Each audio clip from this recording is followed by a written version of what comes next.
One hot Philadelphia summer some 200 years ago, a bunch of guys in powdered wigs forged the great experiment, known as America. And with the 4th of July just a week away, my brother Pete was conducting a great experiment of his own. He would answer the question that had haunted mankind for centuries. What happens when a humidifier and dehumidifier are turned on at the same time?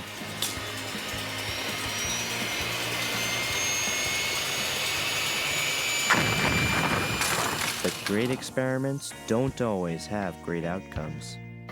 True, the founding fathers gained their freedom, but Pete Wrigley was about to lose his.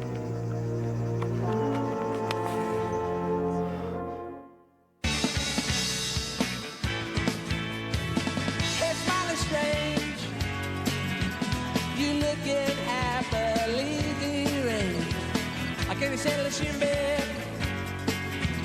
Or have you picked your target yet? It's ended. Don't your dog bite? It's ended.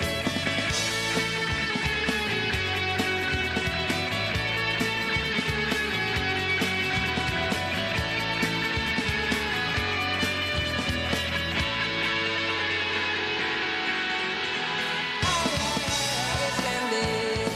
Don't your dog bite?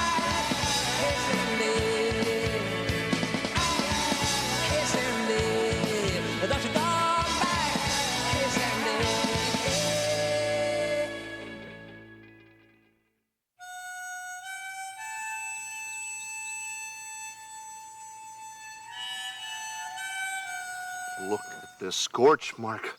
My sweet Kentucky blue. You killed it.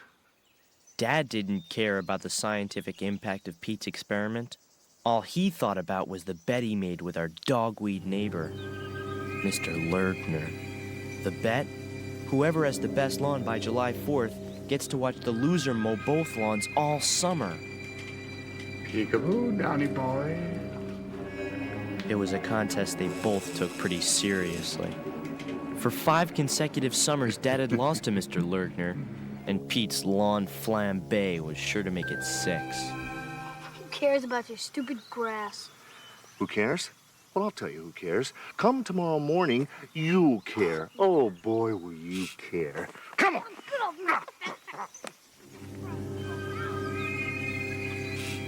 And come 6 a.m. the next morning, Dad made good on his threat. First, he made Pete replant the Kentucky bluegrass he destroyed. Do you care yet? No! 1 seed at a time. Next, Dad made Pete replace the ruined irrigation system by turning him into a human sprinkler. Do you care yet? No! Then, Dad made Pete give the scorch mark a deep Swedish massage. Do you care yet? No! But what he finally learned was that all Pete really cared about was one thing: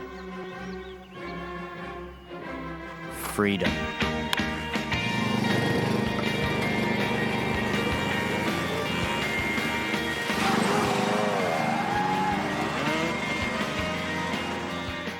Dad tried to track Pete from police reports picked up on the metal plate in Mom's head that she got from an accident when she was a kid. Come on, honey, give me some signal. Suspect headed north on Highway 4 driving a Cribboy 2000 Mulchmaster. Highway 4 is going to the border. Pete made it as far as the Manitoba Peninsula, where he tried to outwit Canada's finest with the old traveling salesman routine. Name and occupation. My name's Dirk Wayne, and hand lotion is my game. Guess you guys get kind of chapped up here, huh?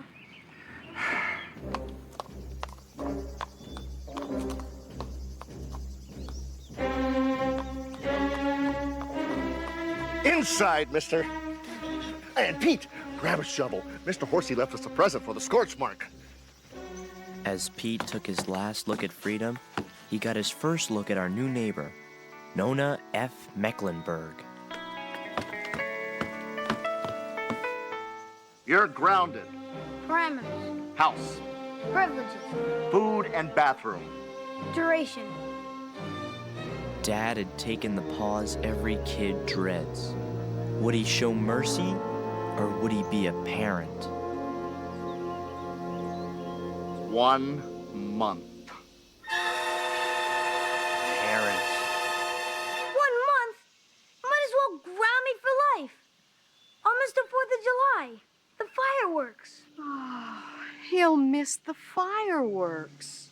He'll miss the fireworks.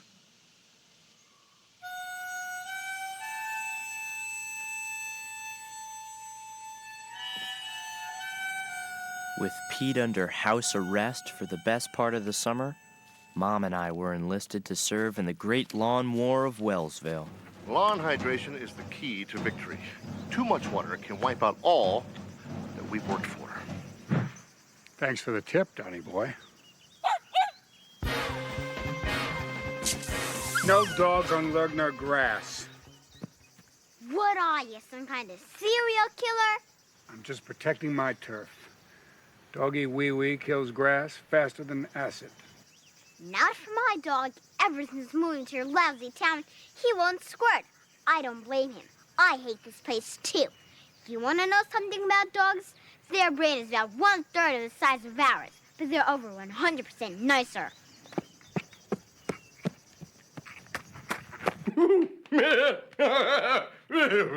You have soft hands for a man, Don. As the sentence dragged on, Artie did his superhero best to keep Pete's spirits up in the big house. Artie, Yes, tell me about the asphalt again. you don't want it, boy. Please? When it rains, it smells like summer. No! Boy, boy!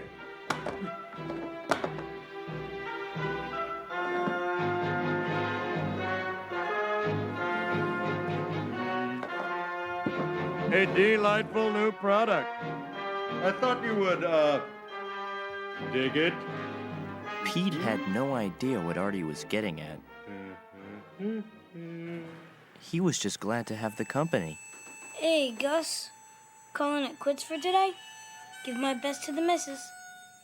At least the ants could understand what life was like in the slammer.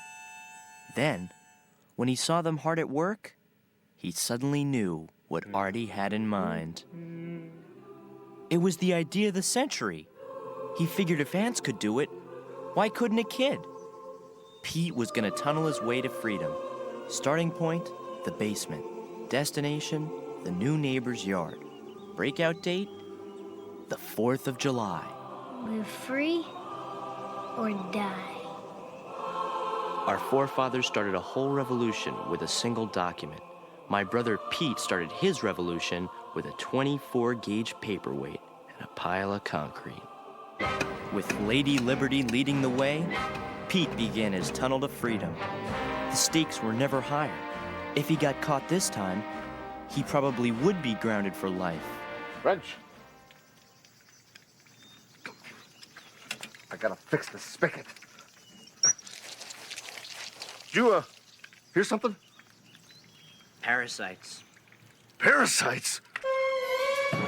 Parasites?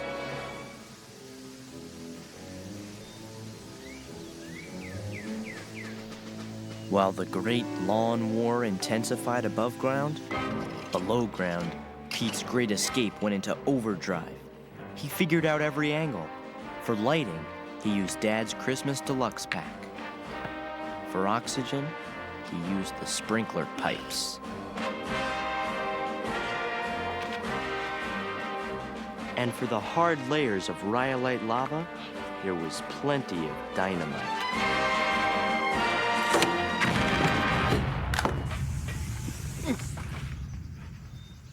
Really big parasites.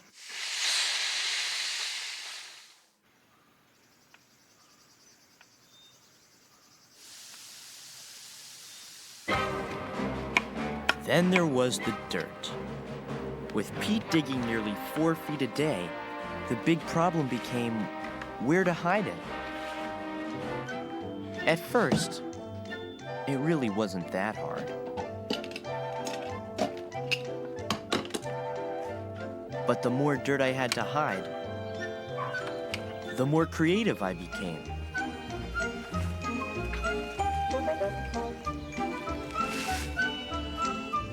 Eventually, helping Pete helped me discover my artistic side. Meanwhile, Nona got so homesick, she began to plaster her new house with pictures of her old one. That didn't stop the loneliness, but her dog Nimbus was about to find someone who could. After we get out of here, Petunia, I'll treat you to a nice, juicy steak. Okay, make my medium rare with grilled onions. Who said that? Up here. My name's Nona F. Mecklenburg. F's for Francis. I'll get to legally change it, either to flame or forklift. I'm Pete. My dad grounded me for a month. I'm tunneling out. I wish I could get out of here. I hate this place. So does Nimbus.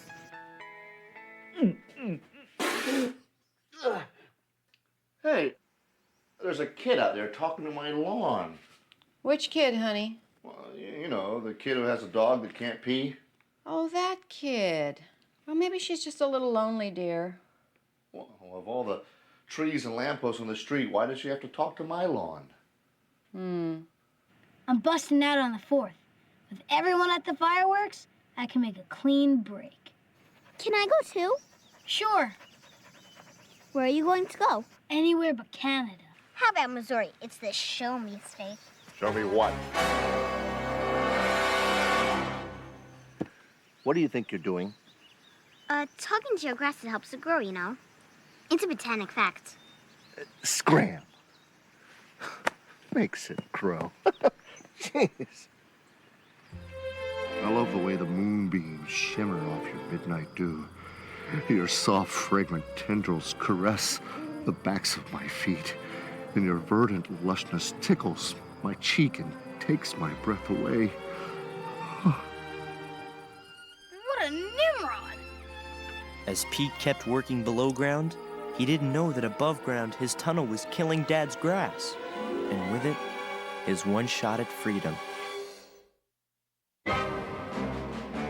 As Pete made his great escape, little did he know that his secret tunnel wasn't so secret anymore. The only person who could save him was the loneliest girl in Wellsville.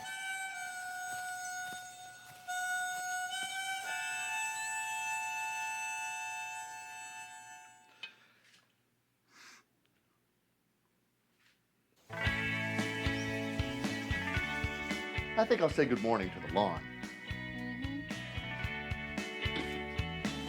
She had no problem matching the color. She just hoped the paint would dry in time.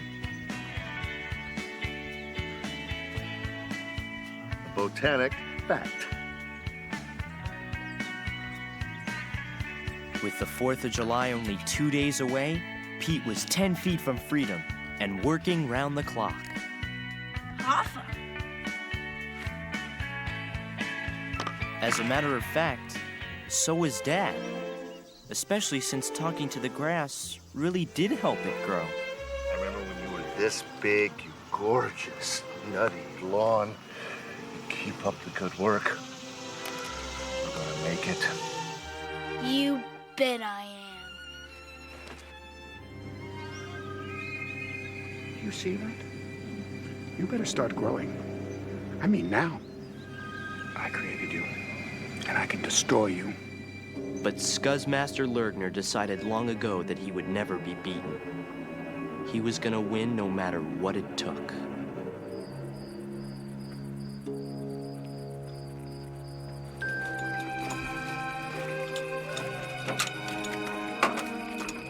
All's fair in love and lawn care, Donny boy.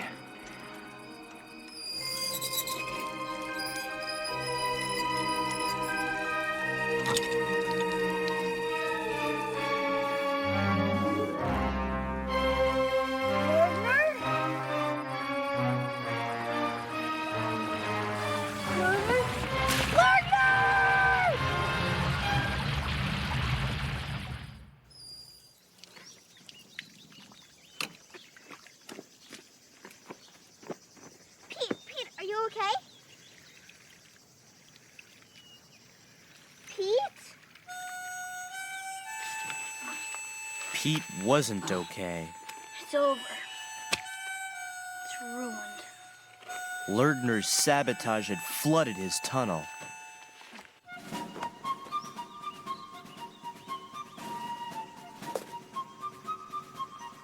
To Dad, the 4th of July wasn't just our nation's birthday. It was a celebration of freedom. It was the root of democracy. It was the day he would lose to Lergner.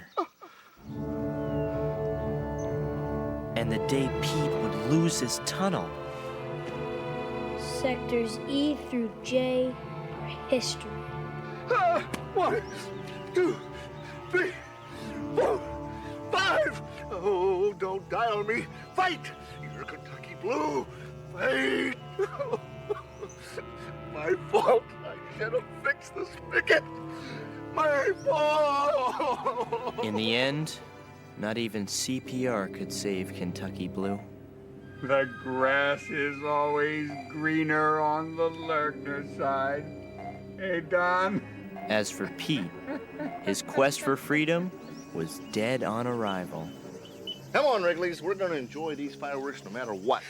Honey, we can't leave Pete now. Don't worry. With that security system, he so much as touches a window, every cop in the state will be all over him. I mean the grounding. Hasn't it gone far enough?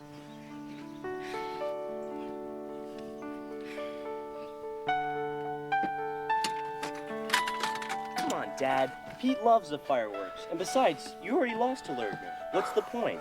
Well, the point is respect. Respect for my inalienable right as an American to a perfect lawn.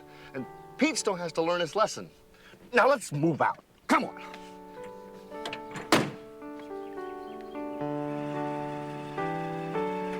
Pete! Pete! This is our chance. Come on.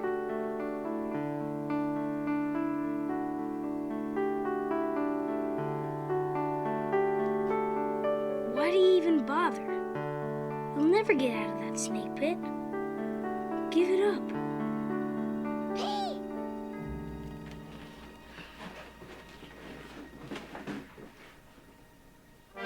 Give me your pour. You're tired. You're rounded masses, struggling to be free through hard-patched clay.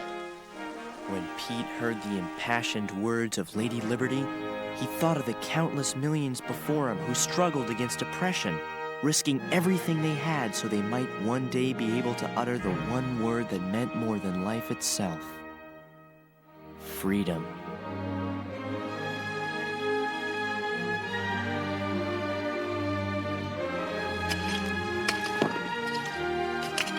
While Nona's speech helped Pete find his second wind, Oh, Pete, set your mom's chair up over there. over at Throneberry Park, where the fireworks are held every year in Wellsville, Dad was starting to have second thoughts. Everything he saw reminded him of Pete. Pete.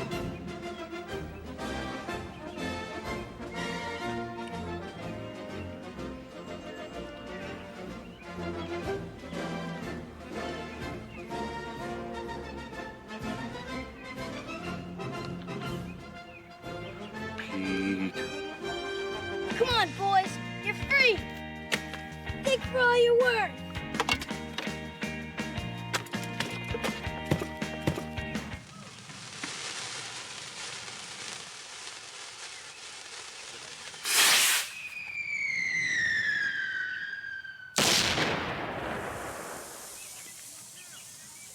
Pete would have loved this. Dad decided then and there he was going to set Pete free, but Pete beat him to it.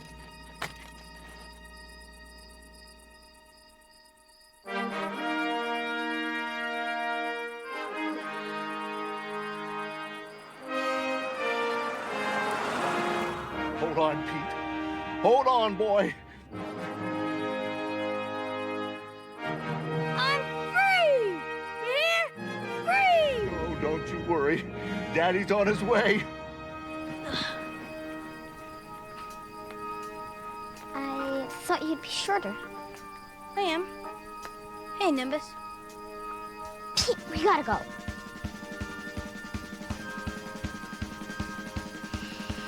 Wait. I've got to do something first. Something for my dad. Nimbus, it's time to mark your territory. Let's go. Come on now. Pete brought Nimbus and his bloated bladder to Lardner's yard for the oldest form of justice. An eye for an eye and a flood for a flood. Let's go, Nimbus. I know you want to. There's no way my little boy's gonna miss the fireworks. Wait, why didn't I think of this before? A picture of the carpet from our old house. His favorite pea spot. Here. Look, Nimbus.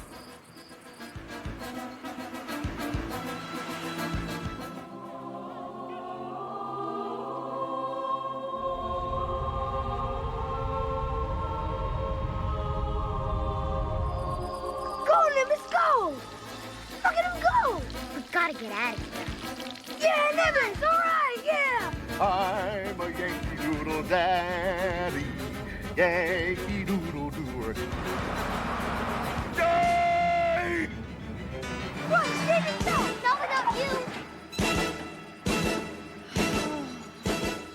Guess I'm grinding till Halloween. Try Christmas. Now take one last look, because the next time you see the outside, you're going to be old enough to drive. And suddenly, there it was, the most magical moment of the summer.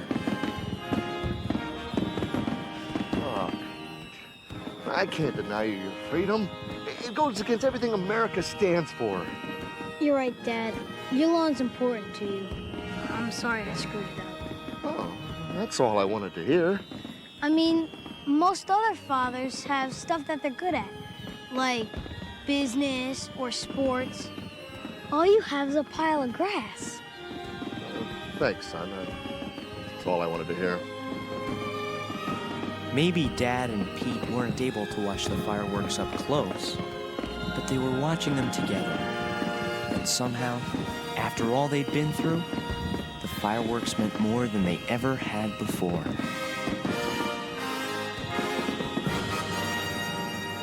So the great lawn war of Wellsville finally ended in a tie, after both sides were caught cheating.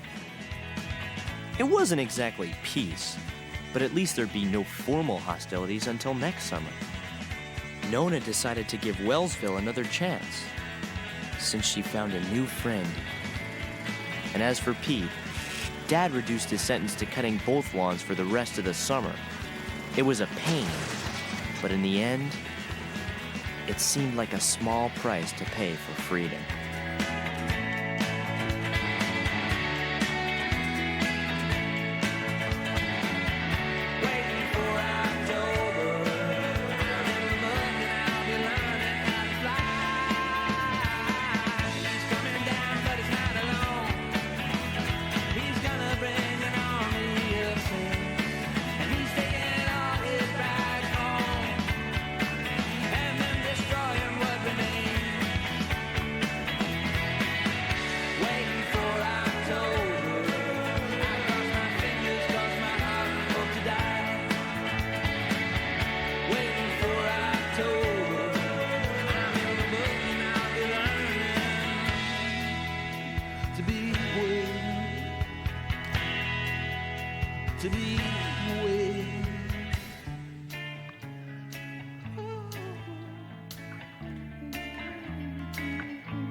The seasons of the year, they come and go.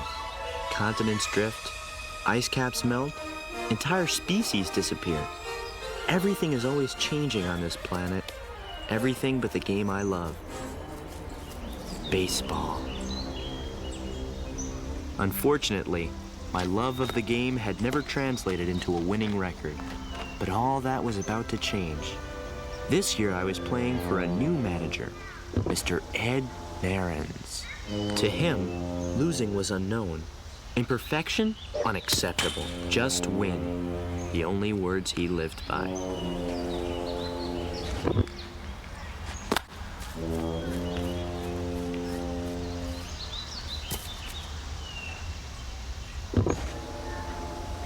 Double-0, that's a two-base error.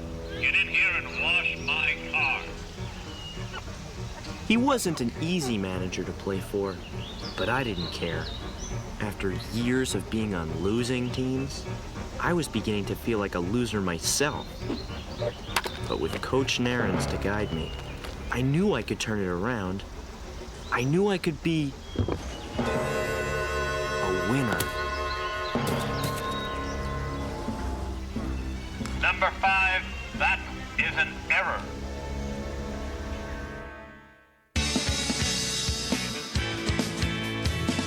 It's mighty strange. You looking happily deranged. I can't settle a shin bed. Or have you picked your target yet? It's ended. Don't your dog bite? It's ended.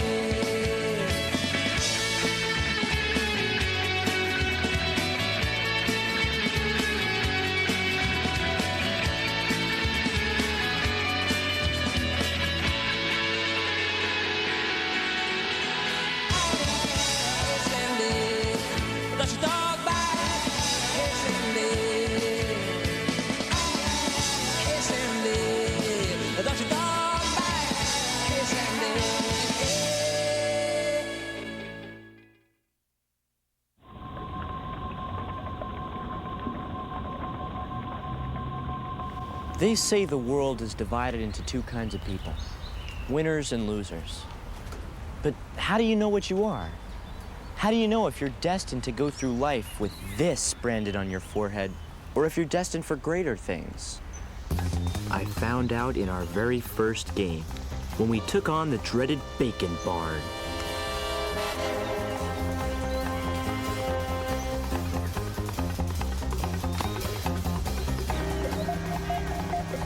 For some reason, Mr. Narens never left his car, but it didn't affect his precision coaching. He'd analyze the variables, make the right adjustments, and we did the rest.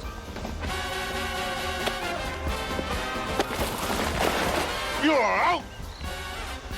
Winning felt better than anything I could have dreamed of.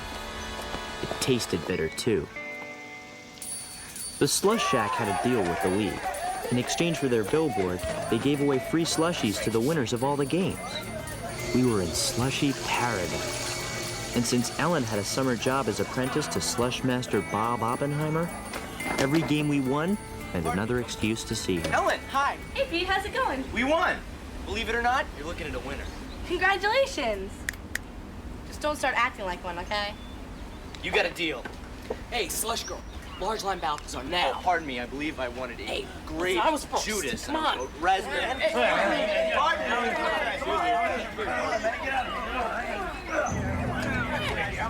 me. An orange Lazarus, if you please.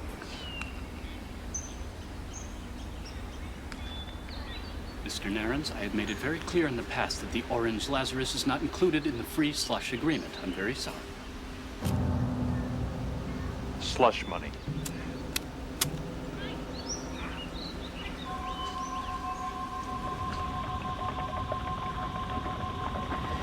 An orange Lazarus? How come it's not on the menu? It shouldn't even be on this earth. Long ago, I created the Orange Lazarus, looking for beauty and perfection, and what did I get? A hedonistic nectar of greed and power.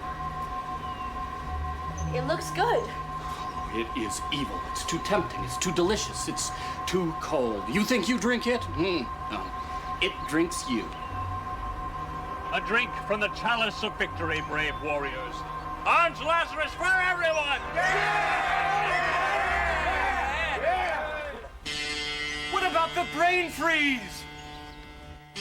If consumed too quickly, the super cold Lazarus could shut down your central nervous system in 1.2 seconds, resulting in a condition known as the brain freeze. Mr. Narens didn't care. In fact, the only time he seemed to be truly happy was when he was alone with his Lazarus. Some say he needed the subarctic cold of the Lazarus to replenish the ice water that flowed through his veins. I didn't care why he slurped it down. All that mattered was we kept winning and winning and winning.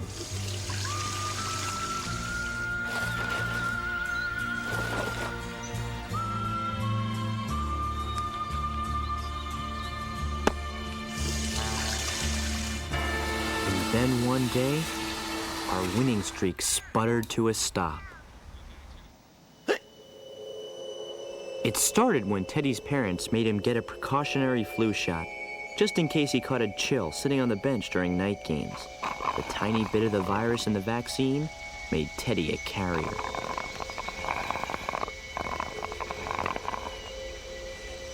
Before long, half the team was infected. And those that remained were no murderer's row. To the third! We got stomped in 5 straight games. With each defeat, I felt the loser insignia forming on my forehead. Puny humans. I will make you proud of me, Lazarus. Narens, however, wasn't a man to take defeat lying down. So the mighty Naren set off in search of a player who could turn our whole season around. I didn't have much hope, but by our next game, he unveiled a secret weapon unlike any baseball had ever seen. Willie Mays' offensive weapon was his fence-clearing power. Ted Williams' offensive weapon was his textbook swing. But Coach Naren's new offensive weapon was the most offensive of them all. Hey, better! Hey, sebaceous bloody sputum eater! Still at 3, you're out! My brother Pete was the Ty Cobb of trash talk. It was Naren's most brilliant move. As long as he kept the free Lazari flowing, Pete promised he would keep his foul mouth foaming. Hey, better! Hey, better, so wing better, you pus-drunk, spurting maggot batter! Still at 3! When it was our turn to bat, the pitcher became Pete's meat. We want a pitcher, not a beef-staining chum jockey!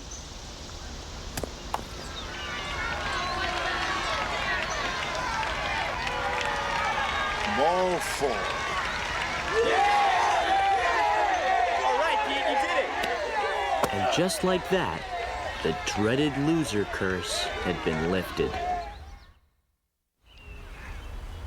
As the regular season rolled on, our team slashed and burned its way to the top of the standings. Thanks to Pete's heat-seeking, nitro-breathing, radar-guided trash talk. You scrape the legs of dung beetles to ice your cupcakes! Still at 3! When insults failed, Pete could strike fear in the heart of a player just hinting at an embarrassment from his past. Hey, a hot lather machine, huh? Woo, ingenious! Strike 3, game! I should have been happy. Mr. Naren sure was. Rain freeze. I wished I could freeze my brain too, so I could somehow numb away the painful feeling that winning the Naren's way was destroying baseball.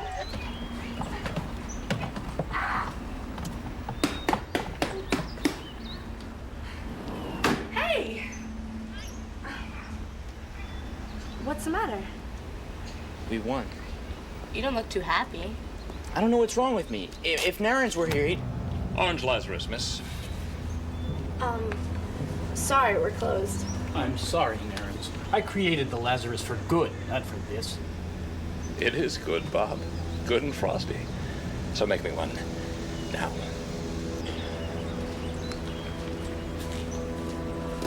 Mr. Narens, could I talk to you? It's about the way we've been winning games. It doesn't feel right. It doesn't feel like baseball. Is that so? Well, Thanks for the update, number 5, because up till now, I thought everything you knew about baseball, you learned from me. You weren't even clay. You were like a handful of silt. But I took that silt and I molded it into my image, the image of a winner. I made you what you are, and you turned on me. Forgive him, Lazarus. Mr. Narens? Just win, baby. They were 3 words about to be carved into baseball's tombstone. It was one of those perfect summer days that baseball was invented for. Thanks to Mr. Narens and Pete, we were 1 out away from being in the championship game. All I had to do was learn to live by a simple creed, which I kept repeating like a prayer. Just win, baby. Just win, baby. I almost believed it, until the game came down to one final batter. My friend, Bill Korn. Pete, can't you do something about your little brother? Sorry, Bill. I just hope you don't have any secrets. The word was out that Pete had something on Bill that was so embarrassing, his family might have to move to another state and change their name.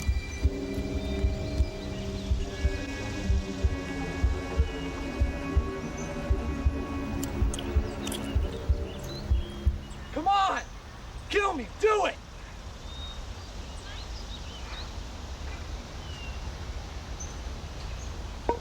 I can't take it anymore. All right. I ate snot once. It was at the candy counter at the movie theater. I thought it was imitation butter flavored topping. There. Are you happy?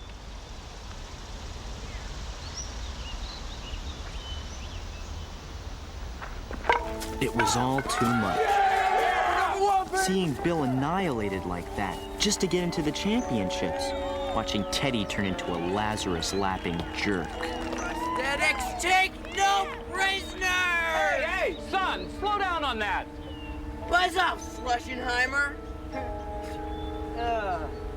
I knew what I had to do. Pete, you gotta cut the trash talk. It's not baseball. What do you mean? I don't know how to explain it. But every game we played was like 100 little games. Some we won and some we lost. Calling a pitch out on a 2-0 count. Breaking up a double play. Blocking the plate. If they didn't add up to a win, then we weren't good enough. But that's baseball. Don't you get it? I get this. If you try to stop me, I'll make sure everyone knows why Mom won't let you buy lard anymore. Brain freeze alert! The Lazarus, Oppenheimer's once noble experiment, had claimed another victim. I've become Slush Master, destroyer of brain.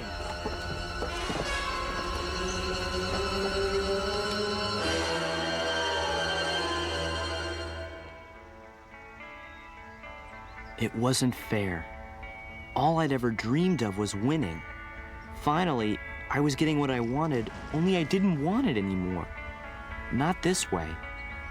Baseball deserved better, but what could I do to save it?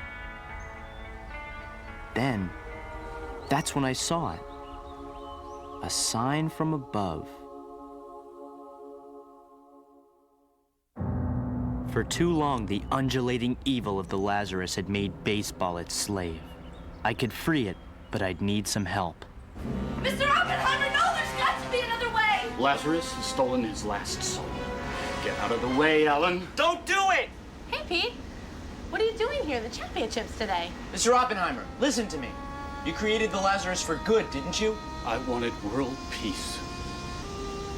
Well, I can't help you with that. But together we can stop Narens and save baseball. How? Just bring 20 gallons of Lazarus to the championship game and I'll show you. Please, it's our only hope. Regular or extra frosty? As cold as you can make it. That meant cranking the Lazarus into a realm of frostiness no slush had ever gone before. It's madness. So be it. It was the biggest game of my life, the league championship. The kind of game that's supposed to bring out the best in a player.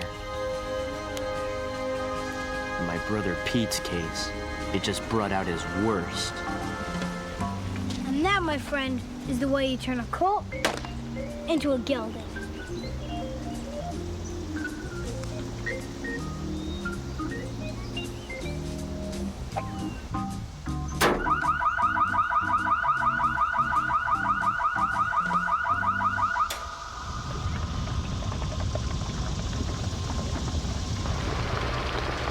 It's gaining potency. By the third inning, I was starting to get worried. Pete had the other team so psyched out that even seemingly ordinary words were causing damage. Medulla oblongata. Where were they?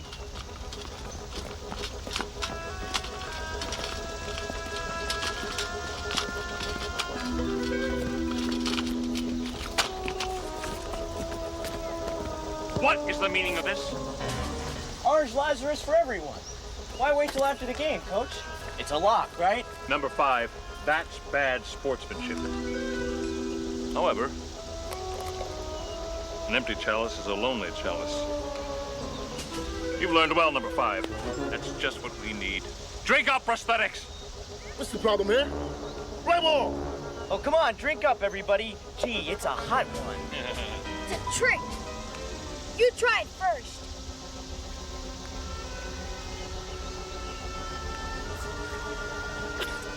It's good.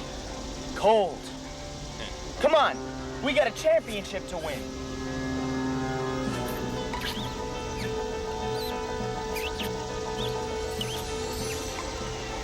It began low in the brainstem, then climbed its way to the cerebral cortex, where it leapfrogged to the frontal lobe, freezer burning every neuron in its path.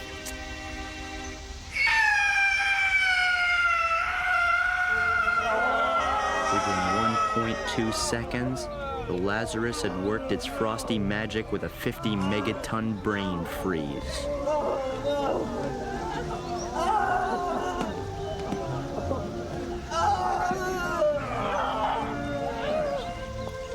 Fine champions.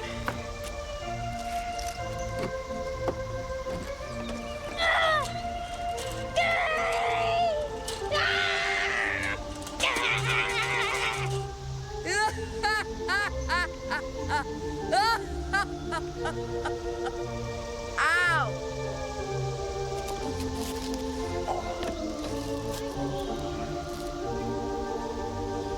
Come on!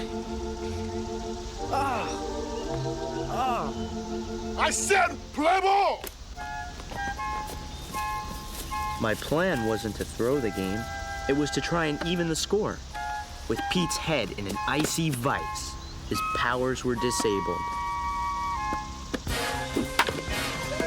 Lincoln quickly clawed itself back into the game.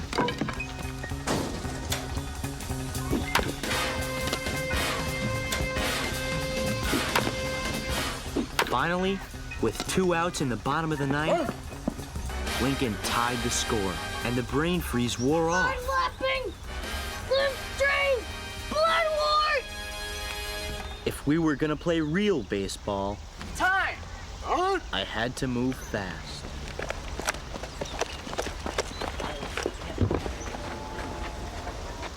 Okay, we can beat these guys, but if we want to be real champs, it's gotta be us, not him. We gotta do it with baseball, and not trash talking. What do you say? Yeah! We don't need you. I always knew you were a loser, number 5, but this is treason. Take him out. Go ahead. Do it. It's funny how a little spoonful of lard can be so explosive. Just remember, if you destroy me, you destroy baseball, the game I love.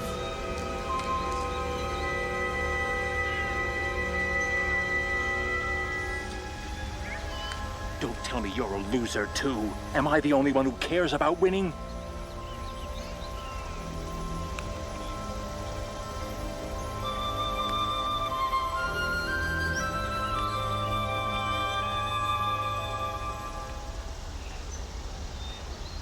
Gravy boat.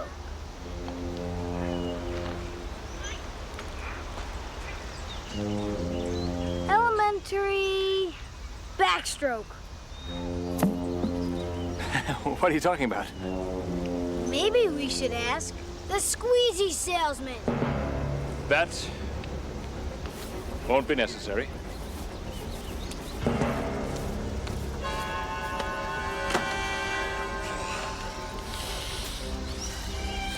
My frosty friend, our chariot awaits. Lazarus will rise again, slush master. It is over, Narins, and you know it. Don't listen to him. Bravo!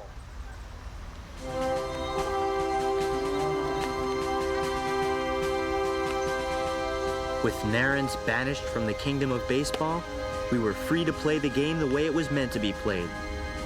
Where the fate of two teams hangs not on the things that you say, but on the things that you do.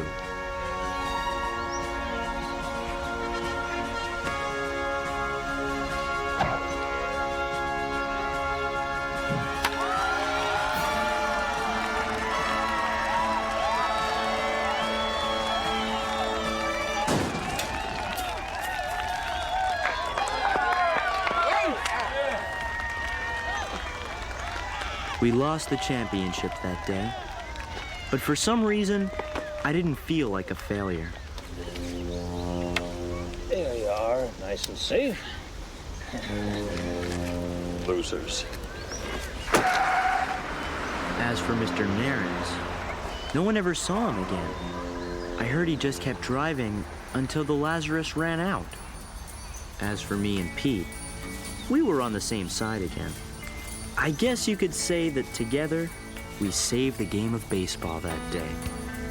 Maybe next year I wouldn't make it onto a winning team. Then again, maybe that's not what it takes to be a winner.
This is Wellsville, my hometown. In a lot of ways, Wellsville is like most towns in America. The streets are safe. The mail almost arrives on time. And the ice cream man knows just how to beat the summer heat. But there's one thing about Wellsville you won't find in any other town. And it's something that makes us tremble in fear. It's a phone. A seemingly ordinary payphone that's been ringing for 27 years. Why doesn't someone answer it? Everybody has a theory.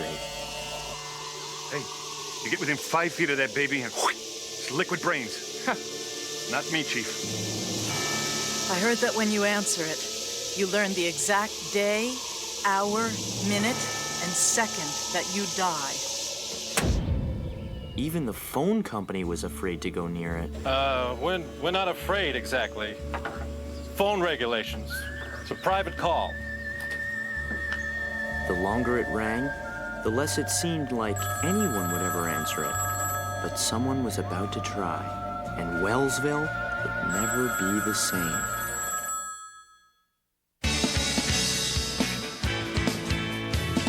It's mighty strange. You looking happily deranged. I can't settle a shin bed. Or have you picked your target yet? Listen, babe. Does your dog bite? Listen, babe.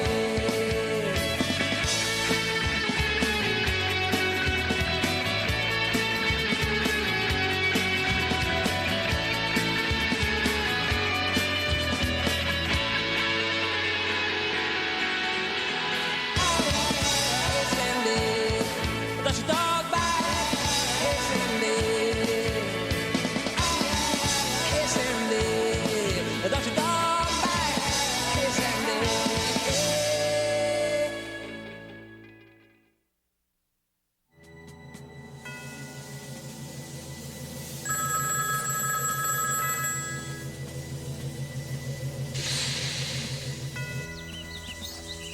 It was the hottest, doggiest dog day of the summer. The kind of day you don't just stick to vinyl, you stick to everything.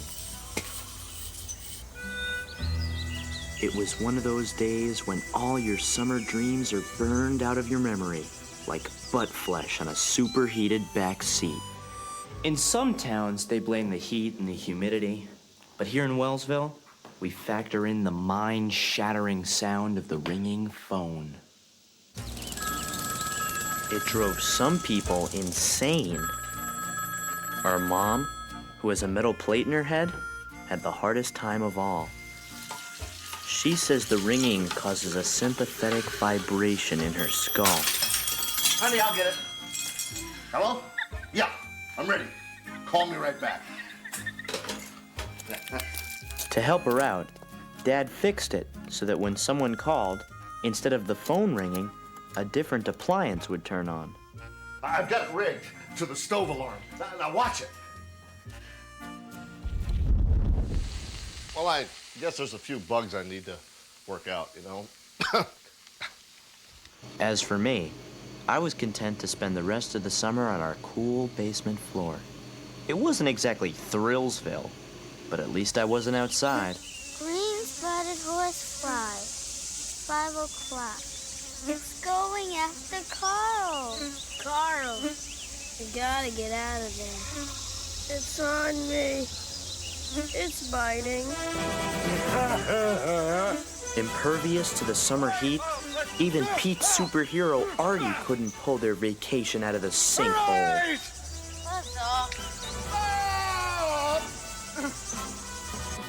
About the only two people still functioning in town were my mom and my best friend Ellen, helping out at the Ringing Phone Crisis Center. Hello? There's a freak out on the corner of Douglas and Maple. Hurry! Got a book. What do we got, Hub? Looks like a 417. Your jacket. Oh.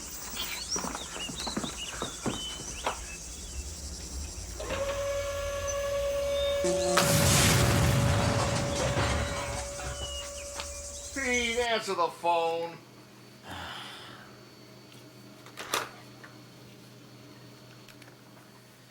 Hello? Pete, there's a phone crisis at Patterson Field. We could really use a volunteer. I'd like to, but I'm on to something. I can see this little half finger in the middle. Pete, your mom's on a call. It's really important. You're the only one I can turn to. It's life or death. I was on my way. The boredom. Make it stop. Kill us, Artie. Hurry. Soon you will be as cheese, boy. Melty, melty, melty. See bike. Shiny bike. Shiny bike, go. Follow. Shiny bike. As I raced to the rescue, Pete and his friends followed me. The way a fish follows a lure.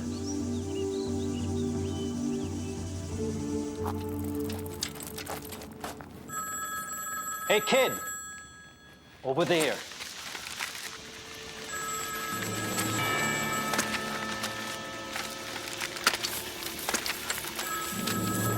Ow!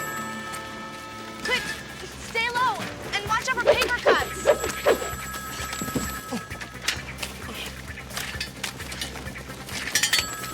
What's she doing? She's trying to break away from the Earth's gravitational pull. She'll do anything to get away from the ringing. Listen, I need you to start playing. I don't care what. Just make it loud. Right.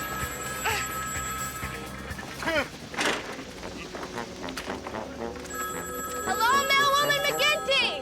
I was wondering if we could have a little talk. But first, let me answer that ringing phone. Hello? Oh, sorry, wrong number. There, it stopped. Now we can have that little talk. No more phone? No more phone. You okay? Oh. That was amazing. Well, that's what it's all about, Pete. Helping people out. Is there anything else I can do? Well, we could really use some help at the center, but it's not always as glamorous. I want to help. Suddenly, I had a mission. And as it turned out, Pete had one too. I got it. It'll save the summer and make us heroes. What are you talking about? What is it? We're gonna answer the ringing phone.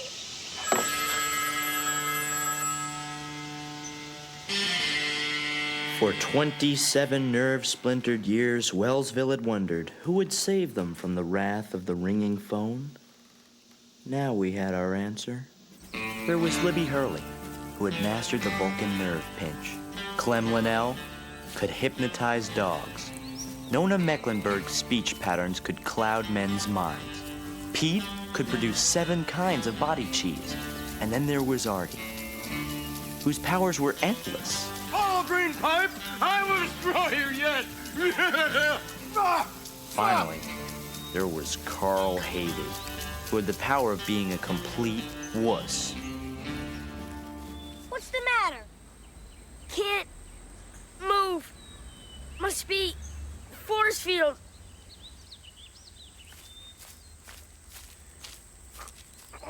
How come I could get through, huh? Field must be attuned to my body frequency. Get real. You're pathetic, just so you know. They had lost Carl to the ringing phone. Maybe they'd even be better off without him. But as they marched on to their destiny, they couldn't help but wonder, who would be next? For 27 years, the ringing phone had made our town a hostage to fear. While Pete and his friends tried to stop the insanity all at once, I was stopping it one person at a time. I'm sorry, sir. You'll have to speak up. Is that better? Much. Now, what were you saying? When will it stop?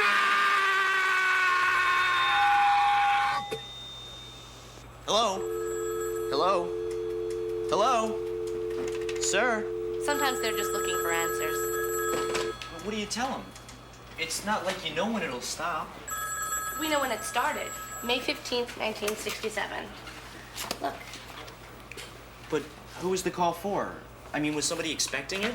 They think so, but nobody knows who it was. What if you could find that person? Pete. Don't you see? That's the person the call was meant for. Maybe they're the person who has to answer it.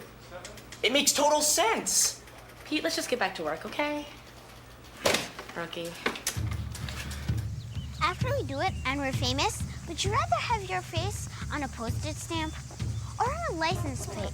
Or you know one of those cereal bowls where you eat all your cereal and see a face? I want my face and some money.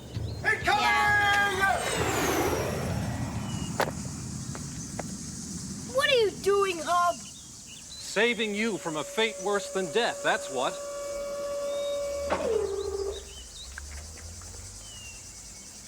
Whose They belonged to a guy named Len Flang. Thought he could be a hero and answer the phone. That's all that's left to him.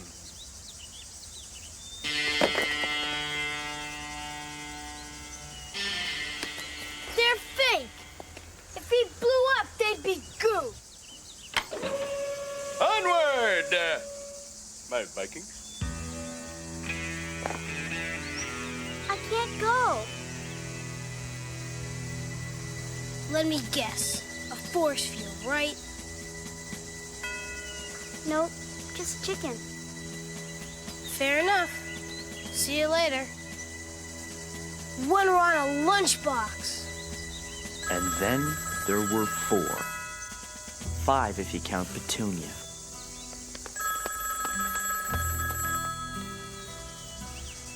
It's just a payphone, sir. Circuits, metal, and plastic. Why'd you want to shoot it with a harpoon gun? I wanted to be a good volunteer, but I had to find out who the phone call was for, so I could lift the curse forever. Hello, and thanks for calling the ringing phone hotline. I wonder if you'd help us with a little questionnaire. Question 1. It was you, wasn't it? You're the one who didn't answer the phone. Confess! Why, Mom? Pete, we're here to help people, not frighten them. I am trying to help. I'll tell you what. Why don't you take a lunch break? It's your first day here. Take it easy. But, Mom, I'm hot. I'm on to something. Lunch break. I had to stop the curse. A curse that left its brand of madness on everyone it touched. Pete and his friends tried to keep their spirits up, but the combination of heat and fear was beginning to take its toll. Hot. So hot. Oh.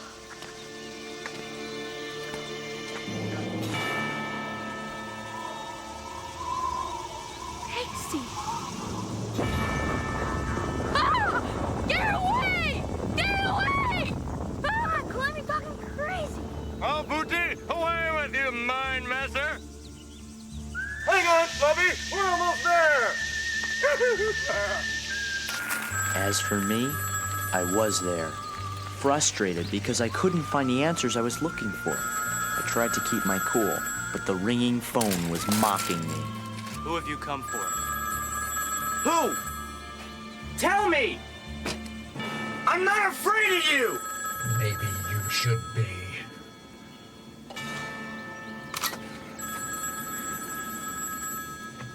Stand back. I know that voice. You call the hotline. What are you doing? Don't be alarmed. I'm a psychiatrist. A psychiatrist? Maybe you can help me. Meanwhile, one last obstacle stood in the way of the Magnificent 4. Out of our way, gatekeepy! Sorry, Chief. I can't let you cross. This street's been declared a danger area. I call it a stovetop. It takes more than some hot asphalt to stop us. But Nona was wrong. In fact, it took nothing more than hot asphalt to stop them in their tracks. Great! Now we're stranded! You'll have to go on without us. You can break the code of the crosswalk, Chief, but you can't break the laws of physics. That's what you think, crossboy!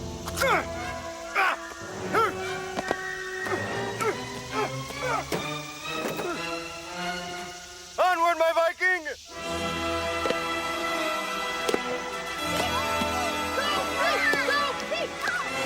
Come on, my Viking! That's it! Hit the gas! Don't move! And then the other shoe and the wingtip!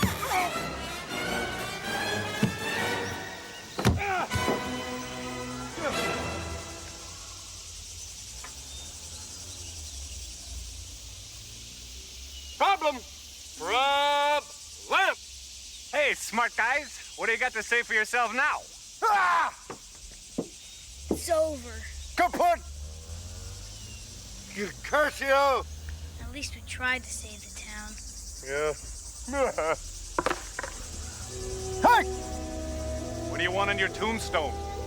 Here lies Pete and Artie. They answered the call. Yeah!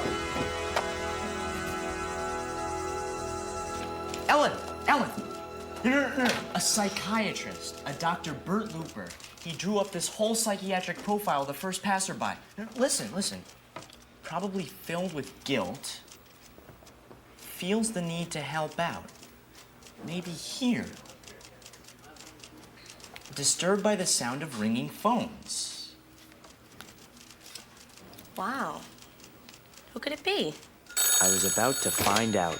Ringing phone crisis center. Hey, son, it's Dad. I think I finally got it all figured out. Call me back, huh? And if this works, your mother will never have to worry about a phone ringing in this house again. Mom?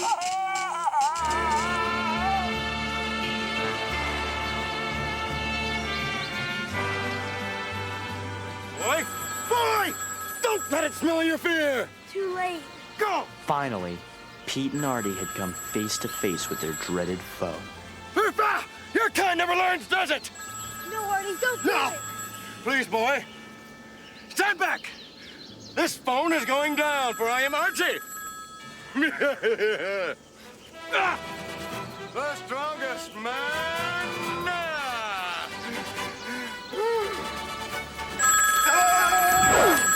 In the world! And then there was one. It's the last roundup, Cowboy Ed. Time for all good dogies to mosey on to bed. You giddy up now. I know, Mom. No, what, dear? It was you, wasn't it? The phone call. It was for you this whole time. Why didn't you answer it? Pete, I was younger than you. I was just walking by and it started ringing and I thought it might be for me, but I was afraid. For 27 years? Yeah, well, I volunteer every day and I've done everything I possibly can to help. Except answer it. Oh, I'm sorry. Look, I gotta go.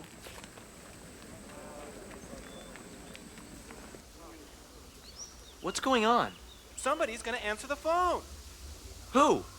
Your brother. Pete? Pete!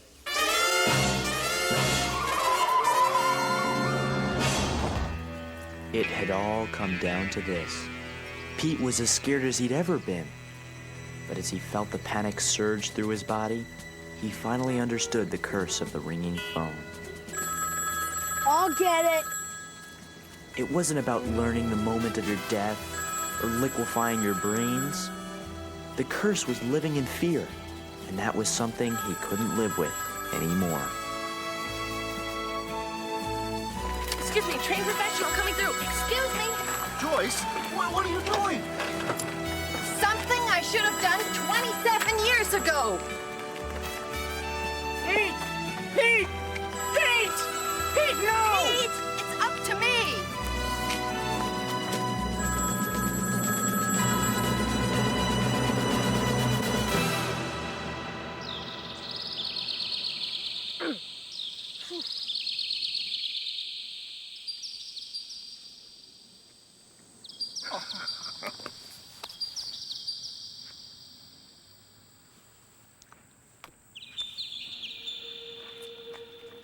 Hello?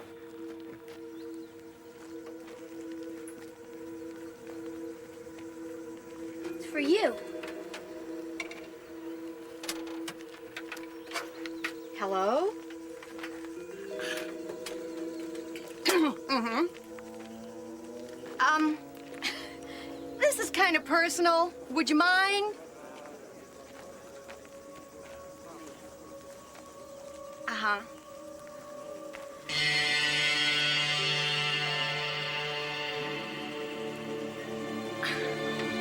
You know, you could have just called me at home. Why don't we talk about it, okay? For 27 years, Hub Callister had been reaching out to my mom. 27 years of waiting for one woman to answer his call.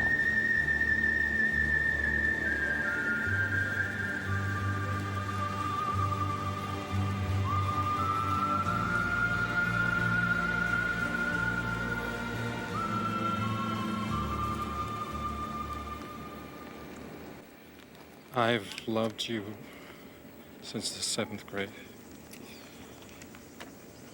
I just couldn't bring myself to tell you in person. So I called you on the phone when you walked by one day. Hub. When you didn't answer, I just kept it ringing. I got this job to stay with it. I just hoped that someday you'd pick it up. Well, Hub, I like you. But I love my husband. You understand, don't you?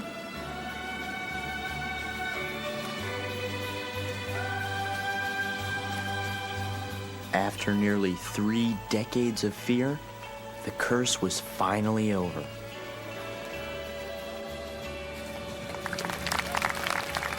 But as we were about to learn, the legend of the ringing phone would never end.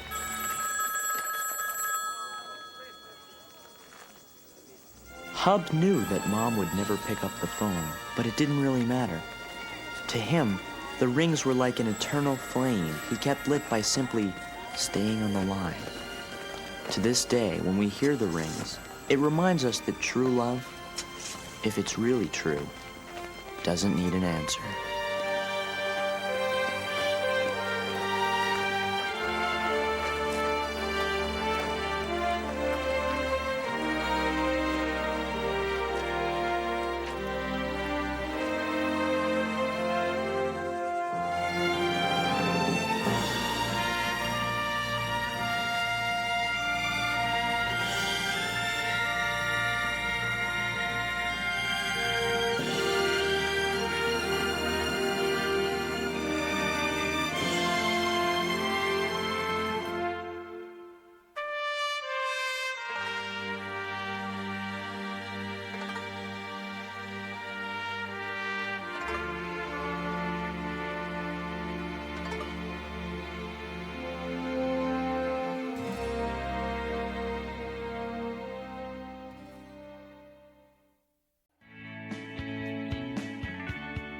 This is my brother Pete, and this is Gary.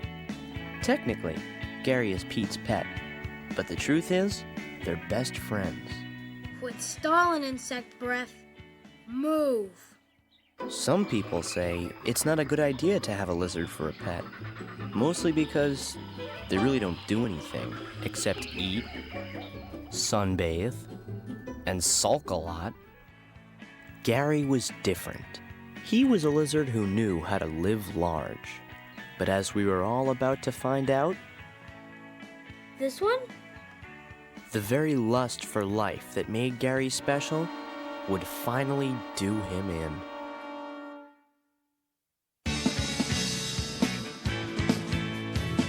It's finally strange. You looking happily deranged. I can't settle in bed. Or have you picked your target yet? It's empty. Got your dog bite. It's empty.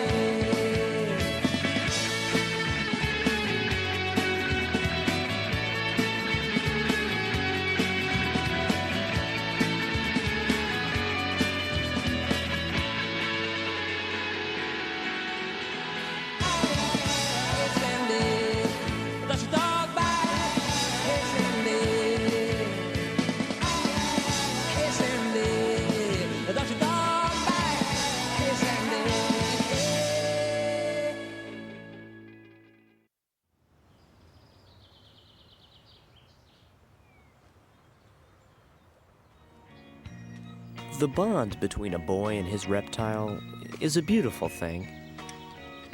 Buckle up, Gary. It's not just a law. It feels good. Their friendship was responsible for the invention of a lizard-sized foosball game, a lizard-sized shower massage, and of course, a lizard-sized bike seat.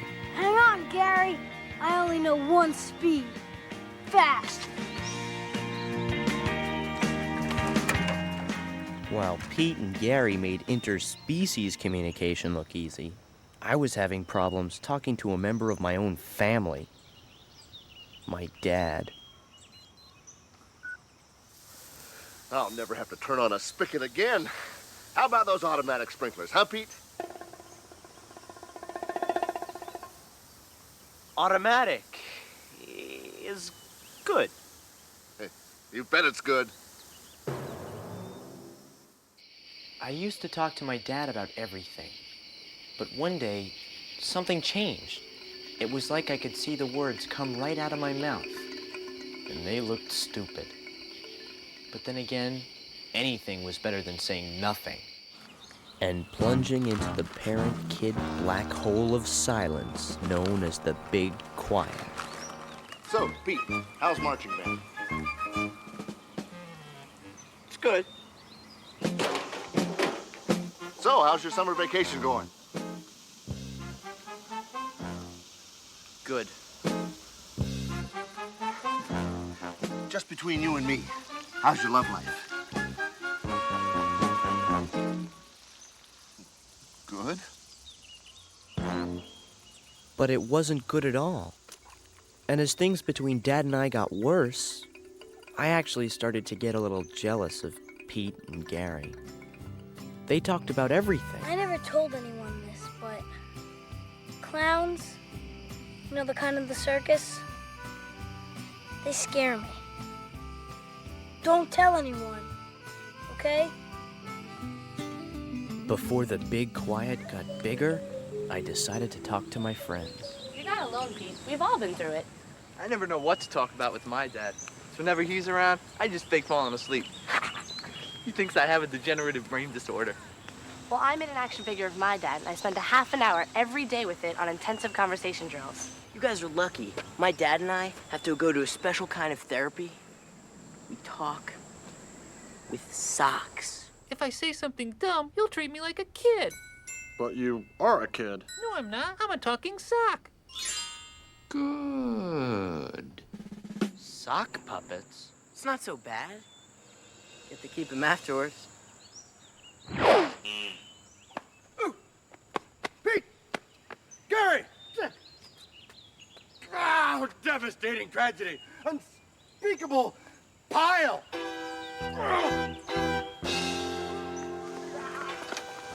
Who's chasing his bull? I yelled for him to stop, but Gary was too excited. He never saw the car. Holy moly. That lizard came out of nowhere. I didn't see him. Sorry, kiddo. He's gone. Sorry, my little Viking.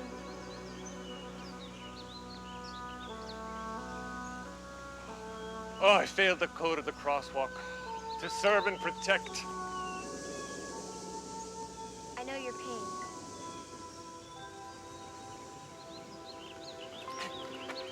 Give the lad room. Shouldn't you do something? Maybe just be with him. Not now. I think he needs to be alone.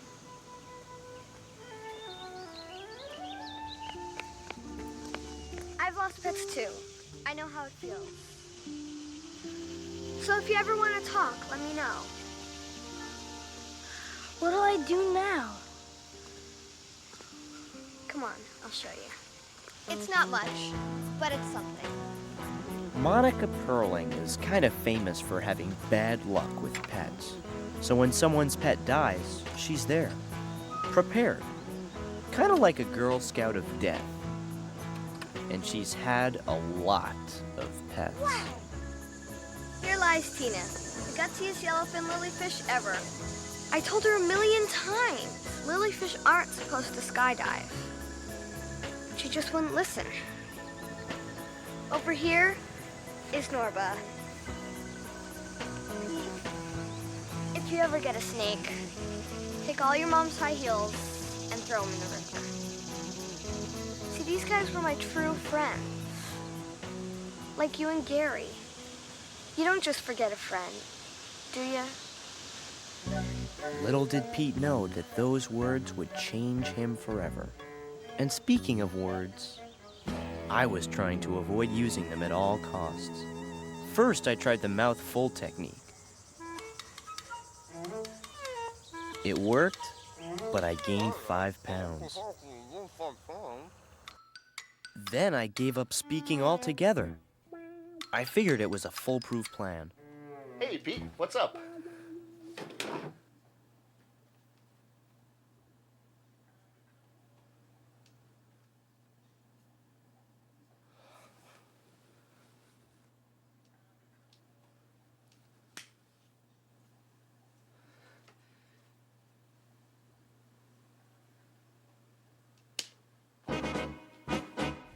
But there was no escape.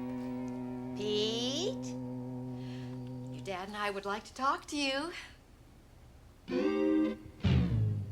I was headed for sock puppet therapy. Honey, this has gone too far. We've got to do something. I don't want to wear a sock. Come and sit down, son. We need to talk.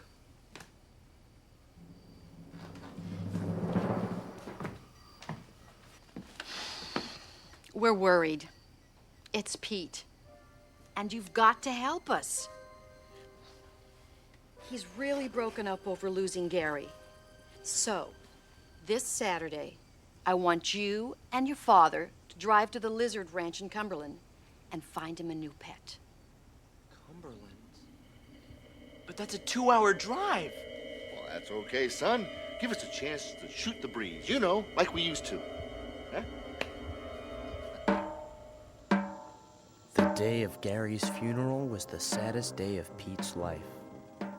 Fortunately, Monica got Pete a good deal on a turquoise coffin with taffeta inlays.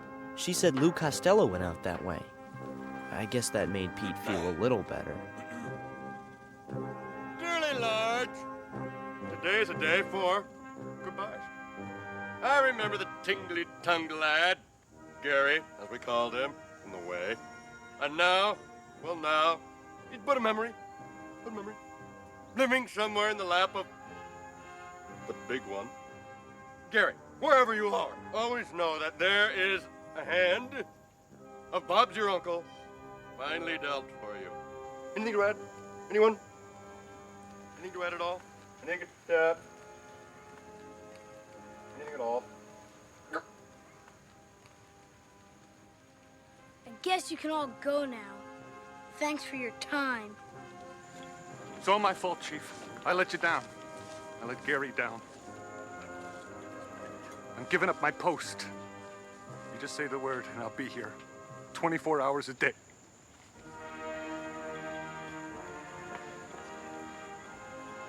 Is there anything I can do? Just don't forget Gary. Ever. Because I won't. I could tell that Gary's funeral wasn't enough for Pete. And as they laid the Lizard King into his final resting place, Pete swore there'd be no rest for Wellsville until Gary got the goodbye he deserved. Saying goodbye to someone can be hard, even when you know you're gonna see them again. But for Pete, saying goodbye to Gary was the hardest thing in his whole life. This is What Radio? Before I play The End by Jim Morrison, the Lizard King himself, I want to tell you about tomorrow's tribute. Hands across Wellsville. We're going to start at Mr. Chakuti's front lawn and make a 20-mile-long human chain in honor of my Lizard King, Gary.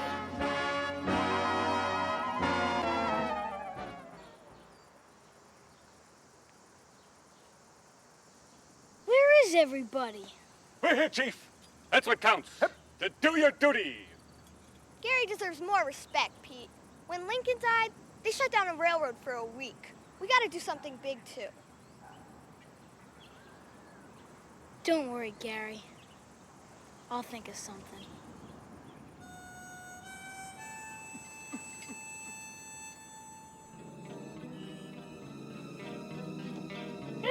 Ah!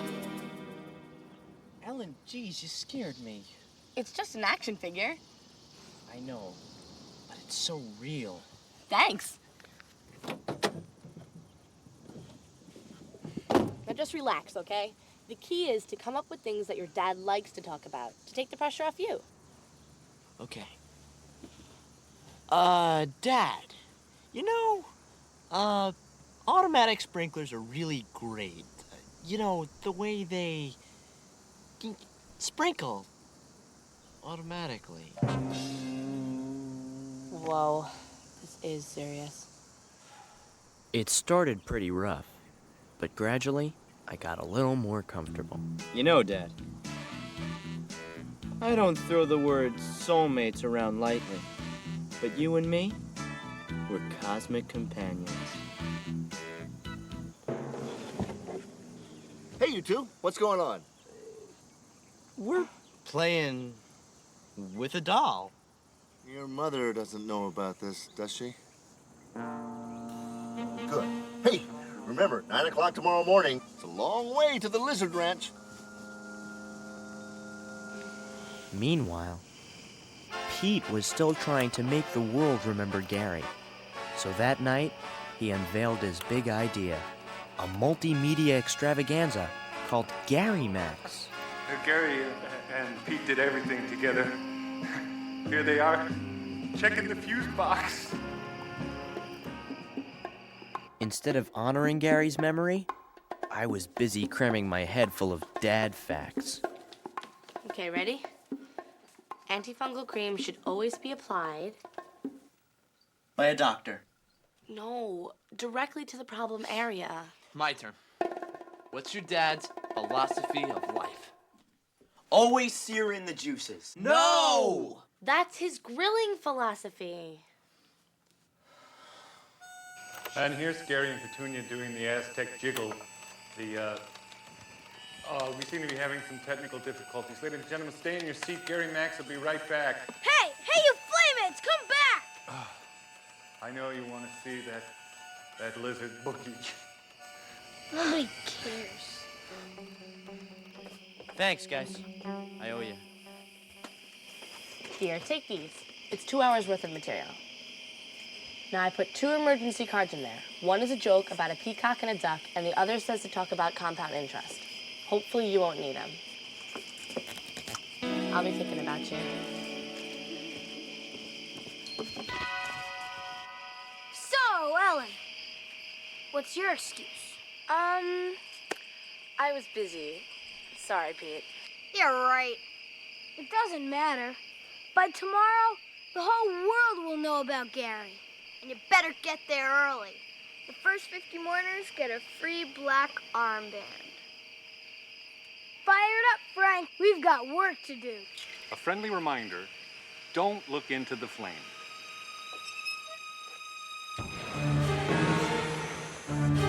So finally, the big day arrived. Both of us stood, staring into the gaping maw of a giant abyss. For me, it was the big quiet.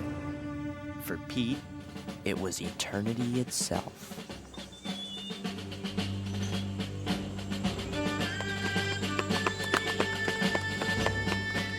This eternal flame will last forever. Just like Gary's memory. Pete had built the most elaborate memorial ever designed for a pet. Don't worry, Chief. It's early yet. People will come. Make it bigger, so the whole world can see. Don't worry. I get propane at wholesale. Crank it, Frank. 10-4, Chief. Quick reminder, do not look into the flame.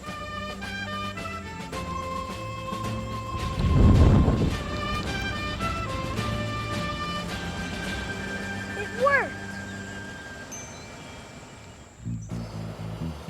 As for me, well, the time had come to either spit in the eye of the big quiet or become its whimpering slave. So, Dad, how's the webworm problem? Webworms? What are you talking about? I mean, moth larvae. Webworms are also known as moth larvae. Oh, that. Well, let me tell you what I did. I made my own formula. It's all natural ingredients. In fact, I even used some Hoover Dam well water. You know, Dad, I read an article that says people are using fruit in their barbecue marinade. Well, you know, I heard that before, too. But you know what the key to marinating is? It's simple. It's not the time, it's the ingredients. Yes. The kid was on a roll. We were shooting the breeze and laying down the miles. And with a fistful of dad ammo at my disposal, I was in the driver's seat. That is, until fate blindsided me. Uh-oh. What? Oh, there's a traffic jam. Oh, for gosh sakes, we could be stuck here for hours. Hours?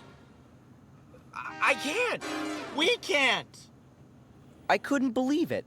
A 5-mile backup. All because one man was doing his duty at death's door. Right this way. Instead of the crosswalk, where he belonged. The longer we sat in traffic, the more dad ammo I used up.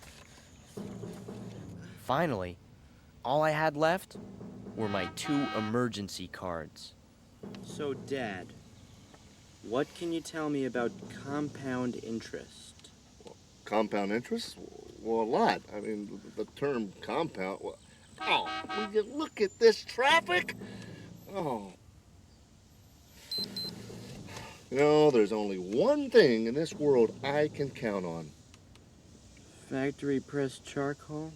No, my automatic sprinklers. And now Gary's memory will live forever, just like this flame.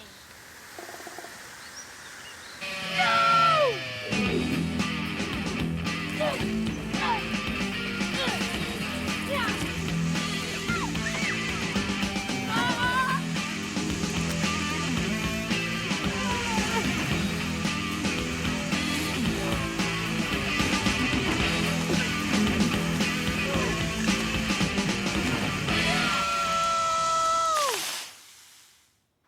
Well, this has been very interesting. I think we'll head over to the Acoustic Tile Museum now. Thanks. Bye. Pete, honey, this has gone too far. You've done a great job telling the world about Gary, but now it's time to stop. No, don't give up. Once this thing dries, you'll be mourning again in no time. No, Pete. It's time to start living again. That's what Gary loved about you. Don't let go. Ever.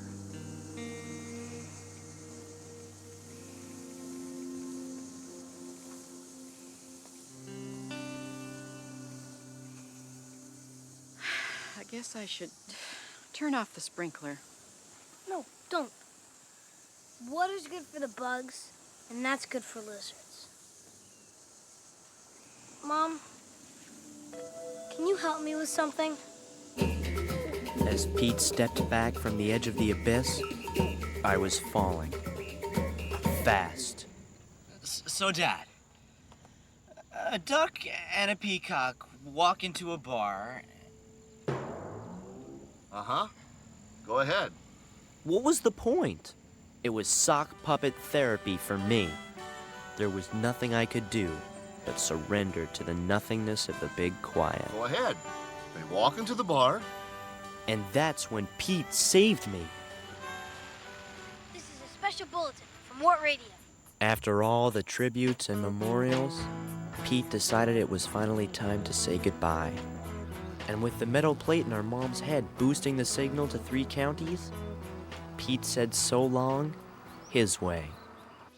A few days ago, I lost my friend, Gary. And ever since, I've been trying to figure out how to say goodbye. I guess the answer is, there's nothing to say. So maybe we could all just think about him with a minute of silence. To Gary. Friend, neighbor, Lizard King.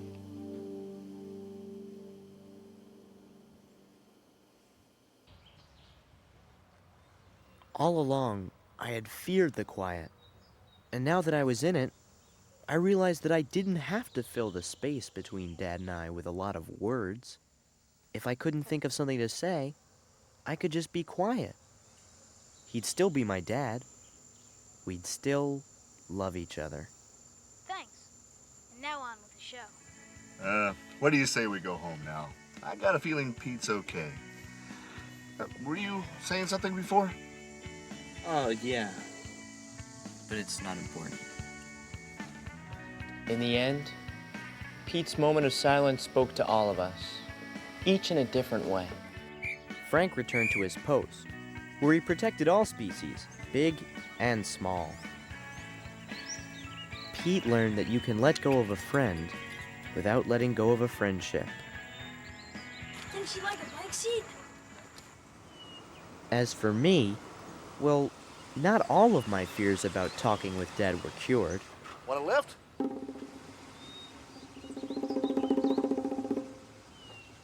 Dad!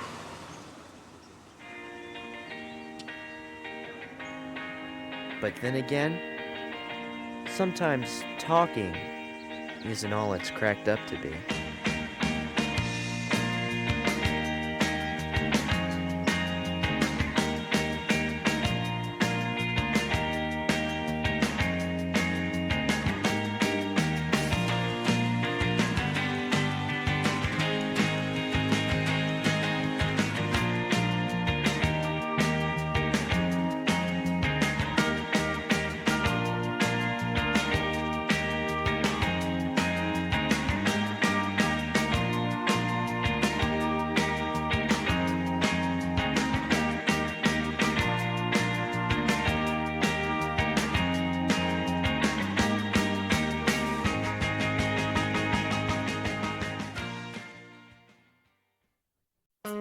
There comes that terrible moment every year when daylight savings time ends.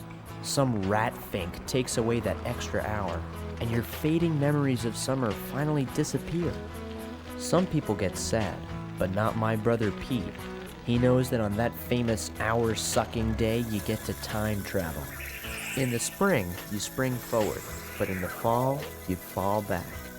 That means that at midnight, you get to go back in time and live the same hour twice.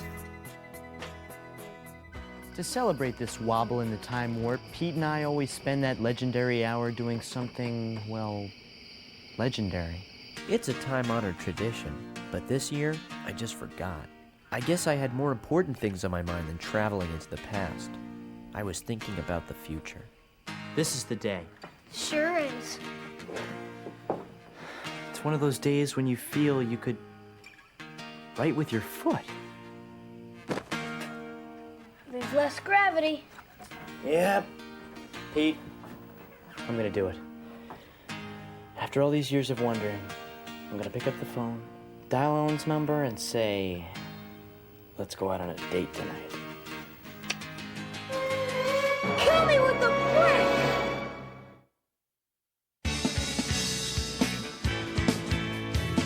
Hey, smiling strange, you looking happily deranged. I can't settle a in bed, or have you picked your target yet? It's ended. Don't your dog bite? It's ended.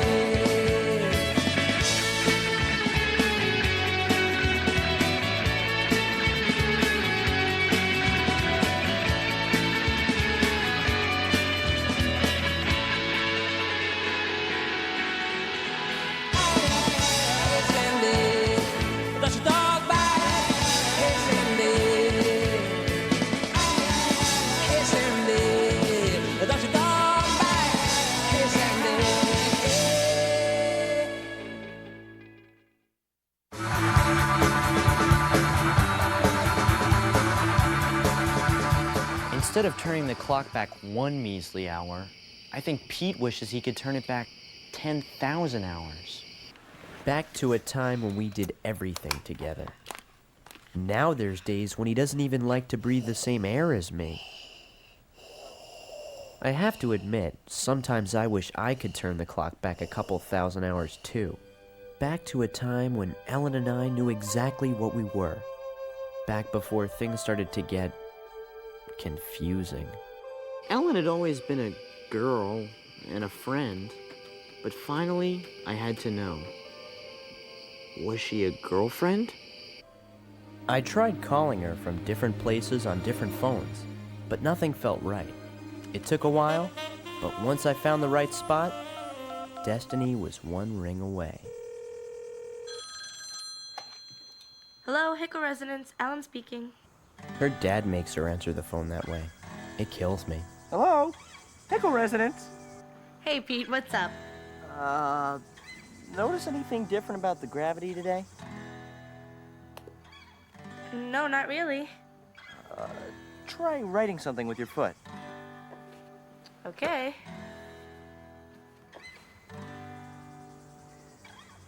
Ellen? Do you want to go out on a date with me tonight? Ellen? Hello? I'm here. It's just... Wow, Pete, we've been friends for so long. A real date? You and me. Why do I hear birds all of a sudden? Look outside.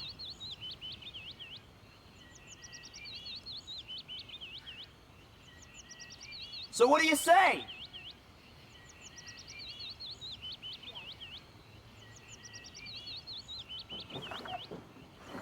I mean, yes! My destiny was in motion, but Pete's was still sucking wind. His time-travel dream had always been for us to do something so legendary that they'd immortalize the moment with a souvenir slidey pen, like the one he got at the Alamo.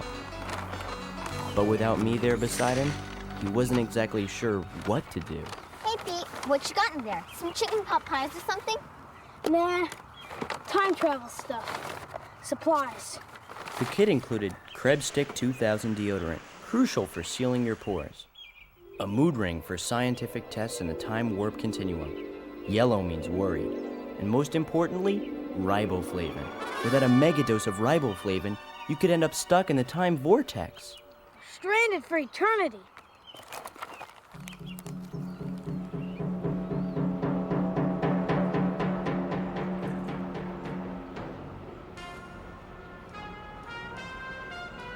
Well, Bill bet me. He bet me I wouldn't do it. But I did it. Now pay me the $1. I didn't say dollar. I said doll hair. Then give me one doll hair. Come on, I want it.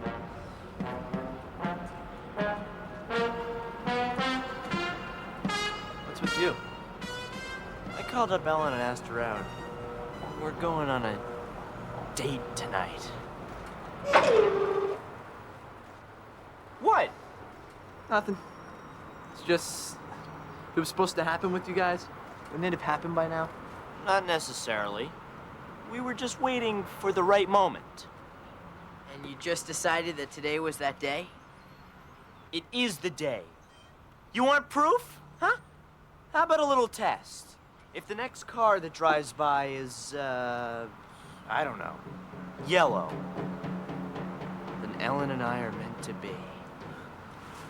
Too easy. Make it a yellow school bus. Okay, a yellow school bus.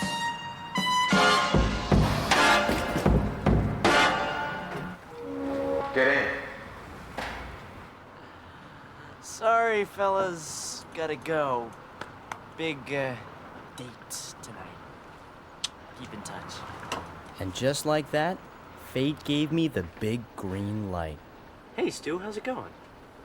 Sally left me again. Over nothing! Or was it a big red light? What if fate was telling me I'd end up like Driver Stu? A shattered casualty of love. Doesn't matter. I'm fine. I got a whole new outlook on things. Look.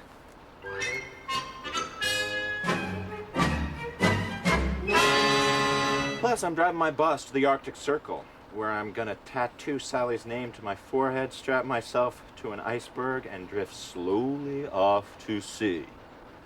Good plan, Stu. You mind if I get off before then? You sure. I brought sandwiches.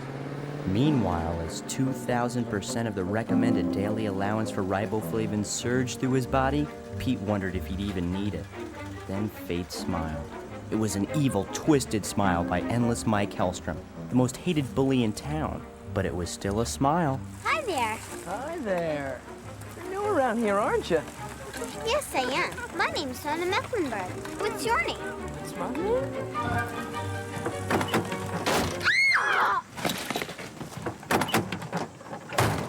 That's my name. Oh, I gotta hand it to you, Wrigley. You sure know how to party. It's for time traveling, you cheese plug. Ooh, time traveling. Guess your big brother didn't get all the dink genes after all, huh? Let me ask you one question, Mike. Were you ever a kid? Was I ever a kid? No.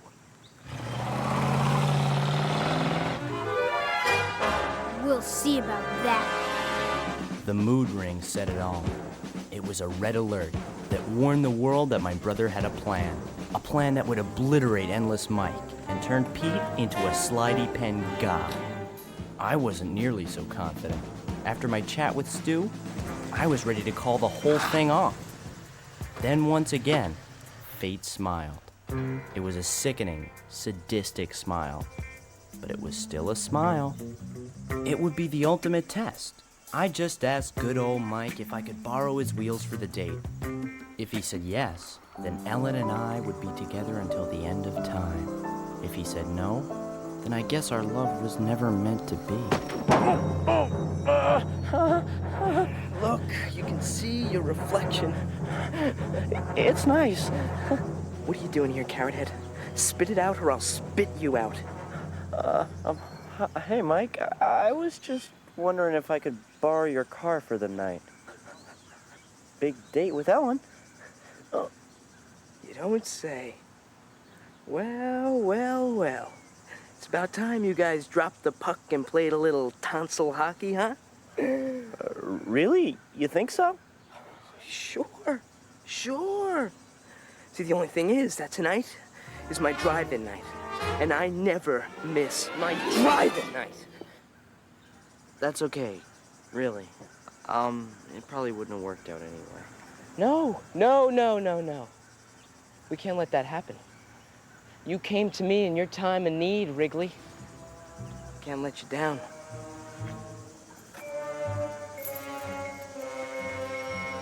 Ride like the wind, soul brother.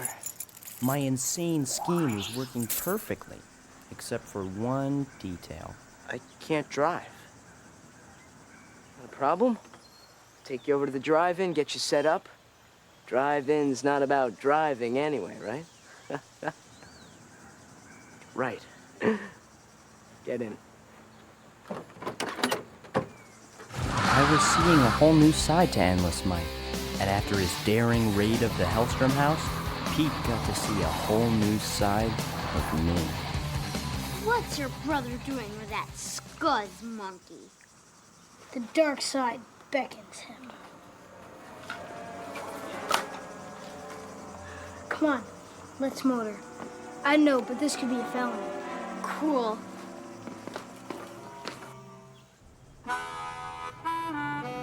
After you get your arm around me, and you're ready for your next step, just to create a cocoon of love by keeping the windows fogged up at all times, okay? No fog, no fun. But how will we see the movie? What? What are you talking about? I mean, how do you keep them fogged? All right, just listen, okay? You close the roof, like so, right? Then, you go over here, and if you turn the fan and the heat, equalize both of them with a light defroster current, you can control the mean humidity. Oh, that, with her hot, steaming breath, it'll take care of the rest, big boy. All right, now, once you get the cocoon going all nice and perfect, right? Then you hit the go button. You hit the go, and then, my friend, Then you know. Final test. Oh, yeah. All right. You're on your own.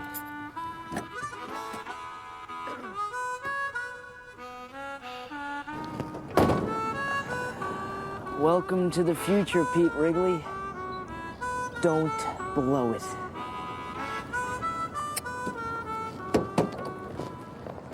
How could I blow it? I had a car. I had a date.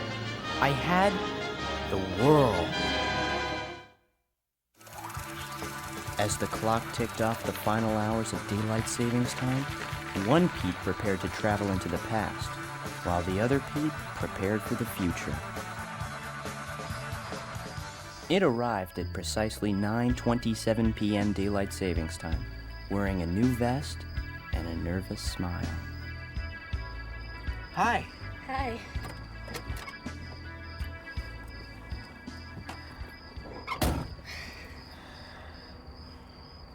I can't believe this. You got Endless Mike to lend you his car. Yeah, he drove me here and everything. Believe it or not, he's not really that bad a guy. Incredible. Isn't it? We're on a date. You and me.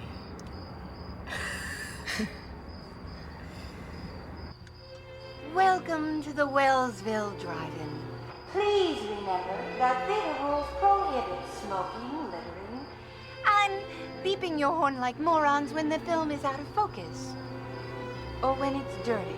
That really stings my clams. How do you know Mike will be here? He's always here. Look, like clockwork. While Pete began his countdown, I began mine. Nothing to worry about. I was worried about you. Thank you for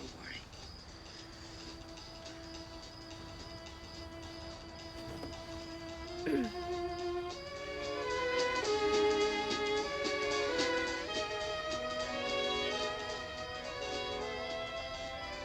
Finally, at 10:51 daylight savings time, I made my initial contact.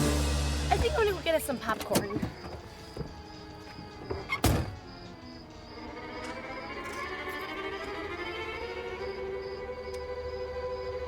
With time running out, I needed fog, and I needed it fast.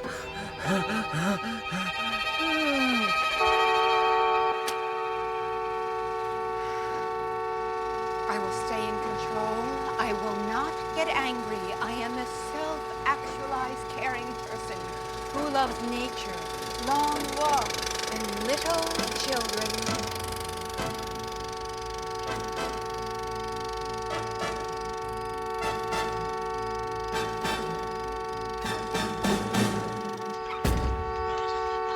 Peter, you okay? Fine. Never better. Let me get that for you. Sugar loaf.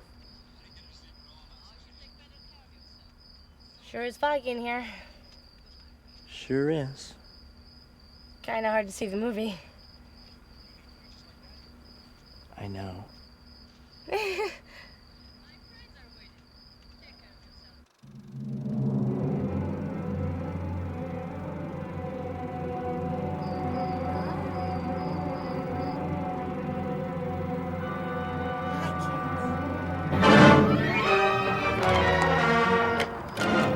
Ready to die.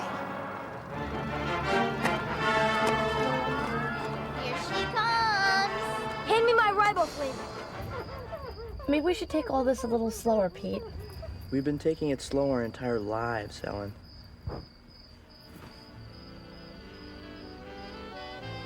Don't you want to know? All I want to know is, can you get me some jujubes?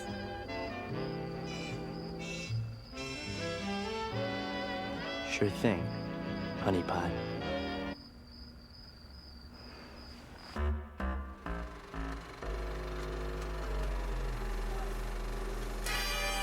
Time to say your prayers. Mike? Snot on a cracker. What are you doing here? Where's Endless Mike? I'm here with Ellen. Mike lent me his car. What are you doing here? Nothing now, thanks to you. What did I do? You blew it big time. You forgot. Forgot what? Forget it.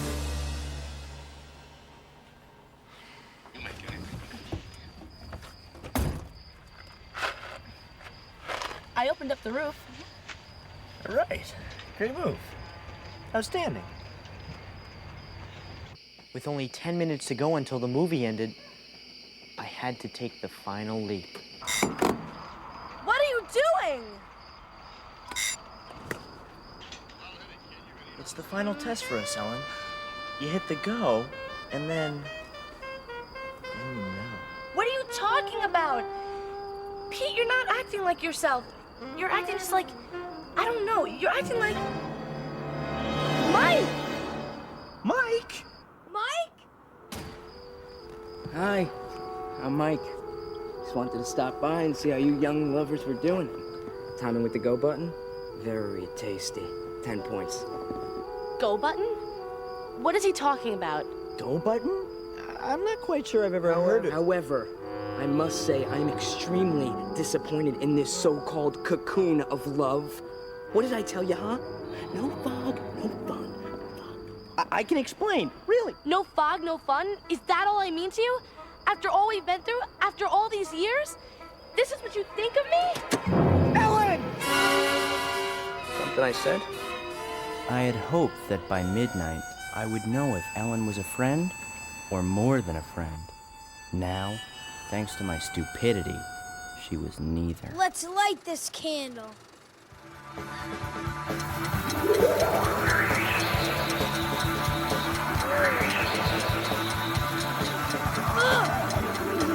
Whoa! What a rush! What is going on here? History.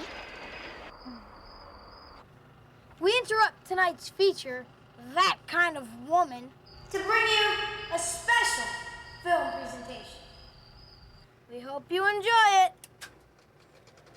It's called Endless Mike. The early days.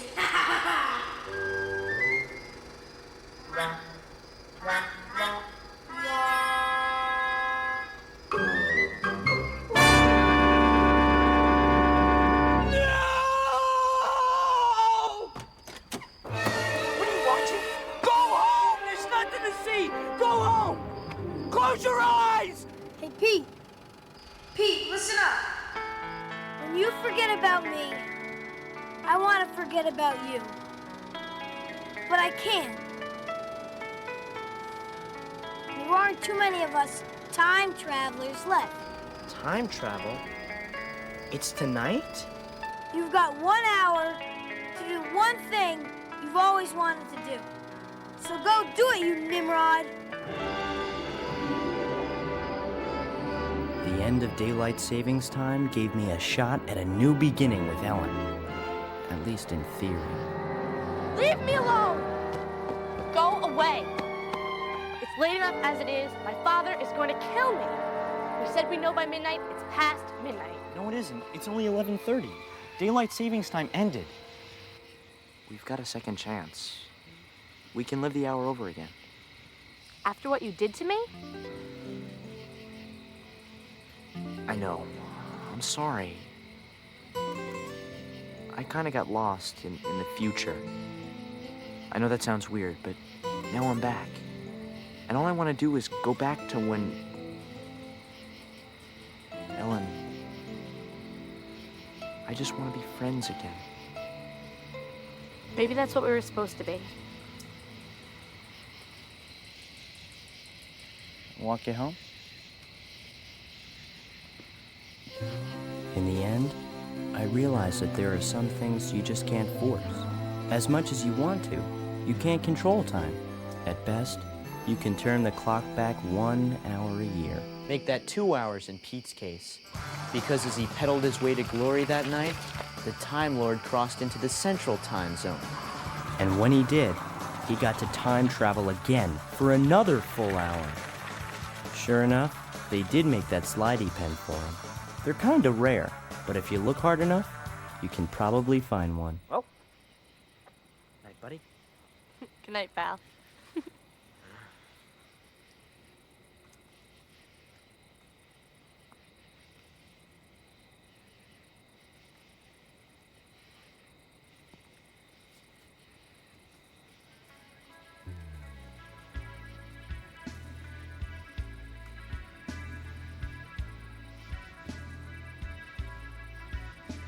Would Ellen and I ever figure out whether we were friends or more than friends? I guess only time would tell.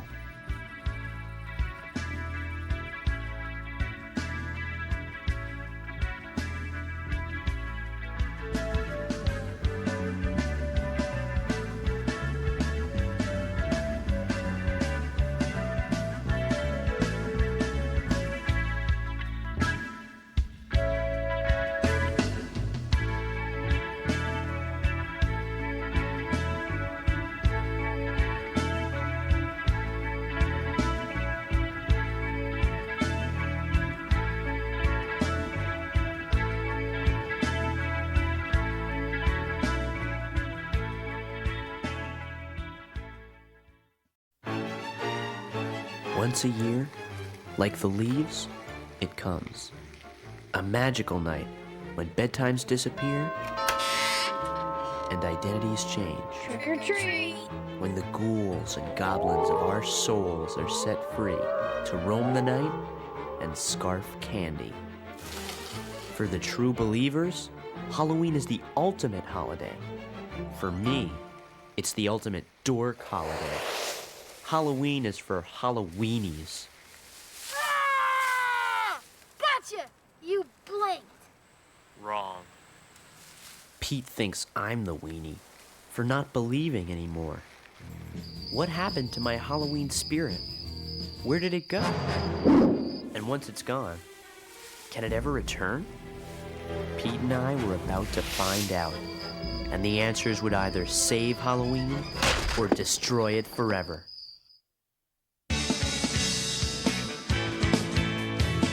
Hey, smiling strange, you looking happily dear. I can't settle a shin bed. Or have you picked your target yet? Yes, indeed. Don't your dog bite? Yes, indeed.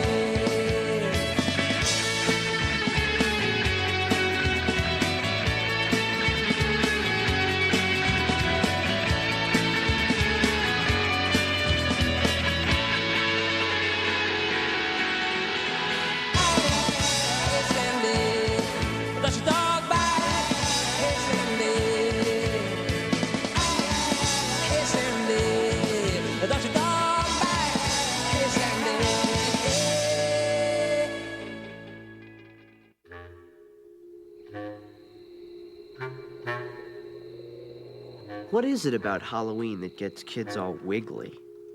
For some, it's eating enough candy corn to launch a lunar probe. But for my brother Pete, it's something much simpler. Immortality. Or, as it's known in Wellsville, The record. you see, 31 Halloweens ago, Greg and Judy Stilp trick-or-treated to 374 houses in one night. By midnight, they were legends. Gods. Like Apollo and Athena. Who? Apollo and Athena. They were brother and sister. Only Athena didn't have a mother, so she just sprang out of her father's head, ready to fight. I saw the picture. The record has never been broken. Me and Pete always tried. But then he quit. Athena never quit. I won't either. The thing you have to realize is that to Pete, Suction. Halloween isn't a holiday. It's a holy day, and a gutted gourd is a token of thanks to the Halloween gods. You are the chosen one. But even the truest of the true believers need a little help now and then. And that's where crossing guard Frank Gulcher comes into the story. Good day, citizens. Hey, Frank. Nice wheels. Born to be wild, huh? No, that's my surveillance assault vehicle. You need that thing to guard the crosswalk? Oh, no. I'm on special assignment, Chief. Halloween duty. I've been called to serve and protect Sector 17. Now listen up, you two. Tomorrow night, be sure to buddy up, because they're out there. Oh, they're out there, all right. Pete knew exactly who they were. The Pumpkin Eaters. A pack of goons who turn Halloween into Halloween. No one knows their true identities, but every year they rip through Wellsville like a twister, pulverizing the Halloween spirit of everyone who still believes. They are the Dark Knights of Halloween. Good buckets. You got that right, Chief. The thing is, that if we don't stop the Pumpkin Eaters, this is, our last Halloween. What? Sorry, Chief. I know how much it means to you, but I don't make the rules. The word just came down. Oh, remember, Chief, today's Devil's Night. 24 hours to the big show. Be careful out there.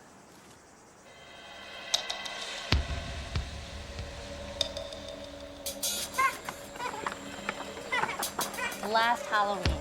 Wow. How's Pete taking it? Like someone punched his soul. Between you and me, I hope this is the last Halloween. I'm sick of it. Whoa. Check it out. It's like a pumpkin graveyard. Looks like this one got away. It used to bug me whenever I saw a smashed pumpkin. It just seemed so senseless. But that day, I finally understood. Maybe because I hated Halloween. Smash it. Do it. No one's looking.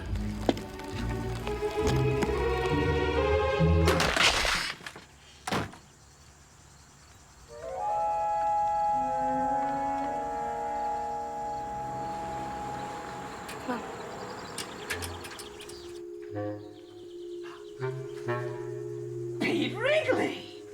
You have tasted the dark side! And it tastes like chicken! Right, Mike? Do me a favor. Clam it! Maybe, just maybe there's hope for you yet, Wrigley. Hey, does anybody else's pumpkin head smell like tangerines? Yeah. I licked mine once. Don't go ruining your appetite, boys. 'Cause tonight, we're gonna have us a little weenie roast.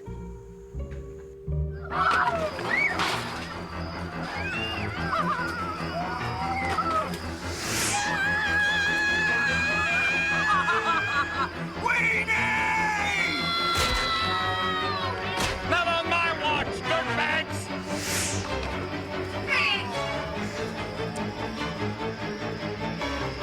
Ambush. What makes someone do this? I don't understand. I know it sounds crazy, but I couldn't help feeling like I was to blame for what happened. As if the Halloween gods had cursed Pete for the pumpkin I destroyed. And it didn't help that the next day, I'm sorry, Gumdrop, but I'd have to be an idiot to let you go trick-or-treating. Nona's pop pulled the plug on her Halloween plans. Love hurts. Pete, Mom told me about Nona. What are you gonna do? Nothing. Can't break the record alone. Takes 2 people to haul the candy, remember? One more shot. It's all I wanted. Maybe it was loyalty. Maybe it was stupidity. But to this day, I still can't believe what I did next. Pete, I'll go with you. You and me. Together. Remember? Don't yank my chain. I'm not. I'll go. You will? You what? Pete, you can't go trick-or-treating. It's no big deal. I know what this is about. So you smashed a pumpkin. Is that worth ruining your life? I think you're being a little dramatic. Dramatic. I'll give you dramatic. I got 2 words for you. Ellen, don't. Ned Richmond. Remember last year? How could I forget? Last Halloween, this 15-year-old phoebe named Ned Richmond went trick-or-treating. And the pumpkin eaters caught him. He got roasted for everyone to see. Ned's life has never been the same.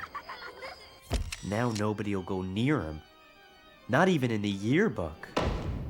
But I can run really fast. Pete, please, don't do it. Once a Halloweenie, always a Halloweenie. You'll be scarred for life.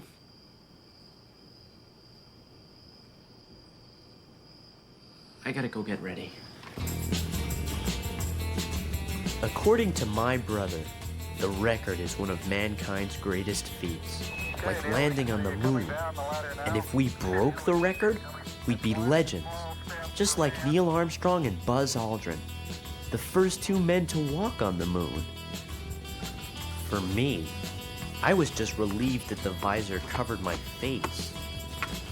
Pete was relieved too, because he could actually relieve himself in his spacesuit.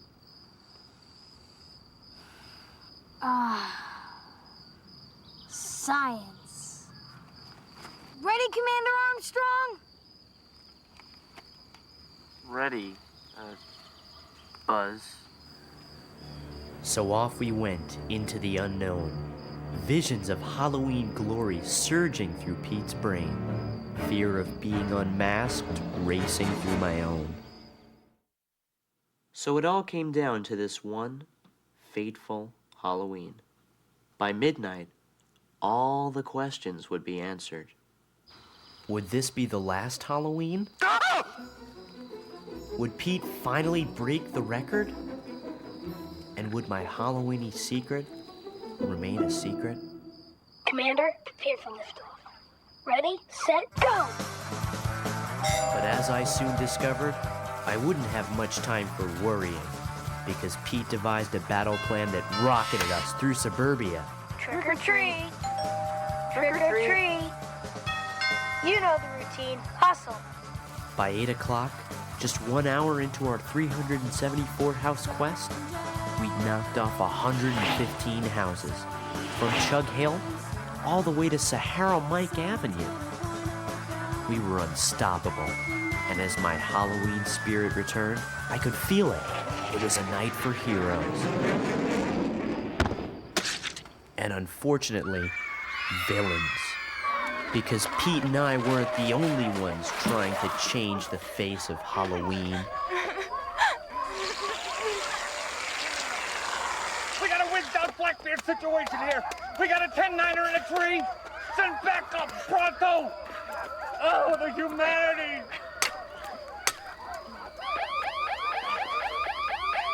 You cannot do this to me. I'm a civil servant.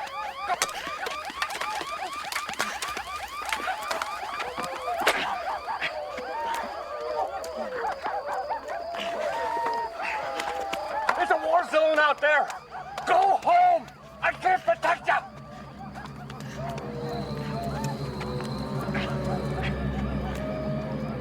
Freeze! Or your fertilizer! With the Pumpkin Eater's reign of terror in full force, I convinced Pete that we had to take evasive action. I knew that if the Pumpkin Eaters caught me, Halloweenie Town. So armed with Pete's knowledge of every shortcut in Wellsville, we began serpentining suburbia. But somewhere around house 203, the Pumpkin Eaters tightened their stranglehold on Halloween.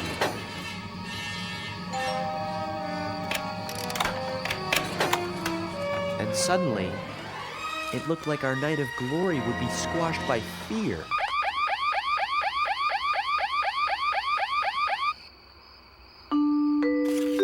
spirit of Halloween could not be crushed.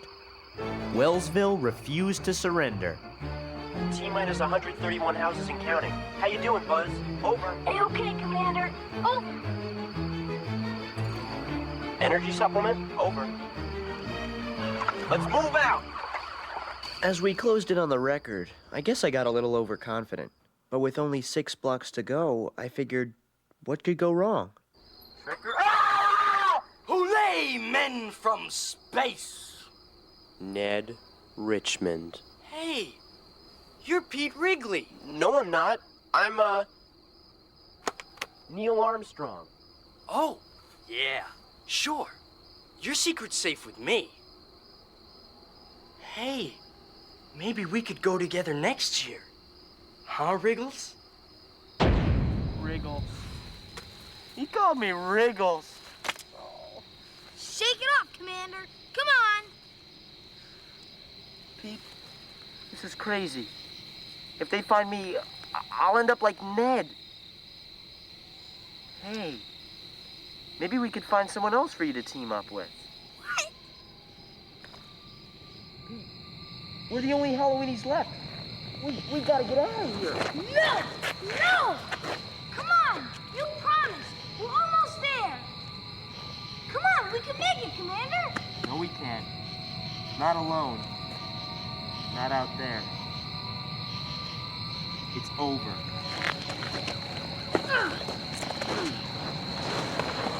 That's what you think! I don't need you! Well, don't say I didn't warn you. I knew that I was being a spineless weasel. I knew that I was sucker punching Pete's dreams of glory. But I had to get home and lose the spacesuit. I just couldn't end up like Ned. Going my way, Halloweenie!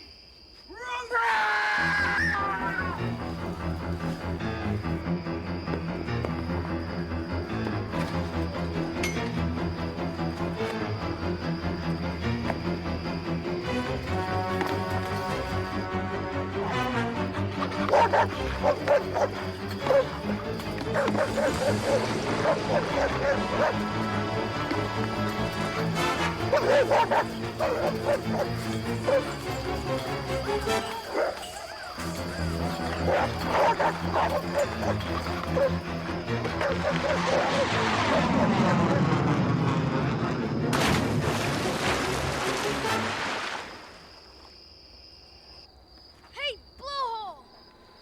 Wherever you are, in 45 minutes, I'm gonna be famous! You know what you're gonna be? A blowhole! Over here! You went this way! Get the weenie!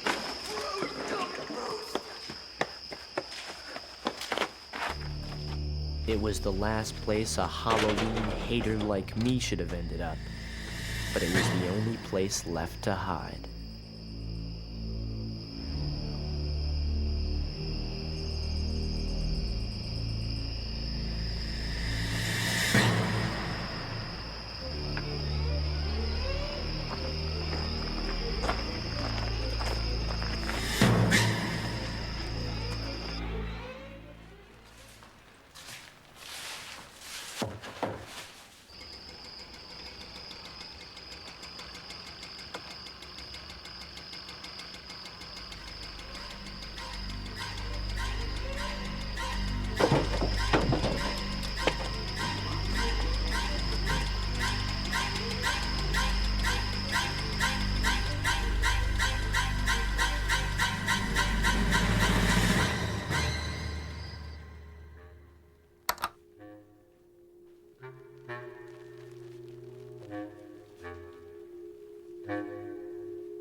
Lame.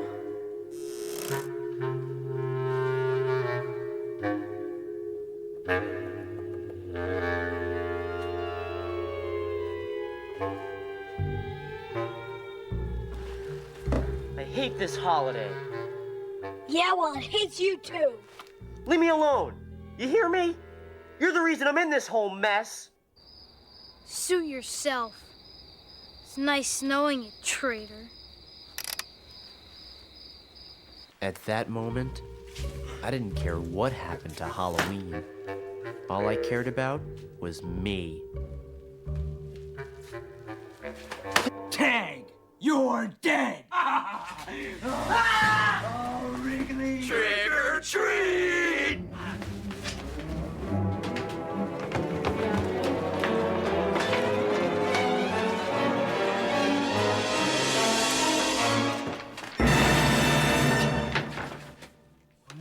Well. It isn't the biggest Halloweenie of them all. The last house. The final frontier. I'm one house away, jerkweed. I told you I didn't need you. What do you want from me?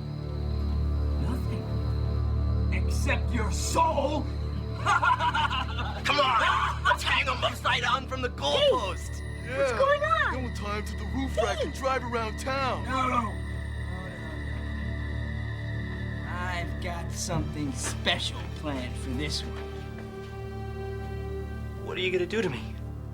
Well, that depends on what you do for me. Bite my scab! Why? Why now?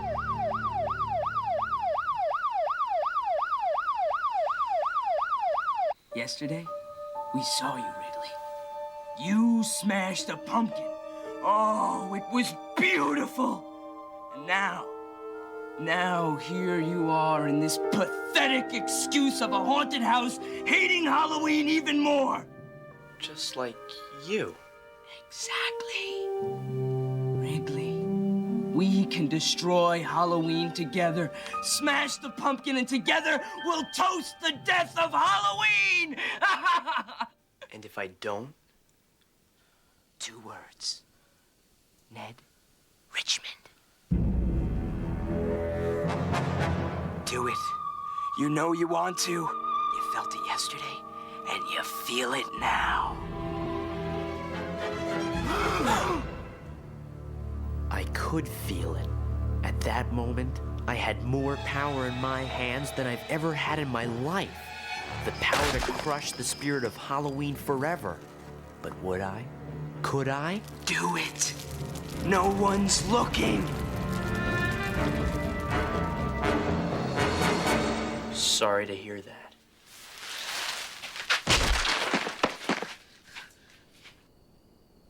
Endless Mike? What'd you expect, Carrot Head? Mr. Tasty? Fry this weenie!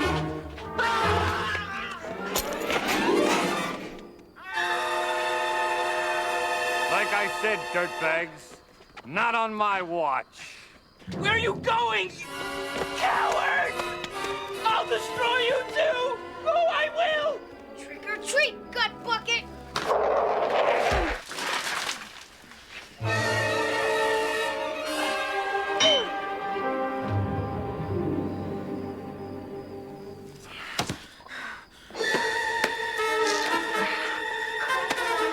You know, Flamehead, in space, no one can hear you scream.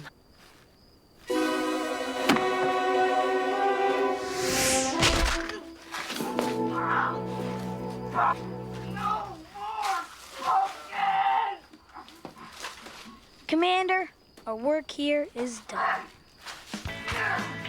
In the end, Pete was right. It was a night for heroes. The next day, with the pumpkin eaters unmasked and in custody, the cleanup began. You missed a spot. Stooge. It was the last time their kind ever haunted our town.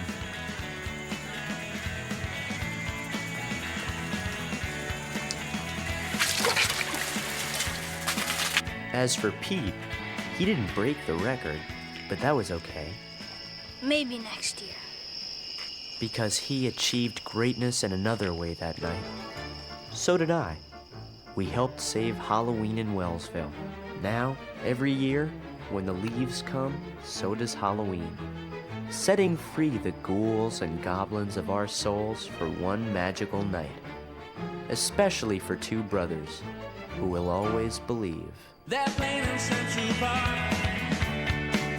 And she's already shouting at the gate. Billy didn't tell you everything. Or did he mention the magic day? Well, I figured it out from a fig tree. It's the chosen fruit of the devil himself. And now you've been back for 50 years. And now it looks like Daddy's taking off his bill. Waiting for October. I cross my fingers, cross my heart, and hope to die. Waiting for October. I'm in the book and I'll be learning how to fly. He's coming down, but it's not alone. This is my dad, and these are his new underpants.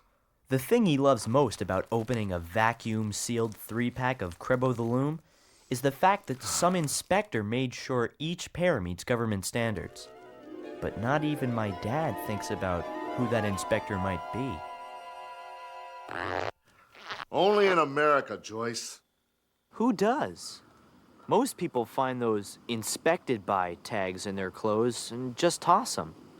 Not my brother Pete. He started collecting tags ever since he noticed a weird pattern. Every pair of underpants he ever got was approved by one inspector. 34, you did it again. At first, he thought it was a coincidence. But as he went day after day, without binding, without chafing, in complete snugness, he finally understood. Inspector 34 was really your guardian angel? Strange as it sounded, Pete knew Inspector 34 was out there, watching over him. And as we were all about to learn, he was absolutely right.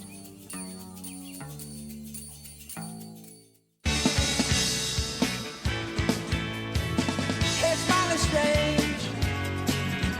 You looking happily deranged. I can't settle a shin bed. Or have you picked your target yet? It's ended. Don't your dog bite? It's ended.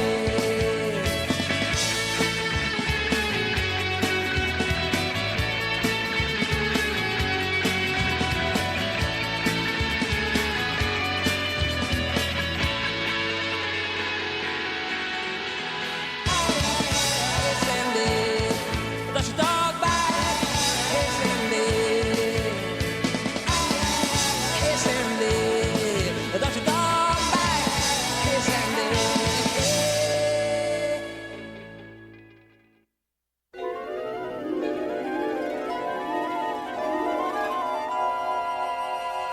They say that at first, no one believed in the theories of Christopher Columbus and Albert Einstein. So I guess Pete was in pretty good company. I don't care how snug they fit. You're nuts. Guardian angel? Get help. It wasn't hard to think my brother was crazy. Every day, he sent fan letters to Crebo the Loom to show Inspector 34 his appreciation. And every night, he fired up his landing pad, hoping Inspector 34 would show. To tell you the truth, I kind of figured Inspector 34 was just a man in a factory myself, until the next day. It began when me and Ellen were practicing for our school band, the Fighting Squids. This year, instead of spelling squid, the band was forming a squid shape. And we were auditioning together for the coveted part of the left tentacle.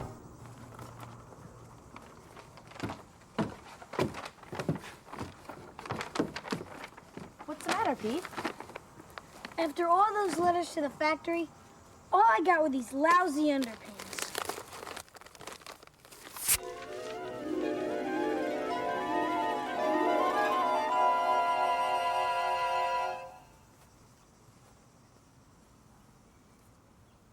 Pete, urgent. Meet me Thursday night at 9:00 p.m. behind the Pine Disinfectant Plant. Inspector 34? He needs me.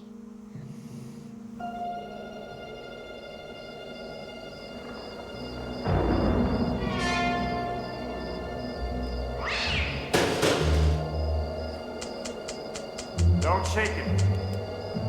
Twist the lid 1/4 turn to the right. The Krebstar 9300 series has a defect in the positive battery terminal. Pete Wrigley, I've watched you grow from a toddler 3 to a 14 regular. Spectre 34. I'm sorry to drag you out like this, but I need help. Name it. What am I thinking? I can't ask this of you. Wait! I know 24 knots. And I'm well trained in high explosives. Let me help. It's not like that. The work I do is very important. If I miss one flaw, well, you know what's at stake. And yet, sometimes I wonder, is there more to life than underpants? Have I struggled so hard for perfection that life is passing me by? You seem to know how to have fun, how to cut loose, as they say. I was wondering, can you teach me?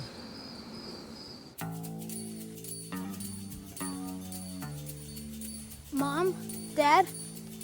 This is a friend of mine, Inspector 34. Inspector 34, yeah. And I am... Don Wrigley, 37 stout, down from 38.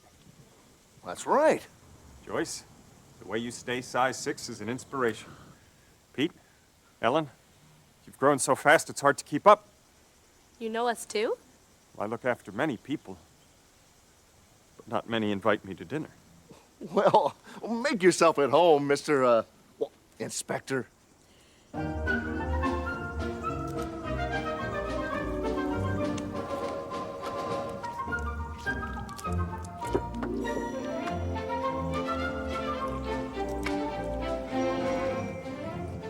It was pretty weird. None of us had ever seen anyone eat so neatly.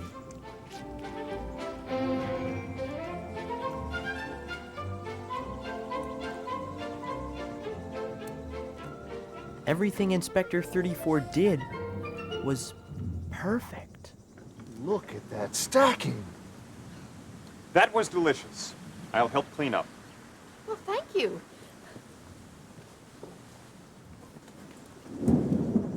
Don't touch that! Go get my camera. Right. Go.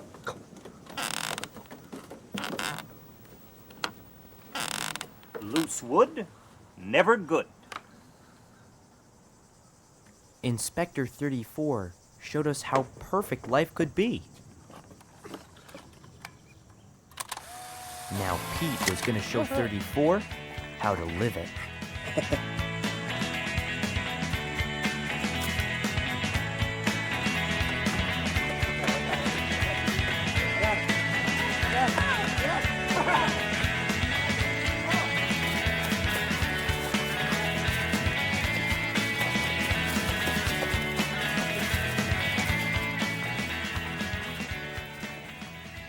Go ahead. Kick it.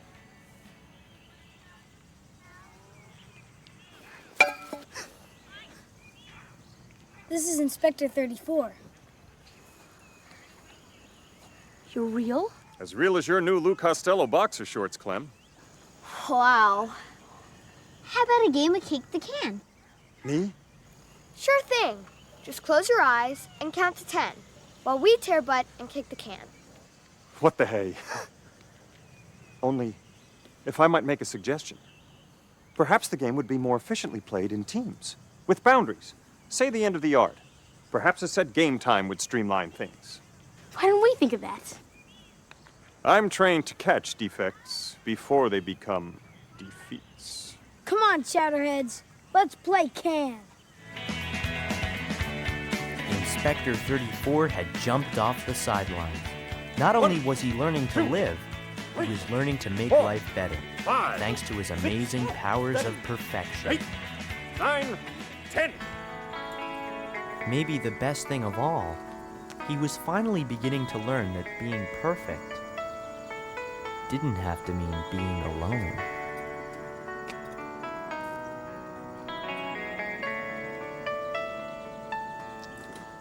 I think tentacles sway. They don't waggle. Trust me, I've seen him waggle in the movies. What do you think, Inspector 34? I think best friends ought to agree when it counts. And you two should put your heads together and come up with something.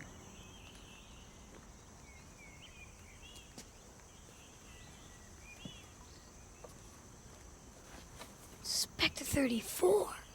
Pete, you giving me so much more than I can ever repay. This is so much better than underpants. Don't mention it. You know, I used to look at all the flaws in the world and I'd think if I could make one thing perfect. And then I did. Underpants. But why set my sights so low? I mean, look at the problems with the oceans and that hole in the ozone. I think I can help. And I think you can too, Pete. I want to teach you everything I know. I want to make you an inspector, like me. And so the student became the teacher. Instead of learning how to enjoy life, Inspector 34 was teaching Pete how to inspect it. Before you can inspect anything, you have to first inspect yourself. This might hurt.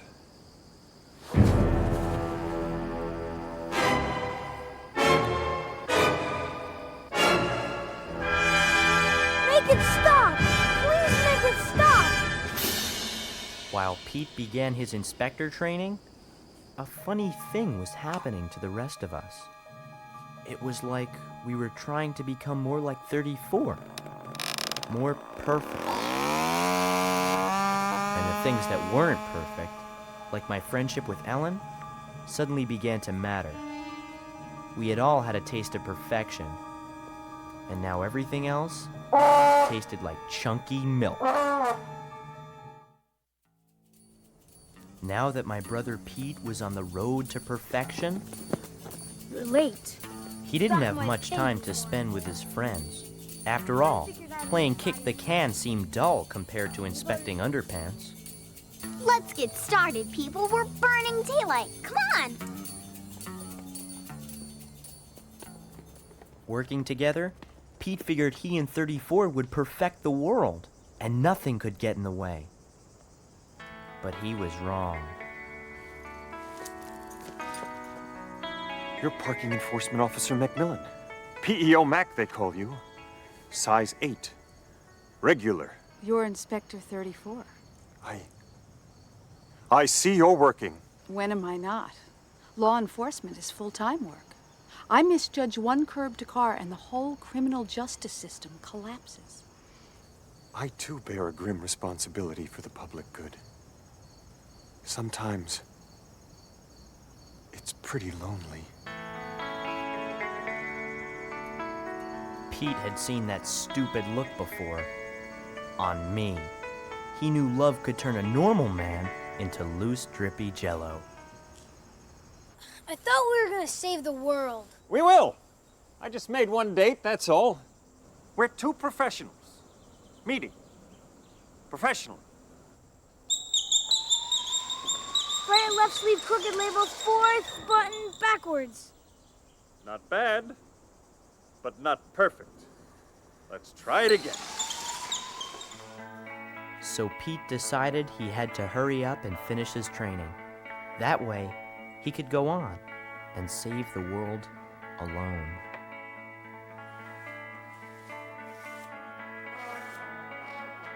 But Pete wasn't the only one working round the clock. My dad spent most nights scarfing chicken in search of the best way to stack bones. Come on, my little femur. Give me purchase. While Mom fixed the creak in the door, the stairs, the pepper mill, and even her creek fixing tools. Now she was ready to take on the attic. I'm going up. Even Pete's friends made kick the can so efficient, they no longer had to play. Instead, they calculated the probabilities of who would win. My game.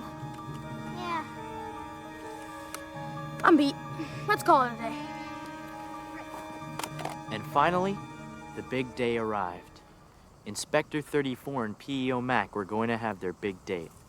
But first, Pete was about to take his final and most grueling test.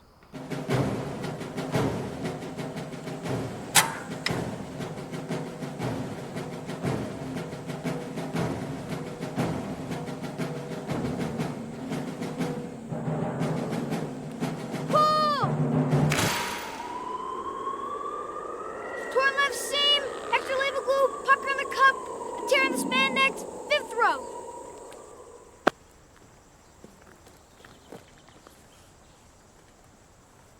Perfect! I made it. I'm an inspector. Well, not quite yet, Pete. There's one more thing. You see, we inspectors hew to a stricter code than do civilians. It's not enough to just pass a test. You have to prove you're ready. A real inspector will know how. Well, I have a date. But what about our mission? I'll be back. No, you won't.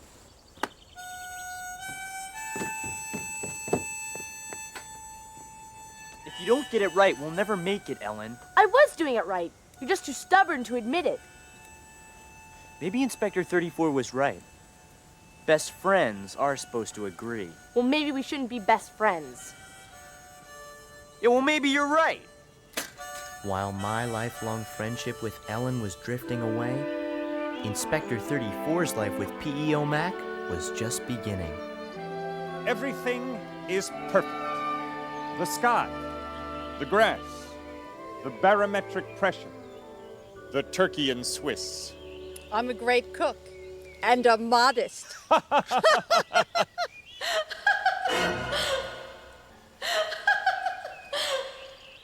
on, that was a joke. Yes, funny. What's the matter? What is it? You know, Mac, maybe this isn't such a good idea. I mean, I've a very heavy workload. It's not a good time for me to be dating. I'm sorry. Goodbye.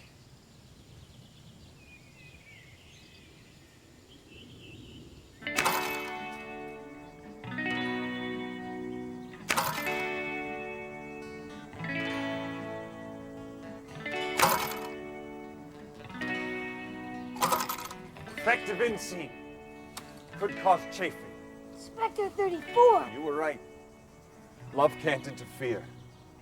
I'm needed. We're needed. We've got a job to do.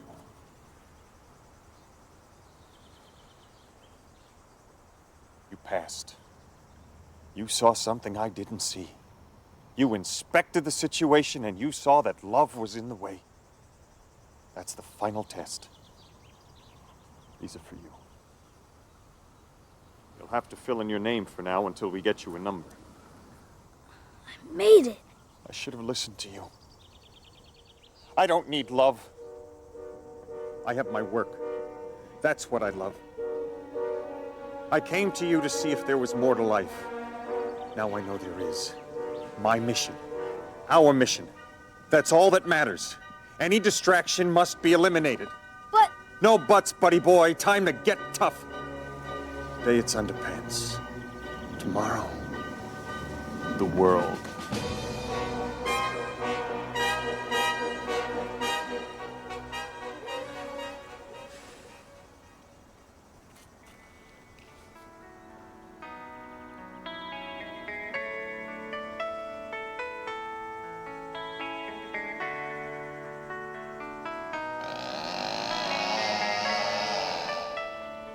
Now that he had finally made it, Pete could see what perfection was doing to all of us, including himself. My brother Pete thought he and Inspector 34 were going to save mankind. Now he had a new mission, to save his friends and family from the icy grip of perfection, and to rescue Inspector 34 from himself.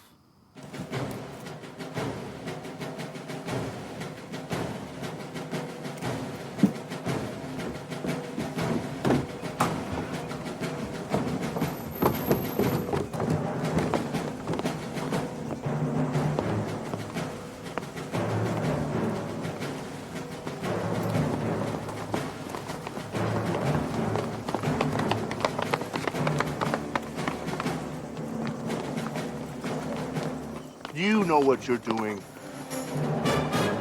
He sure did. My brother was wearing the defective underpants from his training, figuring it would attract 34 like a beacon. And sure enough... You passed these underpants for inspection? What are you talking about? Suppose this isn't your tag. I say you've gone soft. You're a disgrace to your number. You're not fit to inspect. What are you doing? You told me, before you can become an inspector, you have to prove yourself worthy. I say you don't have the guts. I taught you everything. Now you challenge me? All right. I submit to inspection. But when I pass, it'll be your turn. And there won't be enough left of you to wipe up with a moisty nap. Pete planned a series of brutal tests. First, putting an ice tray in the freezer without spilling a drop. Next, squeezing every molecule of toothpaste out of a tube. All through the day, test after grueling test, Inspector 34 was perfect. That is snug. It seemed like nothing could stop him. Well, is that all? One more test. Give me what you've got. Then it's your turn. Watch and learn. The final test? Table manners. With barbecue chicken. One of the messiest foods known to man.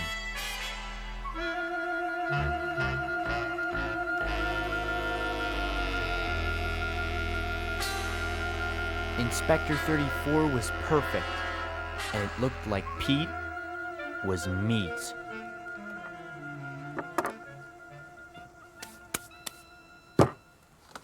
Moisty nap? Not necessary. Then suddenly, it hit us like a truckload of underpants. Moisty naps? You're supposed to use your hands. It just tastes better that way. Barbecues are supposed to be messy. Eating perfectly is imperfect. You fail!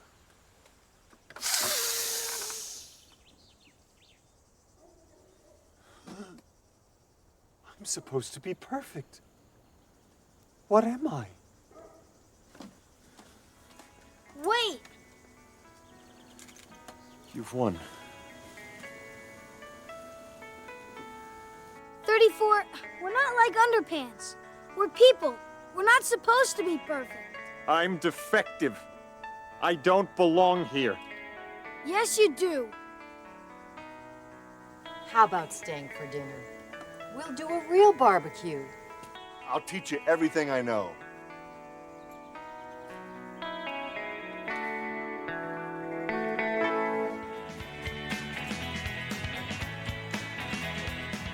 With each greasy, sloppy bite we took, we moved further away from perfection. And so did Inspector 34, who decided he was going to give imperfection his best shot.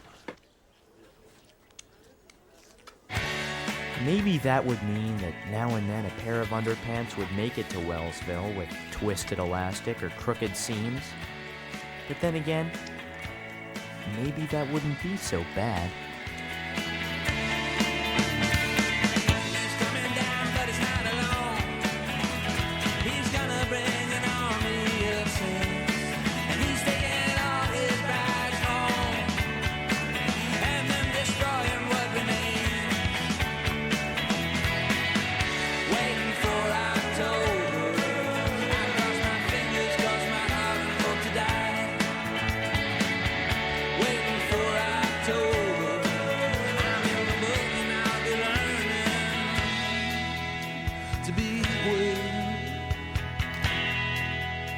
To be with.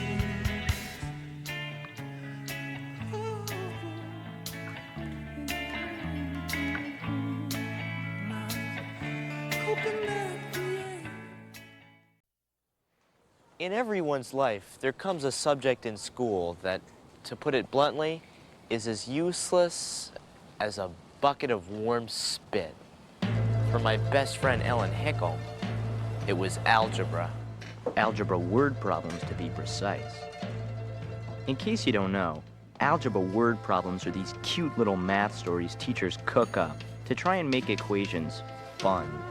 So, if Mary Louise collects X amount of fungal growth and Idaho yams at a rate of 637 items per year, and Joe collects Y amount of swizzle... Why do we need to know this? It was a question asked by a million miserable students every day. But as we were about to find out, Ellen's why would ignite a revolution that obliterated a mighty math teacher and nearly rubbed out word problems forever.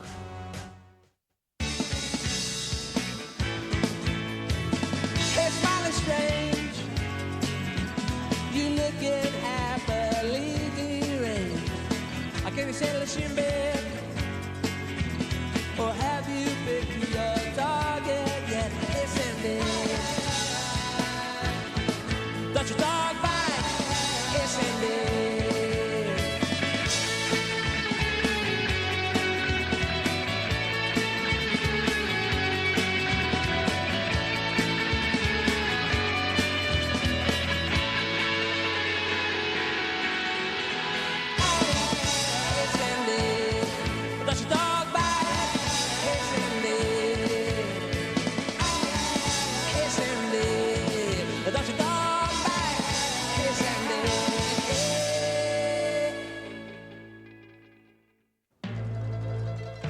So, if a styrofoam chest contains 16 frozen fish sticks and To Ellen, word problems were an insult to humanity, but to Miss Fingerwood, they were like poetry. of plankton. It's no secret that Ms. Fingerwood lives for math. She named her cat the square root of 7 and bakes pie pies accurate to 121 decimal places. Rumor has it that the first time she saw the number 2, she thought it was her mother. Now, let's go over yesterday's homework problem. If train X leaves Ovid at 2:22 p.m.,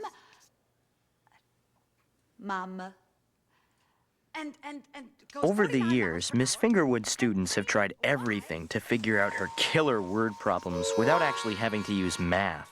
per hour, but stops for a little tiny baby deer in the road. What time will train Y arrive at Lodi?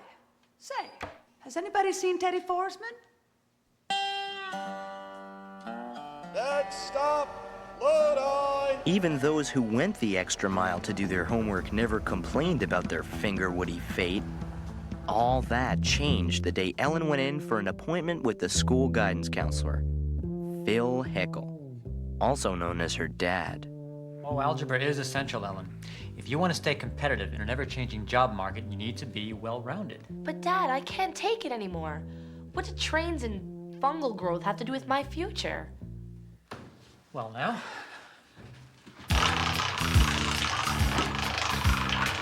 How about writing a fast track to an exciting career in caboose repair?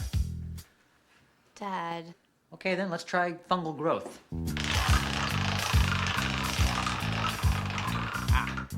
I'll have you know that mold research is one of America's fastest growing fields. Thanks for your help, Dad. So, if Farmer John has one chicken that lays X number of eggs per day, but he has one egg for breakfast, fried with a little hot sauce, maybe some hash browns, how many eggs per day does Farmer John need to make a profit of Y? Where's Teddy Forsman?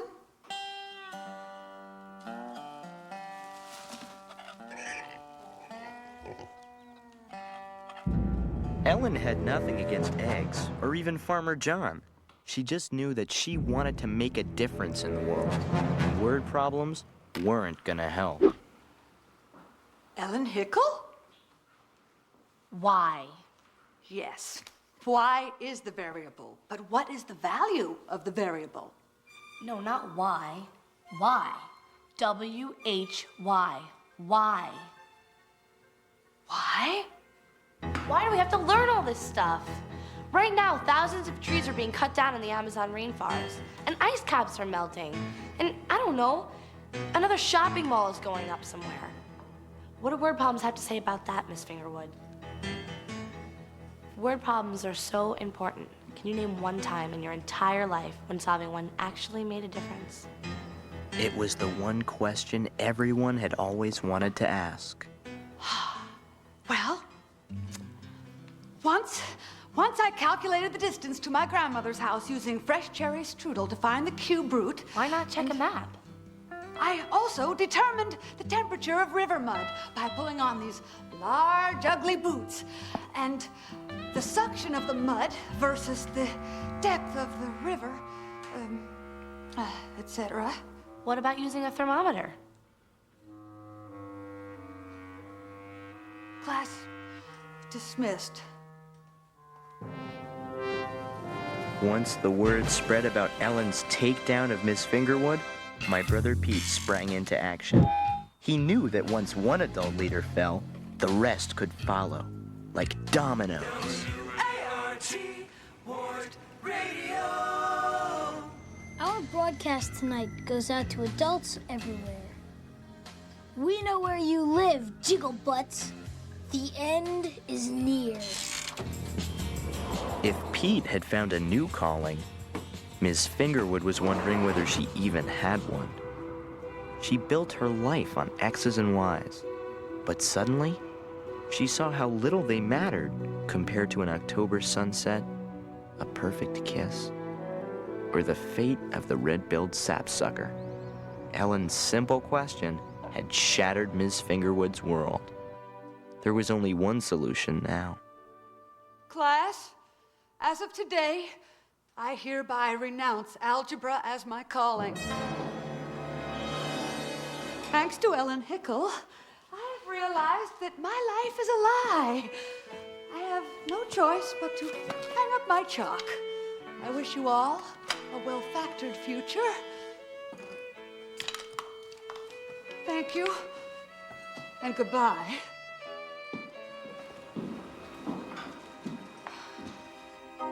You still never told me why. Inside the teacher's headquarters, nobody was all that worried about Ellen's little revolution.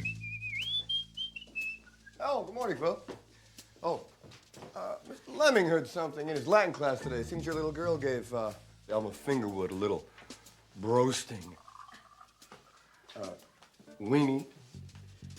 Filia tua virginali ligno digitos debit faciet opus. Translated roughly, I think what Theodore is saying is, your daughter gave Ms. Fingerwood a face job. Why, thank you. Look, I've told her that questioning authority isn't popular in the workplace.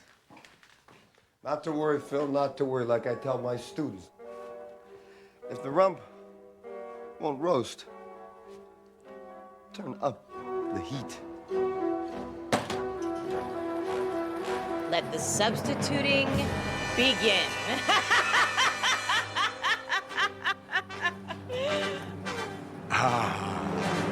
Thank prime choice. If Y equals the amount of detergent in a laundry box, and X equals the size of the scoop, how many scoops of detergent will fill a 6-pound box if... No! Excuse me? Mr. Zank, can you tell us how the value of Y will fix the hole in the ozone layer? Or make Christmas less commercial? Well, not exactly. If Y doesn't matter, sir, then why? Ellen had found the formula to destroy word problems. What came next was slaughter. If the average life is made up of 612,720 hours, why spend a single second on something that doesn't matter?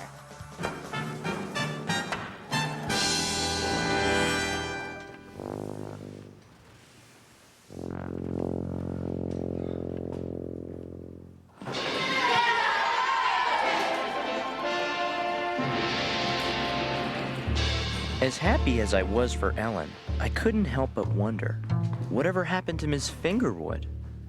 I've been teaching algebra for so many years. I'm not sure what else I can do, Phil. Elma, you came to the right place. Let's start with a series of standard career tests. First, snatch the pebble from my hand.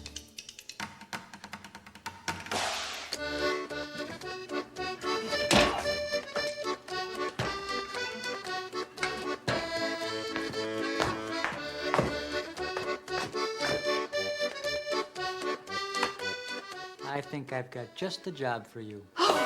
While Miss Fingerwood was gaining hope, the other teachers were losing it, thanks to Pete's non-stop reign of terror. It's them! Don't answer. They keep calling and saying I'm a blowhole. I know that's defined as a muscular flap on a sea mammal, but it scares me.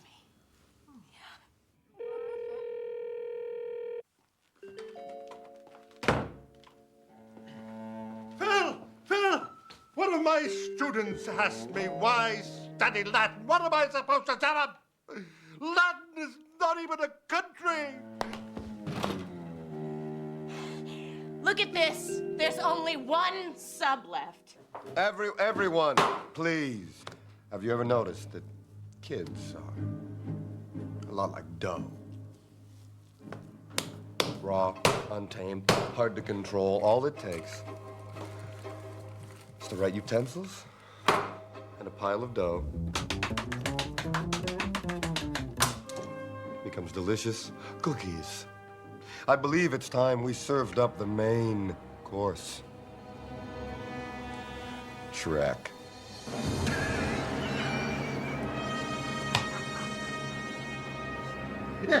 Shrek?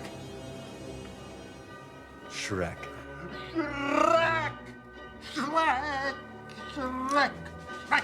Shrek! Shrek! Shrek! Shrek! Shrek!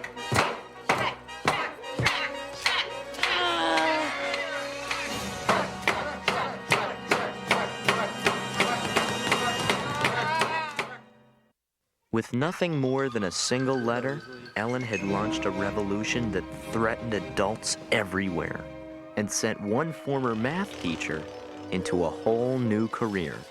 It wasn't exactly teaching algebra, but it did involve her favorite thing. Tonight's next bingo number is divisible by 5, yet it's sometimes called 1/4. Please give a warm, double-digit welcome for I-25.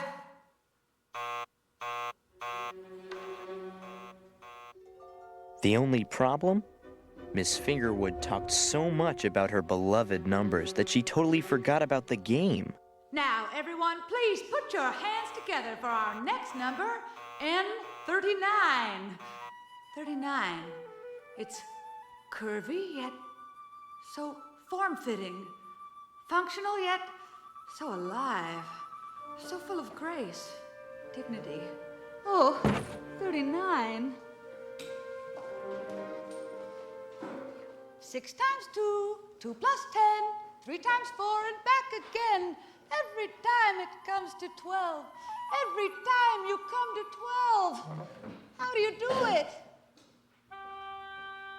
Finally, people got tired of waiting around for bingo, and Miss Fingerwood was out of a job.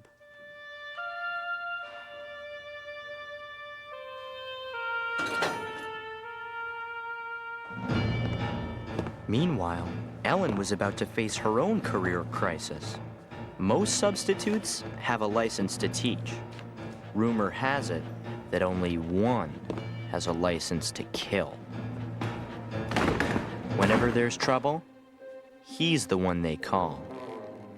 His name? Shrek. They say he crushed the Glee Club uprising of '84 with a bazooka. What would Shrek do to us? Hey, everybody. Today we're going to learn about Algebra 101. Sing along with me.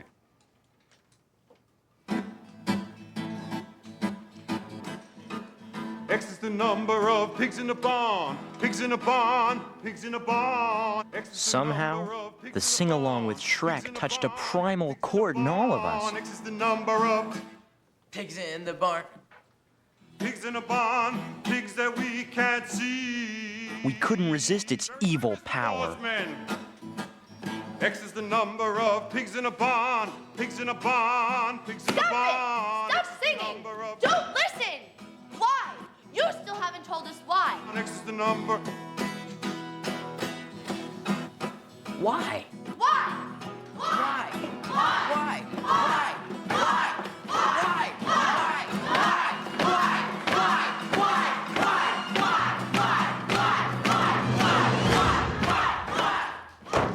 They shreked Shrek.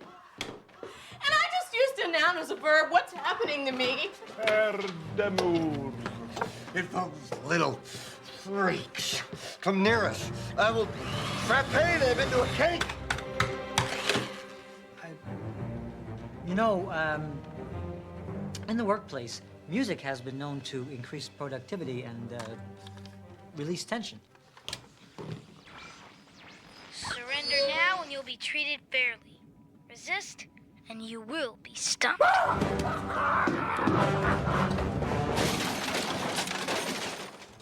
But there's a lot to be said for silence, too. Phil, in the words of the great Emily Dickinson,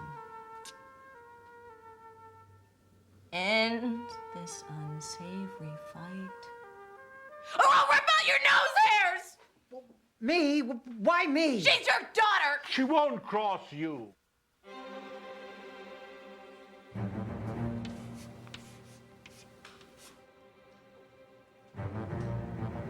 Dad.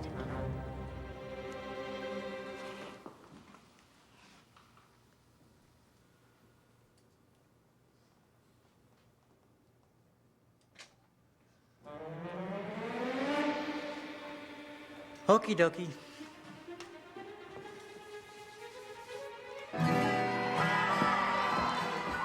Ellen hadn't planned on nuking her own dad, but she couldn't let anything stand in the way of total victory.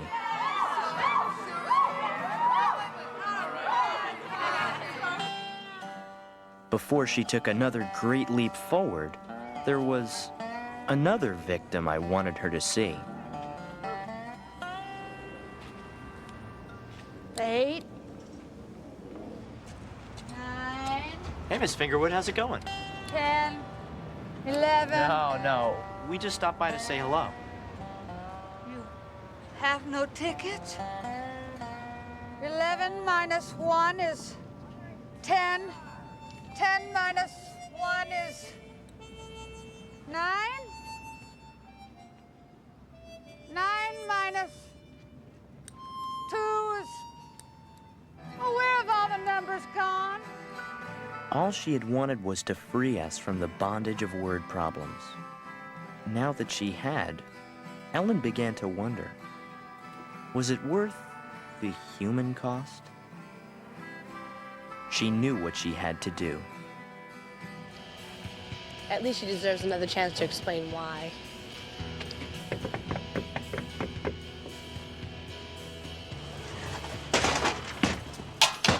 Is Miss Fingerwood here yet? You mean the clicker chick? Nah, she got fired this morning. Do you know where she went? Nope. But, I found this written on a box of crib duds. If bus number 2, Mama, departs Wellsville at 10 a.m., traveling in a northeasterly direction, how fast must the bus go to deliver former math teacher to train station Y at 3:59 p.m. to catch train to boat to sail away forever? Sail away forever. Ugh, I hate word problems. Well, it's the only way we're gonna find her. And we've only got an hour and 40 minutes to figure this out. Come on. This is ridiculous. We're never gonna figure this out. Yes, you are. Dad! Only you let me teach yesterday, I could have shown you a thing or two about algebra. Dad, I never meant for you to be a casualty of war. I guess the revolution didn't turn out like I wanted. I'm sorry. Don't be sorry. You were just exercising your powers of expression. That's a very desirable trait to employers. And dads.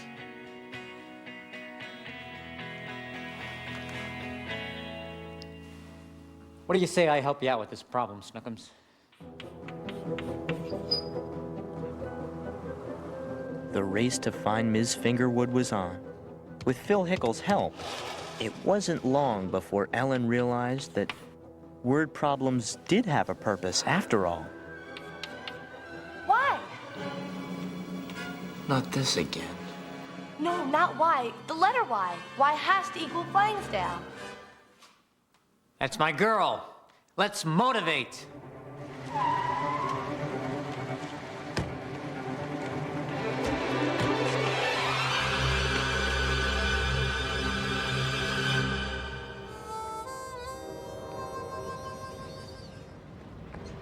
Miss Fingerwood? Ellen Hickle? Miss Fingerwood, once I determined the speed of the bus and subtracted the co-equal, it was easy to figure out that Y equals Flangsdale. Well, you could have multiplied by 3.5, but flexible equations work with even integers too.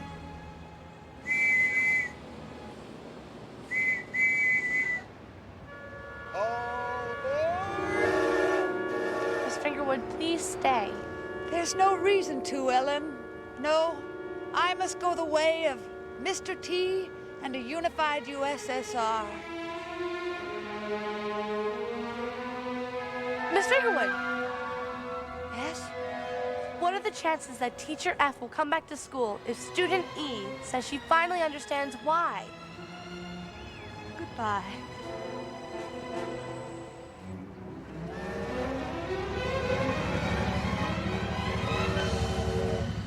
The chances are excellent.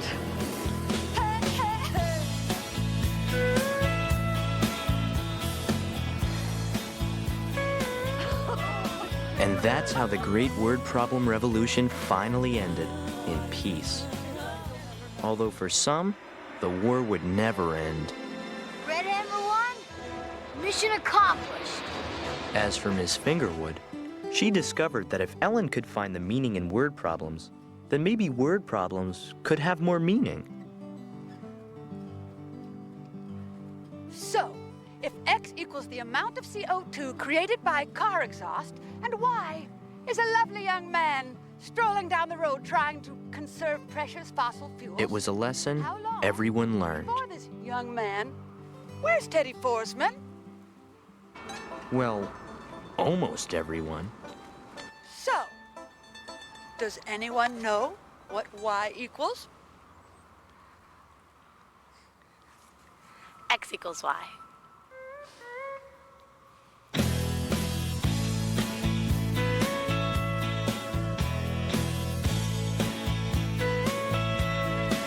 Water me, water please, water your garden.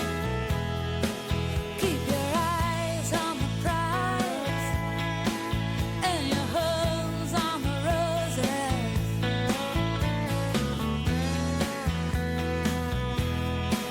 All the weeds are taking over. Bigger weeds are taking over here.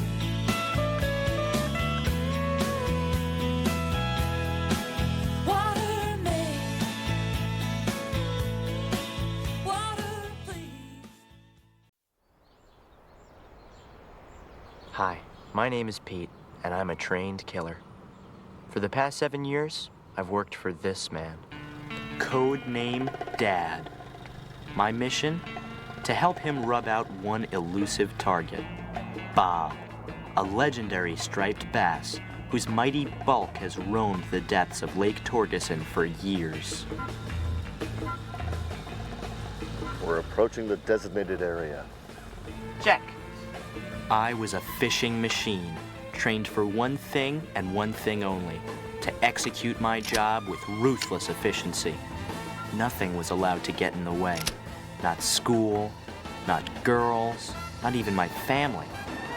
But the one thing I never thought would get in my way was me.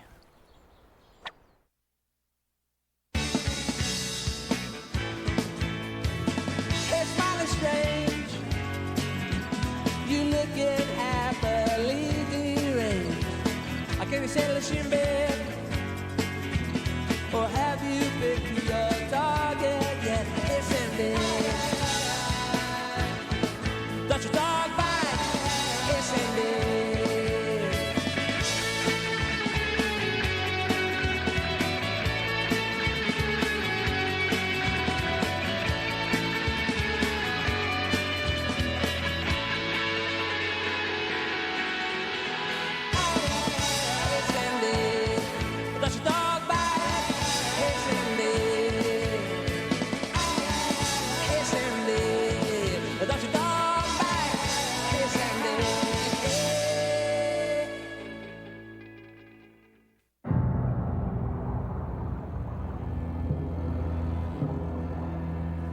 I wasn't always a fish assassin. It all started on my 8th birthday, when my dad took me to the lake for the first time and gave me this fishing knife. It has 10 attachments, including a pizza cutter and a handy blowgun. It also has a personal inscription. I-A-N-K ount K on a ooye. That's Pig Latin for I can count on you. Those words have always meant a lot to me. As the oldest son, I have to be the responsible one. So while Dad counts on me to make sure our lawn is perfectly flat, the younger son gets to launch himself into a geosynchronous orbit. But every year up at Lake Torgeson, Dad counts on me in a whole different way. Maybe it was fish murder, but for me and Dad it was a mission. Its scientific name is Rocca saxtilis. But anyone who's ever thrown a line into a lake hoping for glory just calls him Bob. He's named after this guy, Bob, the only fisherman who's ever hooked him. Legend has it that when he lost the fish after a 2-day fight, he promptly lost his mind. Bob.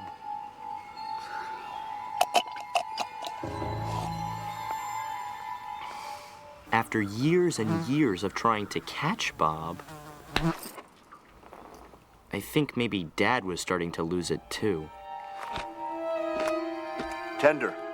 Just the way the lunkers like it. We'd had our setbacks in the past, but this year, my dad was convinced that Bob was going down. And once he did, he was going up on our wall. It's the Buddy Beaver Show. It's the Buddy Beaver Show. That's where my friend Teddy the taxidermist comes into the story. It's the hey, Mr. Wrigley. Pete. Sorry to interrupt you, but we're thinking about getting a fish stuffed. How does it work exactly? Well, it's a complicated and very technical process, Mr. Wrigley. So bear with me. First, we cut him open, yank out the guts, dunk him in shellac, and nail him to wood.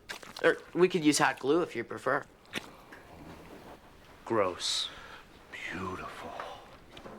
Mr. Wrigley, something tells me you're an action man. Am I right? Then you might want to consider an action pose for your fish. There's ready for action, fighting mad, and Milt's favorite, immortality. The cruel irony of it all hit me like a gaffing hook. We were gonna kill Bob so we could make him look alive. I think I've seen enough. Hold on. What price immortality? Well, it depends. How big's the fish? Oh, big. Bob must be about 15 years old now. 15? You better hurry up and go catch him, Mr. Wrigley. Freshwater fish usually don't live past 12. What? Sorry, it's nature's way. Come on, Pete. We gotta kill Bob while he's still alive. Good luck. We'll be waiting for you.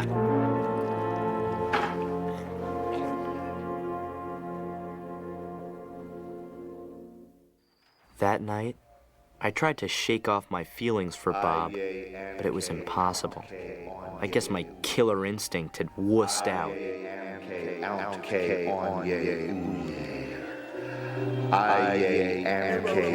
Yank the guts out and dump them in shellac.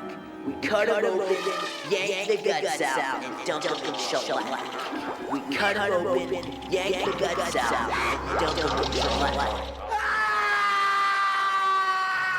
I wanted to tell my dad how I felt, but I was afraid.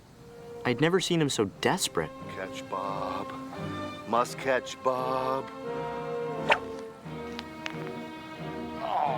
Oh, Pete, give me the June bug spinner and put on some Velcro.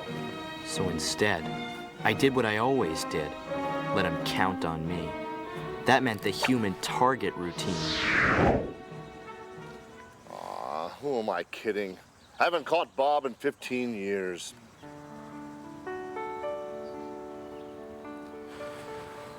Maybe that's the way it's supposed to be, Dad. We gave it our best shot.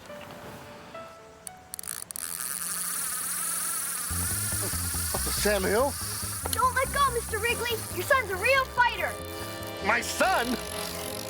Dad's head told him that he'd somehow hooked his own son, but his fisherman's instinct told him to just keep reeling. Son, what are you doing? He's not your son, sir. He's a striped bass. Stripers love yellow smell. Pete's helping me with my merit badge on marine biology. You don't say. Your spawn knows everything about fish, sir. Everything. You can't be serious, Dad. Pete, we need help. I mean, this may be our last chance. Son, how would you like to help your old dad with a lifelong dream? You mean, you want me to make the hit? Well, that's one way to put it. I was thinking you could do your fish thing and, and find Bob, and I'll make the hit. What do you say, son? Pete? I'm not Pete. I'm the fish stalker.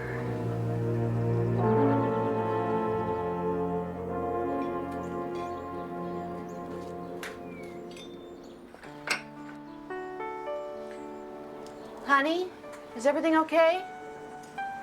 I'm starting to wonder about this whole mission. I mean, catching Bob is one thing, but why do we have to kill him? Just so we can yank his guts out and hang him on a wall.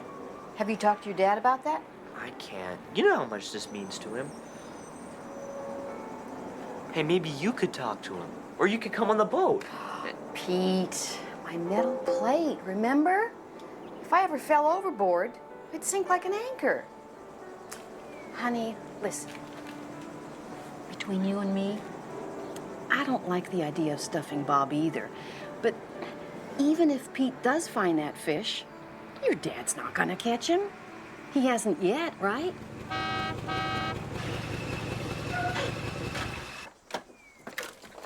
Krebstar has done it again. Wait till you see what I've got. It was the Bass Buster 2000. Guaranteed to catch any bass or your money back. That's not the best part. Look, a touch of a button, 7,000 gigawatt radio signal activates an electronic pulse attuned to Bob's brainwaves. Listen, it lures the fish in, and whammo! All Pete has to do is find Bob, and this baby will do the rest. It's genius. Doesn't seem fair. Fair? Pete, this is war. Come on, I want to try a test run in the bathtub. And that's how a noble underwater beast came one step closer to being hot glued to a piece of wood and hung on a wall. You know, a male adult striper likes to hide in very shallow waters. Amazing, but little known fact. Shallow water.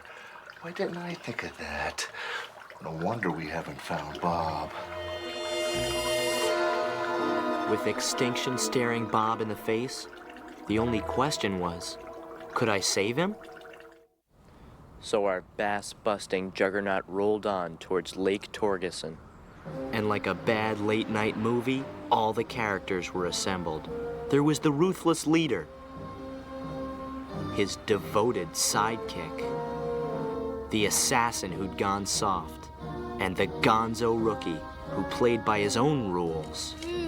Dried algae, the breakfast of champions. Breaker, this is Ahab. I'm looking for a Smokey report. Come back, over.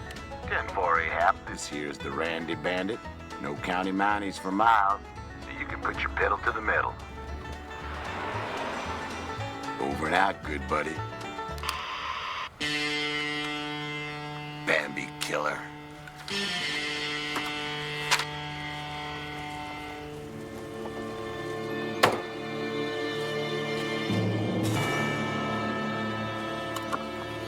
License and registration.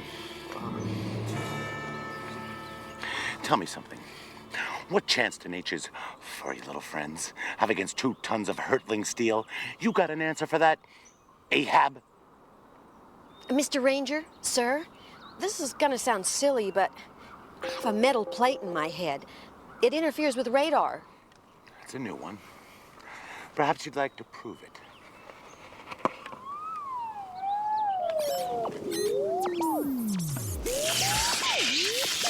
Well, I guess we'll be on our way.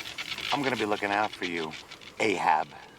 And so will all the plants and rocks and birds and bugs and things. Remember that. You got a license for that tattoo? Read it and weep. Fungus lick. When we got to the campsite, it was the same as it ever was. Dad unpacked his hot lather machine. I love the smell of menthol in the morning. It smells like victory. Mom practiced for her lumberjack equivalency diploma.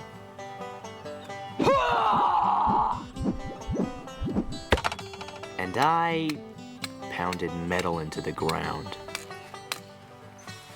If anyone needs me, just skip a stone 3 times. Fish stalker, are you wearing your bubble? Yes. Hey, Pete. Let's get a head start on tomorrow and set up the gear. The time had come for me to talk to my dad like a man.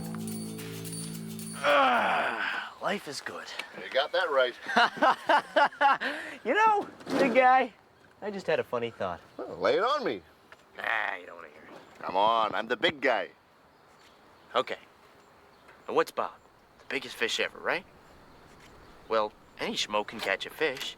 It's a cliche. So what you do is, you turn it around. You get me? The old flip-flop. What do you do with the biggest fish ever? You don't catch it. You'd be famous.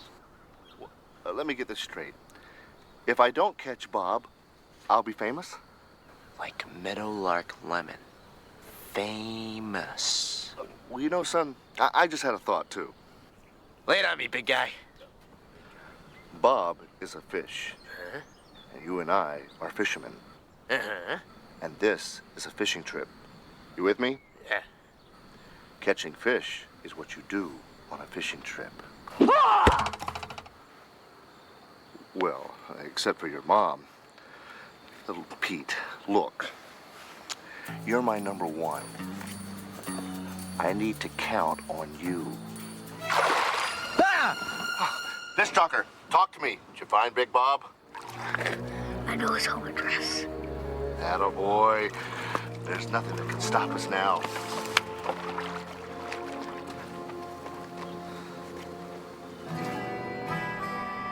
Actually, there was something that could stop my dad, his second in command, me. But if I did, it would be the rankest, most vile act of treason ever. Worse than Benedict Arnold. I hope you appreciate this, Bob.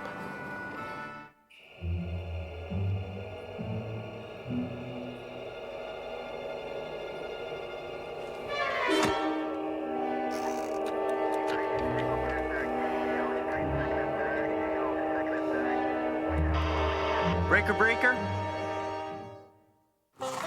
The next morning, while Mom and Pete made breakfast, I made believe that it was just another normal day in the woods.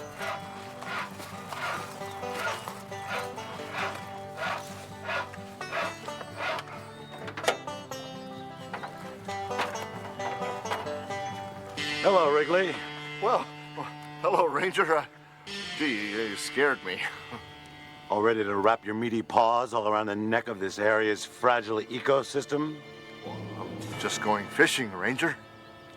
Call it what you will, Wrigley. Mind if I see your license? You do have a fishing license, don't you? Sure. It's in the glove compartment.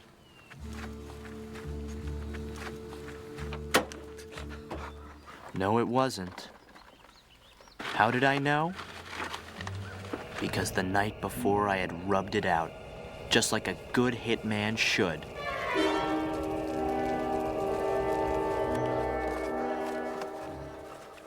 Well, I don't understand it. You know, it should be in there. We gotta leave the park. Oh boy, talk about rotten luck. Guess we gotta get packed. Next time, familiarize yourself with the regulations. They're here to protect all the blessed beasts and the birds and those little wiggly things from mouth breathers like you. Next time will be too late. Bob will be gone by then. Bob? Well, yeah, I think. Why didn't you say so? I've been trying to catch that son of a bats for 15 years. When it comes to Bob, there's only one rule. There are no rules. But what about the future of our fragile ecosystem? Heck with that, Dookie. We're talking big bad Bob here.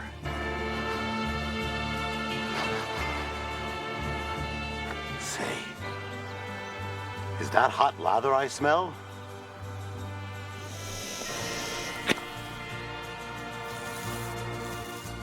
Great day to be alive, eh, Wrigley? Yes, you bet. Unless, of course, you're Bob.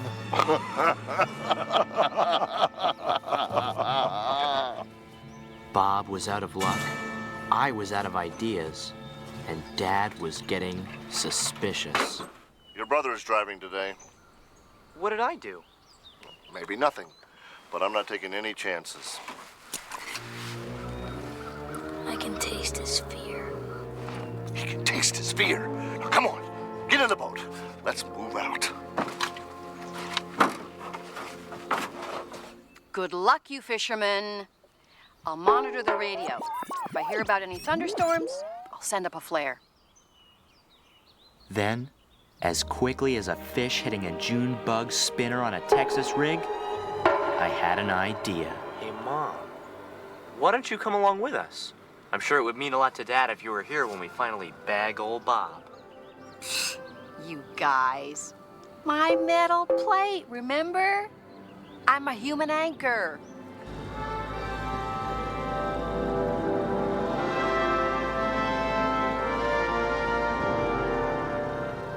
And now, you're a human buoy.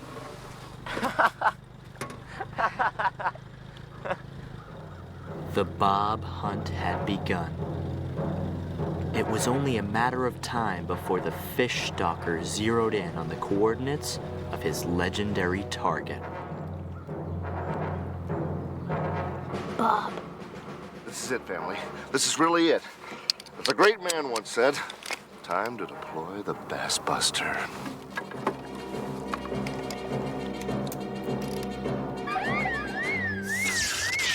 What's wrong with this thing? You know, the cartoon man on the box said this thing's supposed to start beeping when a fish gets within 10 feet. Pete, are you sure he's down there?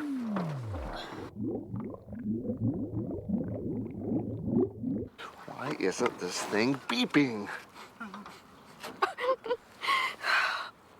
Oh, don't cry, honey. I mean, we'll catch him. You'll see. It's not that. It's this country music station. So much heartbreak. The plate! That's right. It's interfering with the Bass Buster's radio signals. Oh, is that why it didn't work? Hey, wait a minute. You planned this whole thing, didn't you? Mutiny! Dad, To think I counted on you. Give me the knife.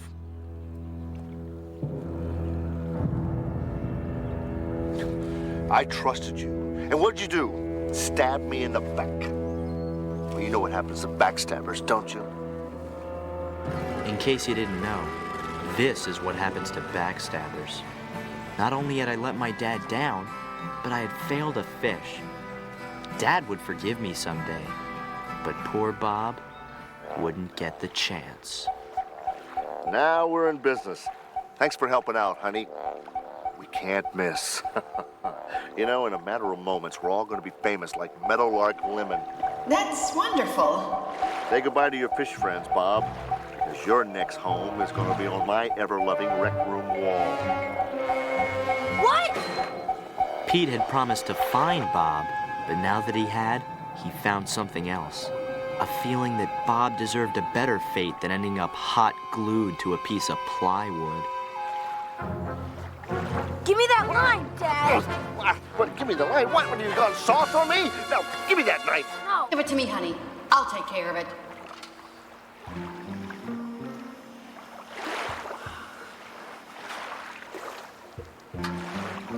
Thanks, Joyce. At least there's one person on this boat I can count on.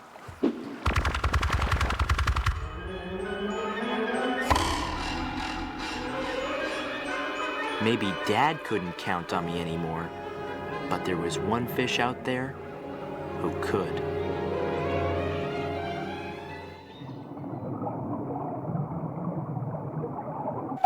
He must be closing in. And the brain signal's luring him right to Daddy. Come on, Bob. Make me famous, Tora! Tora! Tora!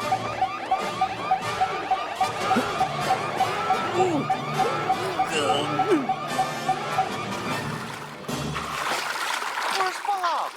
I saw him on the way over. He told me to say hi. How'd you get that knife back? Airmail. Oh, my whole family has turned against me. We're not against you, Dawn. We're just for Bob.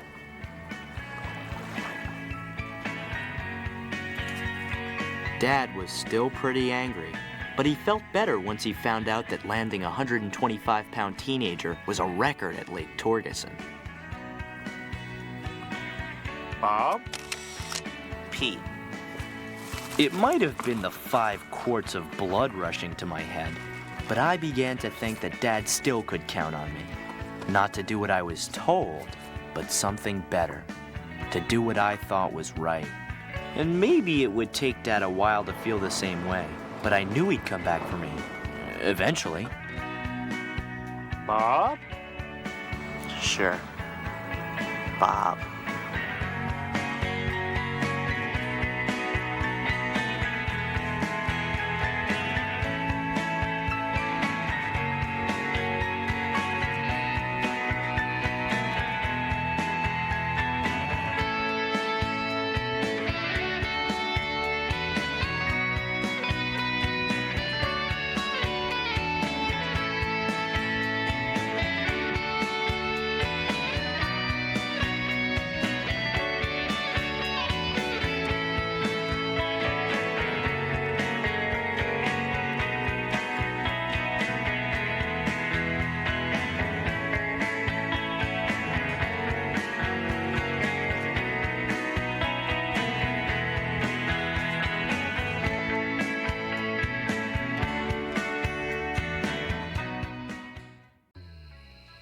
People say there aren't any heroes anymore, but I don't know. I say they're all around us. You just have to know where to look. For starters, there's Perseus. He's the guy who cut off Medusa's head and saved Andromeda from the sea monster. Then there's Pegasus, the immortal winged horse, swooping in out of nowhere to help destroy a fire-breathing beast. And finally, over the skies of Wellsville, you can spot the Artie constellation. Where Artie came from, no one knows. But ever since he arrived in our town, evil has had to haul butt. 19 o'clock, and all left. His pipe.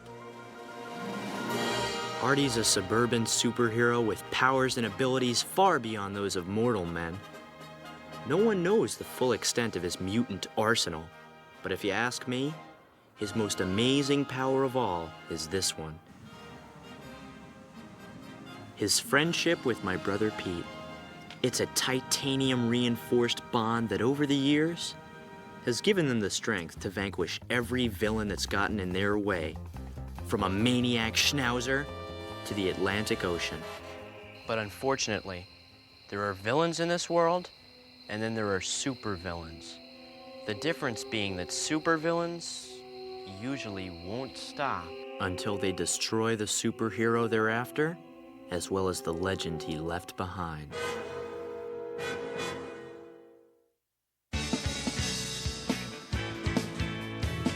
It's mighty strange. You looking happily deranged. I can't settle in bed. Or have you picked your target yet? It's ended. Does your dog bite? It's ended.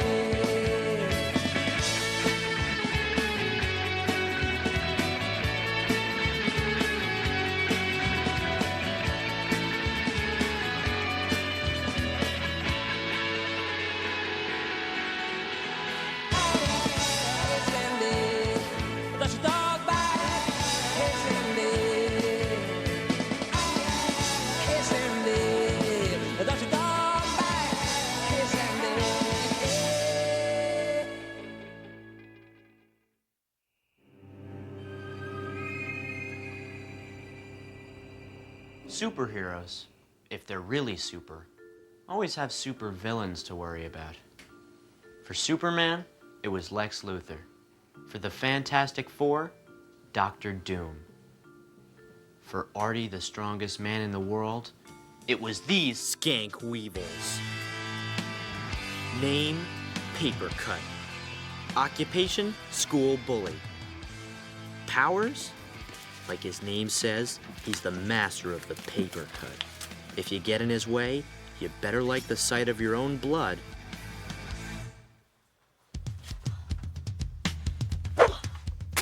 We'll cut back to him in just a bit. To get this story going, I'd better brief you on this scuzzmaster. Name, John McFlimp. Occupation, aluminum siding salesman. His powers? He's a master salesman who knows every trick in the book.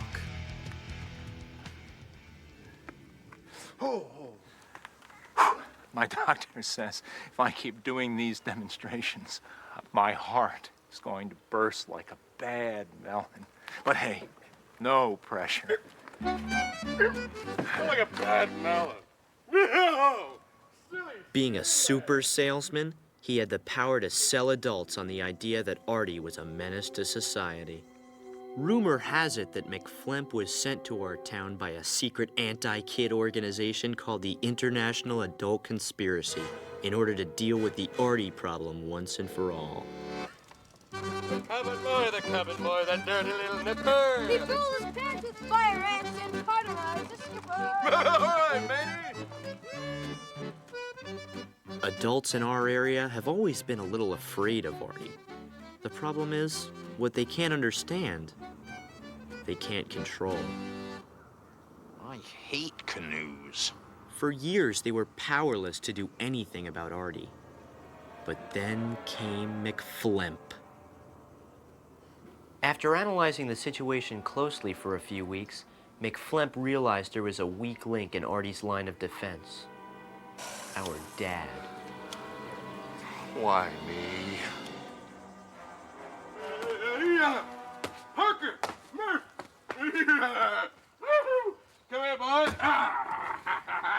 Joyce, don't encourage them. McFlimp knew if he could just get to Dad, he could get to Artie. Hey, Don! And being the master salesman that he was, he knew exactly how to exploit Dad's weaknesses. Hey, John, I see your son is vacuuming the yard. Actually, he's reseeding it. Yeah, I came up with this idea of filling the vacuum with grass seed, then running the darn thing in reverse. Wow, you've got quite a son there. Don't think I don't know that, Don. Now, what about your son?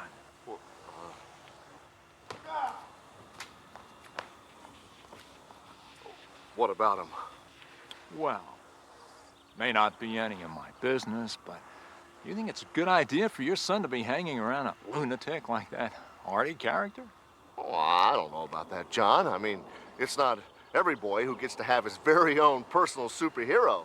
Oh, that's where I think you're wrong, Don. Maybe I'm a little old-fashioned, but I've always believed that a boy superhero should be his dad. Right, son?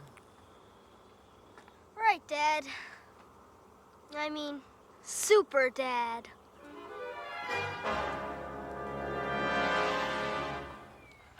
Why are we doing this, Dad? Now, it may surprise you, son, but you know, your old dad is something of a superhero himself. It just so happens I'm probably the fastest, most efficient gutter cleaner in town, possibly the world. Now, watch closely as I take this scraper. Greetings, Rufy! What's the do? Dad's trying to teach me how to clean gunk. Gunk? Uncle Albert, gunk? It's a father-son thing, Artie. Now, just keep your tights on. We'll be done in a couple hours. Ooh, idea. Now, son, as I was saying, you take the scraper. Idea!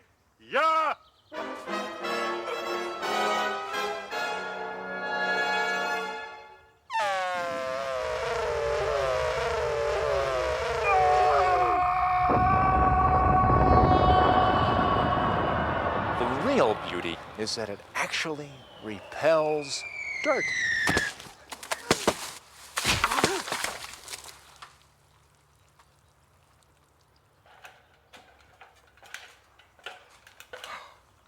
They're beautiful. Wrigley! Hey! Wrigley! This madness has to stop. He got gunk in my suit. I'm really sorry, everybody. You know, he's just Artie, you know? Look, if there's anything I can do to make it up to you folks... Actually, there is, Don. I'm calling a meeting of concerned citizens to discuss the Artie situation. I'd like you to join us. I can't go sneaking around my son's back, John. No pressure, Don. I understand. I mean, if I cared absolutely nothing about our community, I'd make the same decision. All right, I'll be there. While McFlemp prepared for Phase 2 of his plan, our other supervillain was about to begin Phase 1. They say Papercut was born in the back of a copy shop. There was no one to play with, so he played with paper.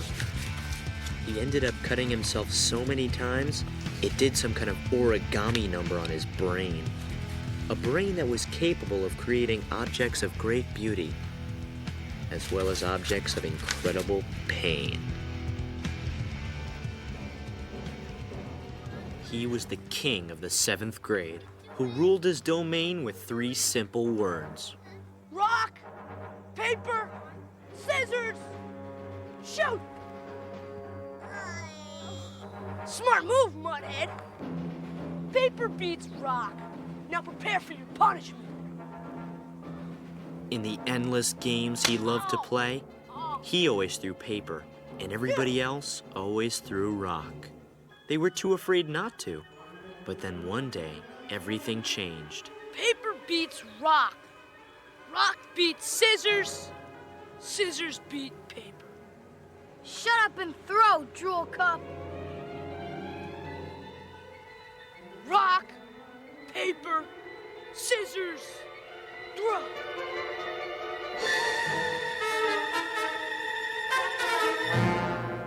You have no idea what you have just done.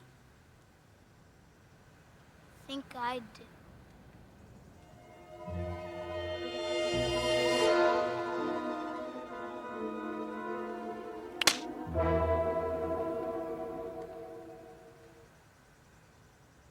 You will grant me a rematch, and you will go down.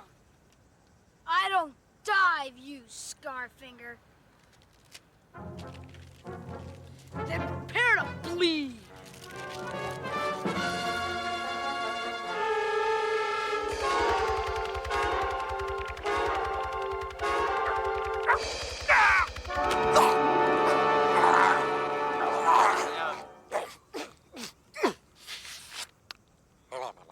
Delightful.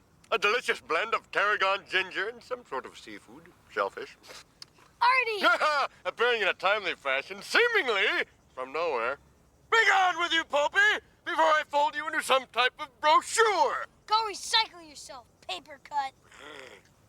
Oh boy, I guess you told me off. Very tough, Wrigley. You're a real butt kicker, all right. But I guess it's easy to be brave when you don't have to fight your own battles. True to their source, Papercut's words left a paper cut in Pete's psyche.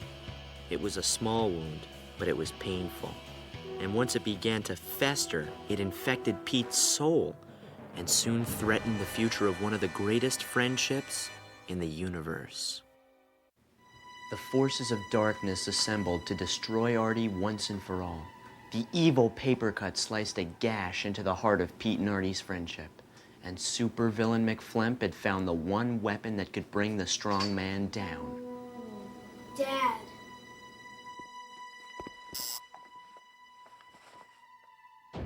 Don, glad you could make it. Come in. We just started. Yesterday, I caught my son arm wrestling a slab of bacon. Said Artie taught him how? That psycho Artie dared my Nona to go 2 days saying only the word boing. Well, so, did she make it? What about the shortcuts? My shortcut's a 4-lane expressway with a scenic rest stop. My son, John Jr., used the word pipe today. He looked at a flower and he said, pipe. That scares me, Don. Pipe? It's not such a bad word. You know, Don, it's that kind of attitude that's enabling that freak to destroy our youth. Hey, I don't love the guy either, but I can't just make him go. I mean, even if I could, Pete'd kill me.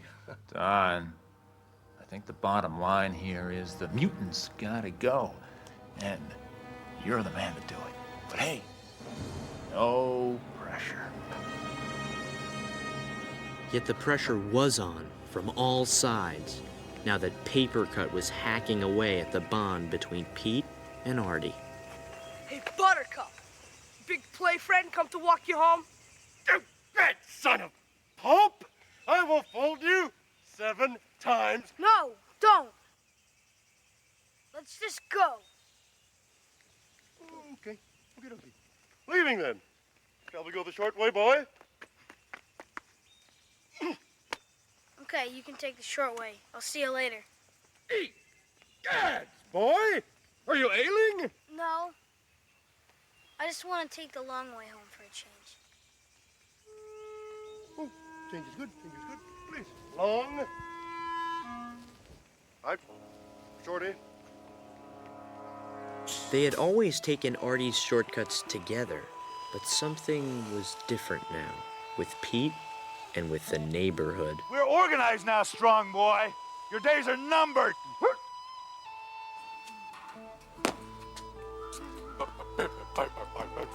We're gonna stop you, sicko. Hooey.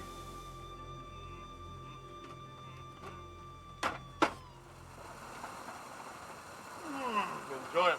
Well, here we are at last, Mr. Superhero. Is everything pipe today? Oh, all is pipe, metallic man. You sideshow freak. You're finished in this town, strongest man in the world. Let's see you fight public opinion.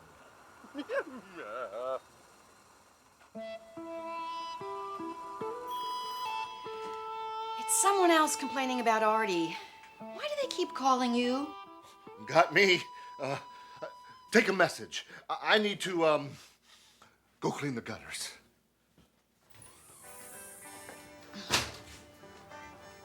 Pete? Honey, what's the matter? As Dad was about to find out, Pete's problem with Artie gave him the solution he'd been looking for. It's about Artie. I know he's my best friend and all, and he's always there when I need him, but I don't know.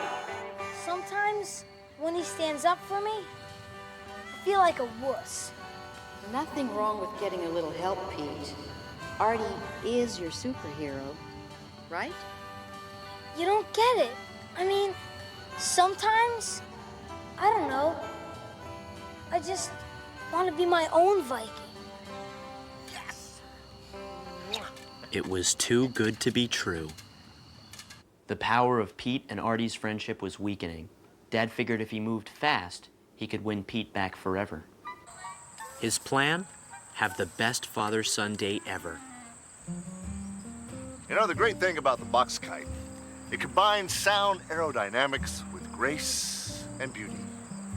You know what's great about my kite, Dad? Sound aerodynamics with stealth bomber technology.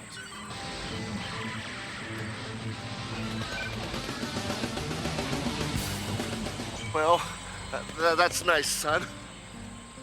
As Dad tried to sell himself to Pete, Ellen and I tried to sell the town on Artie. The new, improved Artie. Boy! Artie? What? I didn't want to tell you this before, but Pete's not coming. He and Dad went off first thing this morning. But this is your big chance, Artie. We gotta get you moving. Come on. Ma'am, we're offering free thermally heated pre-moistened towelettes. Care of Wellsville's own superhero, Artie. The strongest man. In the world. Meanwhile, Dad decided the time had come to move in for the kill. You know, Pete, a boy is a bit like a kite. Sometimes he needs to fly free, fight his own battles, be his own Viking.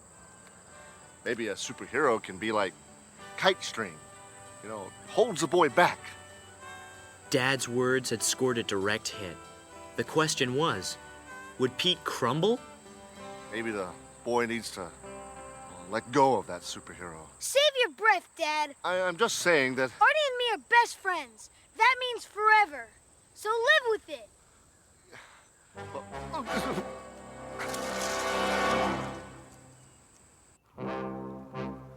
Thermally heated pre-moistened towelette? This towelette is cold. Yeah. I'll heat it on high. Hot as Mexico toad. We're gonna run you out of town. Artie's bombing. Artie? Artie! I guess to adults, the new Artie was a lot like the old Artie. As far as our dad was concerned, they were both going down. It would be the most treacherous act in his life. But Dad didn't care. He was gonna ambush the strong man in his own backyard.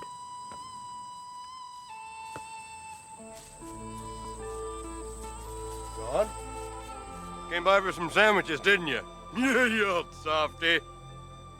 Artie, we need to talk. Yes, Don, I'm all ears. All ears, my man. Go ahead. Artie. Good? It's about Pete. Who, a Viking? Yes? Yeah. You see, he needs a stable home life. I mean, here's what I mean. Pete's not a little boy anymore, you know? He needs to stand on his own, fight his own battles. Having a superhero around can stun his growth. Ooh. Short? Short? Yeah. You see what I mean? It might be best for Pete if you were to leave town.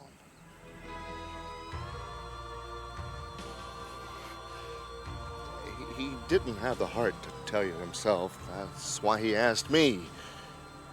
He wants you to go. Oh, Don. Oh, Don. Hold me. Hold me, Don. Oh, Don, it hurt. I'm not saying it would swallow a cow. I'm just saying it could. Well, I once saw a snake swallow whole beef jerky. Oh, that's such a load. Hey, Pete, I didn't know your dad was pals with Artie. He's not. Yeah, I thought Artie hates driving in cars. He does. I smell a bald skunk. Come on. Well, this is the best thing for both of you. Yeah. Why, it'll give you a chance to start over. You know, a clean slate. Whoa! and maneuvers! Wake up! Take shortcuts! Crazy driving, Don. So, Artie, how about those rising dividends in today's mutual funds? Hey!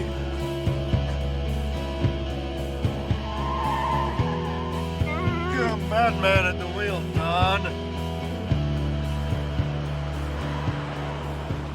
As he closed in, Pete finally understood what Dad had been getting at the day before. Maybe that boy needs to let go of that superhero. How did he know? He just felt it in his liver. If he didn't catch up with Artie, he'd never see him again. My Viking! Don, he's calling me! Oh, he needs me! So pleasurable! Boy! Don, stop this pile at once, or I'll be forced to become strong with you! Marty, no! Marty, don't go!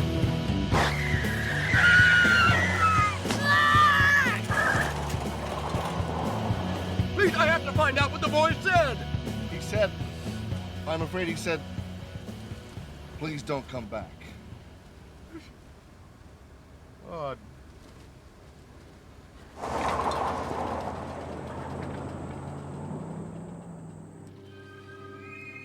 You don't need to be a genius to know who was behind Pete's wipeout. Nobody here to fight your battles, chicken breath. Just you, me, and my new ivory bond.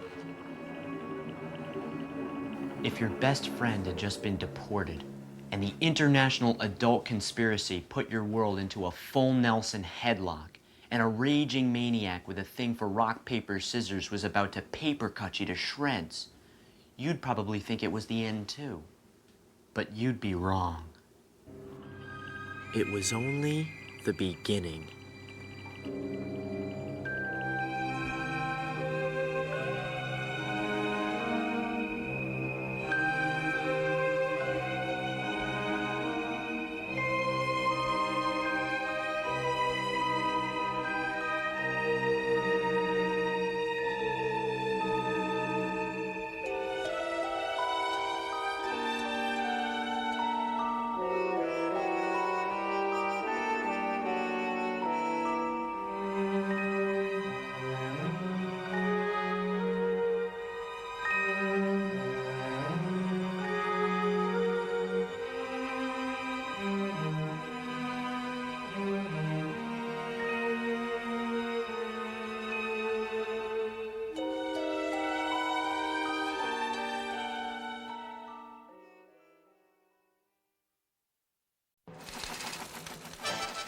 The news wasn't sent across the wire.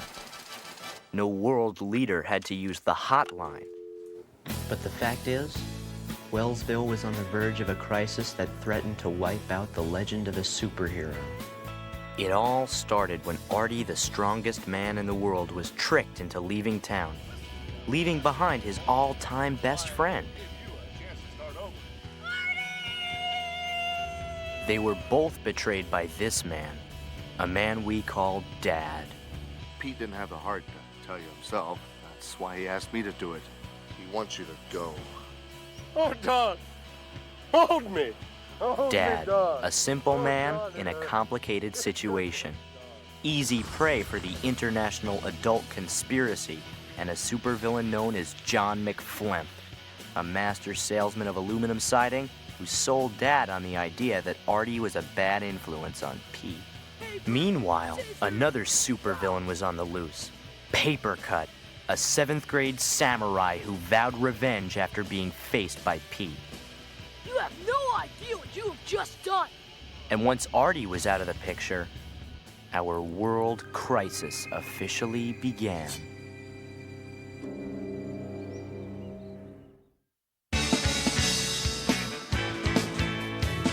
Hey, smiling strange, you looking happily deranged.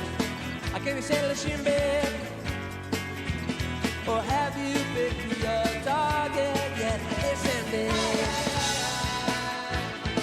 don't your dog bite? Listen,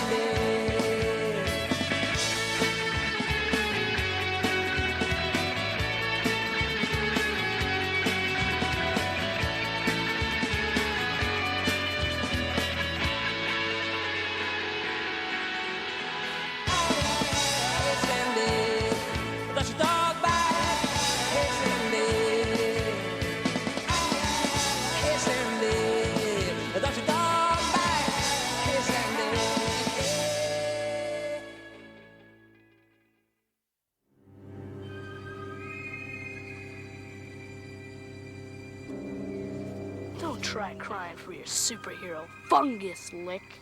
He's as gone as yesterday. Chew foil, paper cut! Let's cut to the chase, dinner mint. You owe me a rock, paper, scissors rematch. We can play from now until doomsday, but I'll still throw scissors. I wonder if Mr. Swan will help you change your mind. No? How about Mr. Sharp?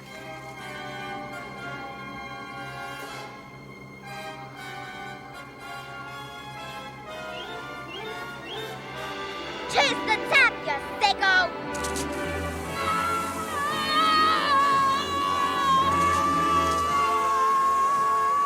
Artie! Very clever. But you know I'll be back. Next time, I'll be laminated. Yeah, well, Artie will be back too, you toner breath. But would Artie be back? Pete didn't want to panic yet. First, he had to get some answers. All I know is that he wanted me to drop him off at the county line. What? Well, I'm as surprised as you, son. You know, he told me... Well, he told me he wanted to get on with his life. You know, settle down. You're lying! Maybe he just wants to spend time with, you know, people his own age. I don't know what's going on here, but I'm gonna find him! The search began with an all-points bulletin on Wart Radio. He was last seen wearing flammable pajamas and an ankle bracelet with the name Hacksaw on it. Ellen and I raised money for the mutant hunt by selling Artie merchandise, while Mom released Artie's favorite smell, tire air, to lure him back. If that didn't work, Pete was banking on the Artie light. Hang on, Artie. I'll find you. Meanwhile, Dad tried to be the strongest dad in the world, hoping he could be his son's new superhero.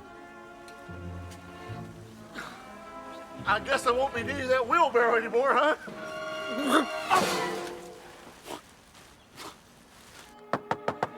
Solid.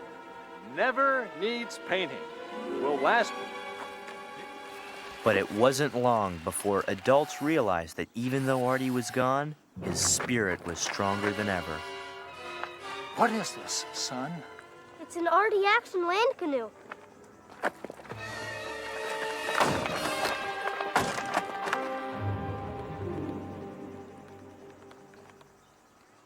Not even a dent. It's got a 200-mile radius. If he's out there, he'll see it. Come home, Artie.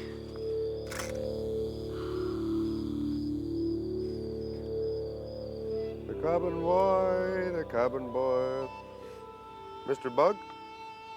Hello, Mr. Buggy. Do you know that song?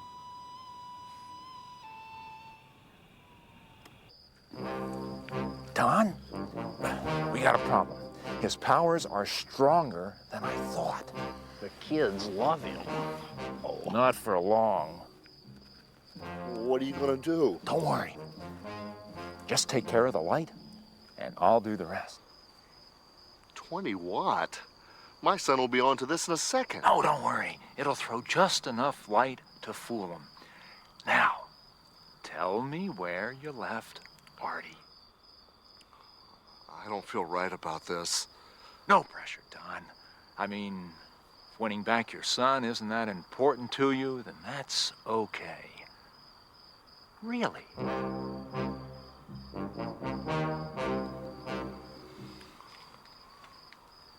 Well, good night, Mr. Bug.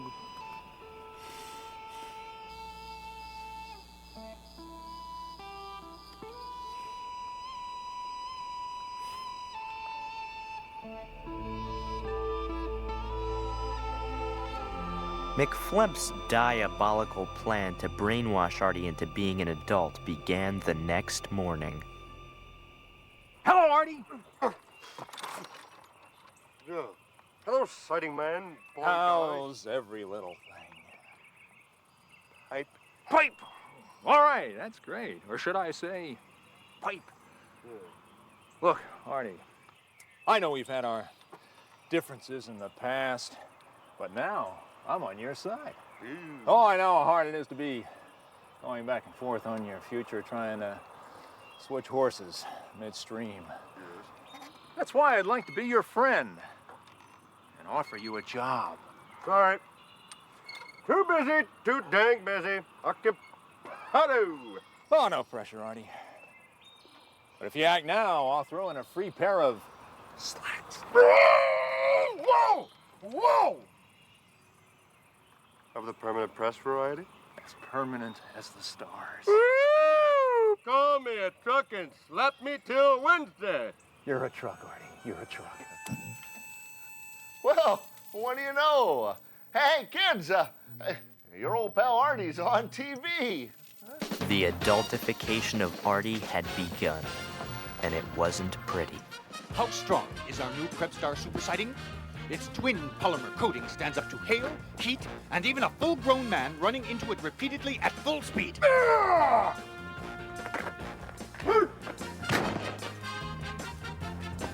Strong as Kansas. There you have it.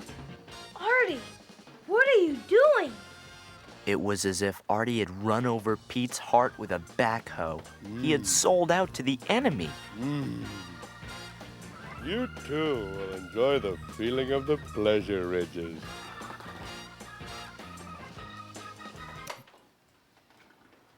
I'm sorry, Pete. Out there in the real world, a man's got to make a living, son.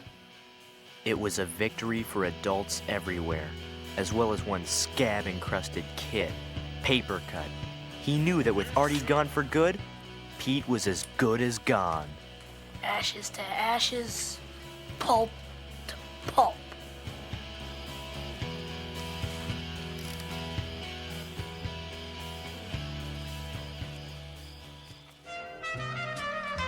He was once a superhero who fought for kids everywhere. But after being brainwashed and broken by supervillain McFlemp, the only thing Artie fought for now was a sale. Morning, ma'am. I'm here to talk to you about the miracle of aluminum siding. With Artie out of the picture, the international adult conspiracy began their crackdown. Wellsville. We are finally free.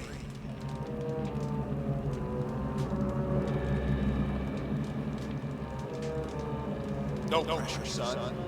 I think he knows what to do. McFlemp was in charge now, and he wouldn't stop until the memory of Artie went up in flames. Let us purge the neighborhood of the poison that was Artie.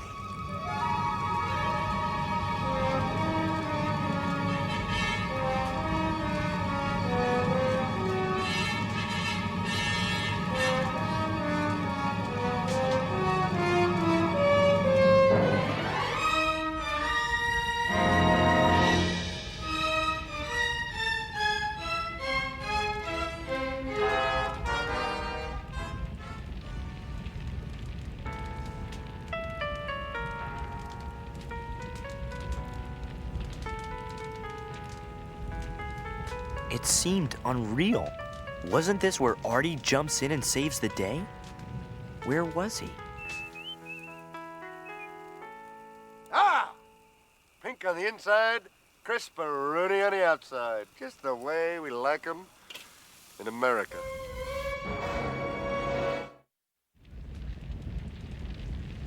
It was a friendship that was supposed to last forever. But the Artie that Pete once knew no longer existed. Now the only thing left to say was goodbye.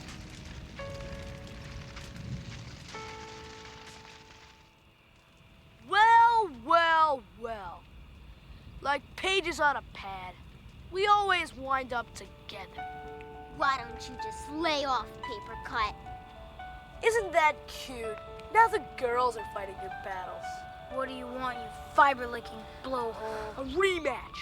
Rock, paper, scissors. This time, you're gonna lose.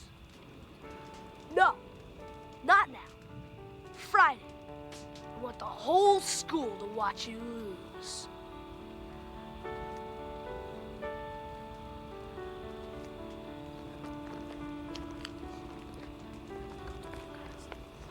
You're gonna throw a rock, right? He's just a stupid mutant. Who cares if he wins? Yeah, take a dive. Don't get cut.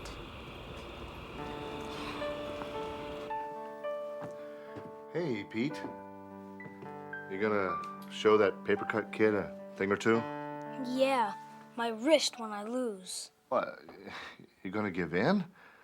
Hey, that doesn't sound like the Pete Wrigley I know. That's because I'm not. Hey, son, you want me to show you some jujitsu, you know, I picked up in the Army? No, Dad. Well, I know you miss Artie, but I can be your superhero.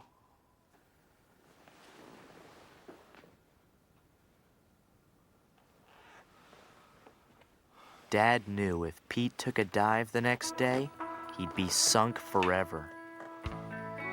Are you happy? You got the son you always wanted. I just wanted us to get closer. I didn't think it would come to this. 22 hours! Lights out! Maybe Dad couldn't be Pete's superhero, but if he got lucky, he could find someone who was. Remember, if all else fails, he loves the smell of tire air. And armpit sounds. He says it reminds him of his mother. Check. Morning, Don! Finally hauling that thing to the dump? No, McFlimp. I'm gonna bring Artie back. Oh, Wrigley, what are you talking crazy? Get out of the way, John. No pressure. You'll never find him. I'll find him all right.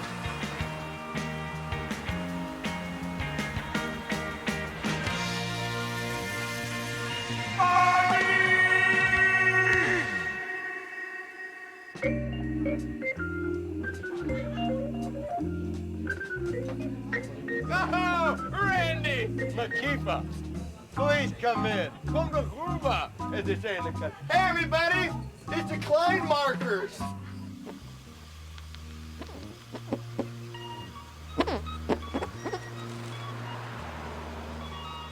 Dad tried through the night to call Artie, but it was useless. All Dad could do was watch the light fade out, the dawn fade up, and his hopes of saving Pete's spirit disappear forever.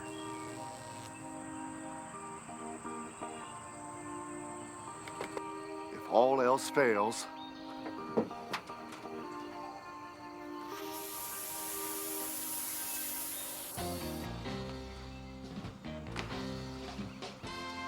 Good morning, world!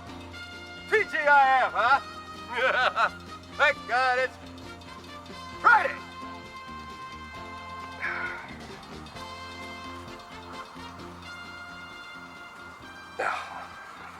A little insect problem, do you?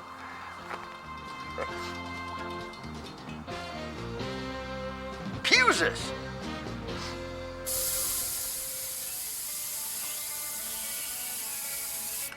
Dad did the best he could, but the smell of tire air couldn't hide the stench of defeat. Sorry, son.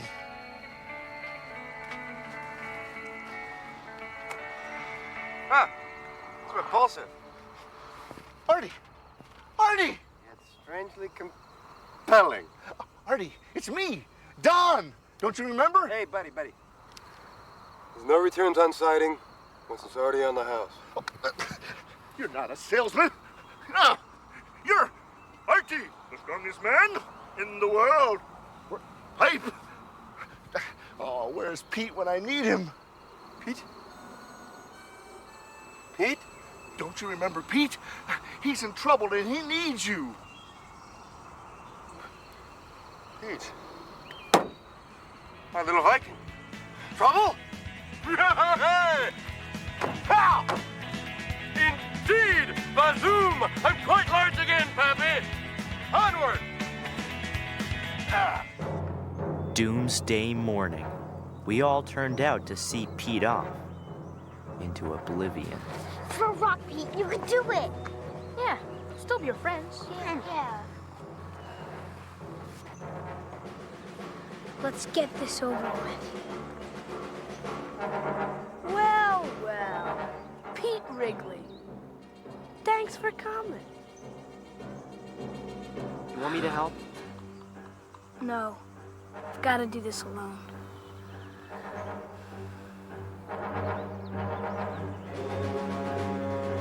Paper beats rock. Rock beats scissors.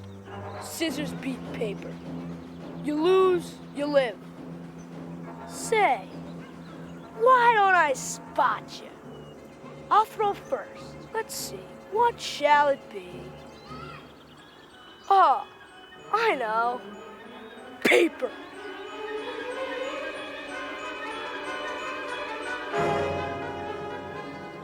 What is it that makes a superhero? Is it muscles of steel? The ability to see through brick walls? To turn yourself into a human butane torch? Or is it smaller? Like with Artie, a way of looking at the world and making everything in it a little bit stranger and a little bit better.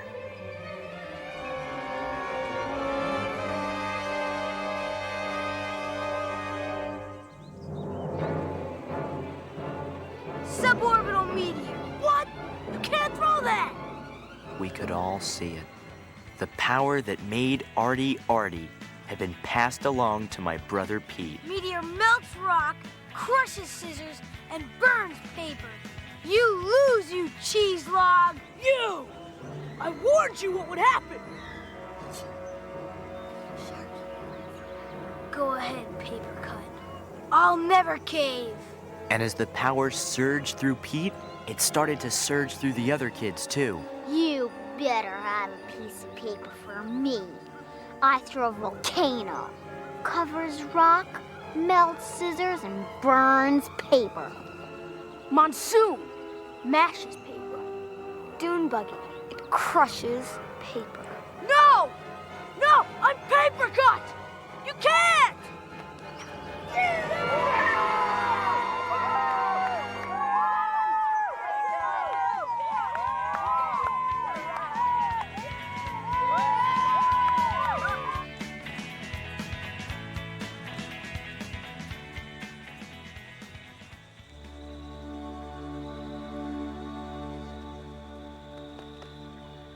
Yeah. Artie, you should have been there. I crumpled paper cut. It was great. It was like you were there with me. I could feel you there. Where were you? What happened to you? Artie? What is it? Well, I had a thing I did. You and me for years. Artie had something to tell Pete. It wasn't just the story of being tricked by Dad or hired by McFlemp or working for 10% commission. It was the story of a superhero and a kid who ruled at dodgeball, waltzed the lunar landscape, and beat up the Atlantic Ocean. Until one day, the kid finally learned all there was to learn from his friend. And it was time for the superhero to move on. Not the same. And you are a different Viking now. Yes, I have to go. No! Yes. Everything you need to learn is in here. Out there is some boy who needs me. He's small. He's puny, like you were. But Artie, you're my best friend. I always will be, my little Viking. But will I ever see you again? Worry not, boy. Worry not. For I am Artie, the strongest man.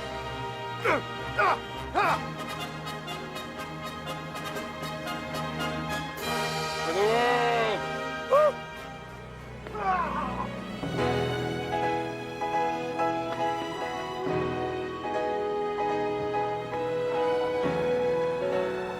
leave the light on for you.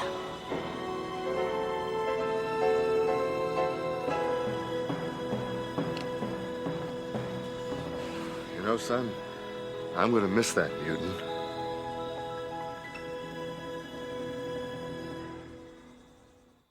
Was Artie gone for good? I guess we couldn't know, but one thing was for sure.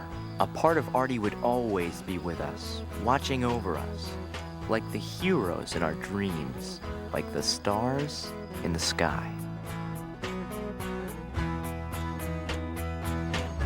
All the summer days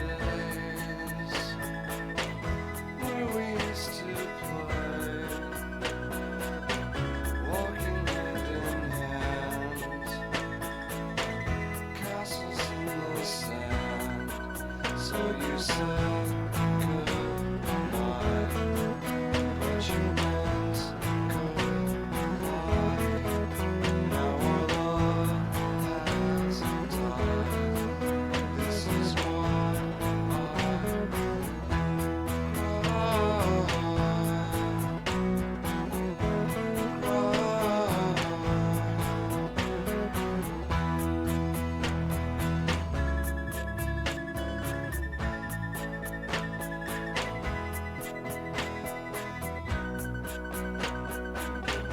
from the madding crowd, pointing up at clouds. Ever since there's been school, there's been field trips. In my school, we've been subjected to places like the Sioux City Moth Hatchery, the AAA Ice Farm, and the International Creamed Corn Expo. Field trips are supposed to be educational, but one thing teachers don't get, the real education takes place on the way there. In one of these, it's more than a school bus. On long rides, it becomes a giant incubator filled with the churning psyches of 48 kids. Inside, a kind of chemical reaction takes place. People change. Friends become enemies. Enemies become friends.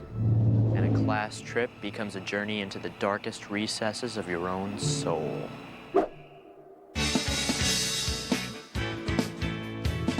It's mighty strange.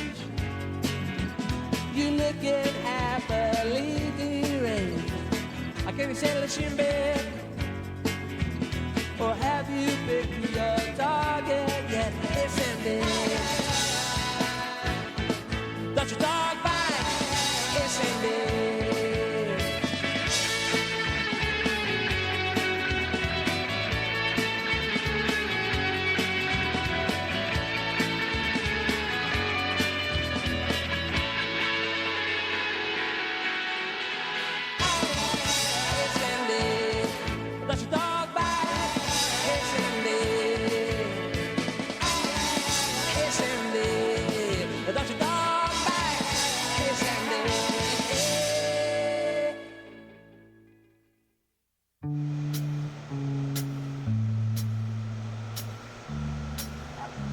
Our journey begins with Mrs. Drapuzzi, who briefed us on our field trip to the Glurt County Milk Museum. Rule number 2, no milking.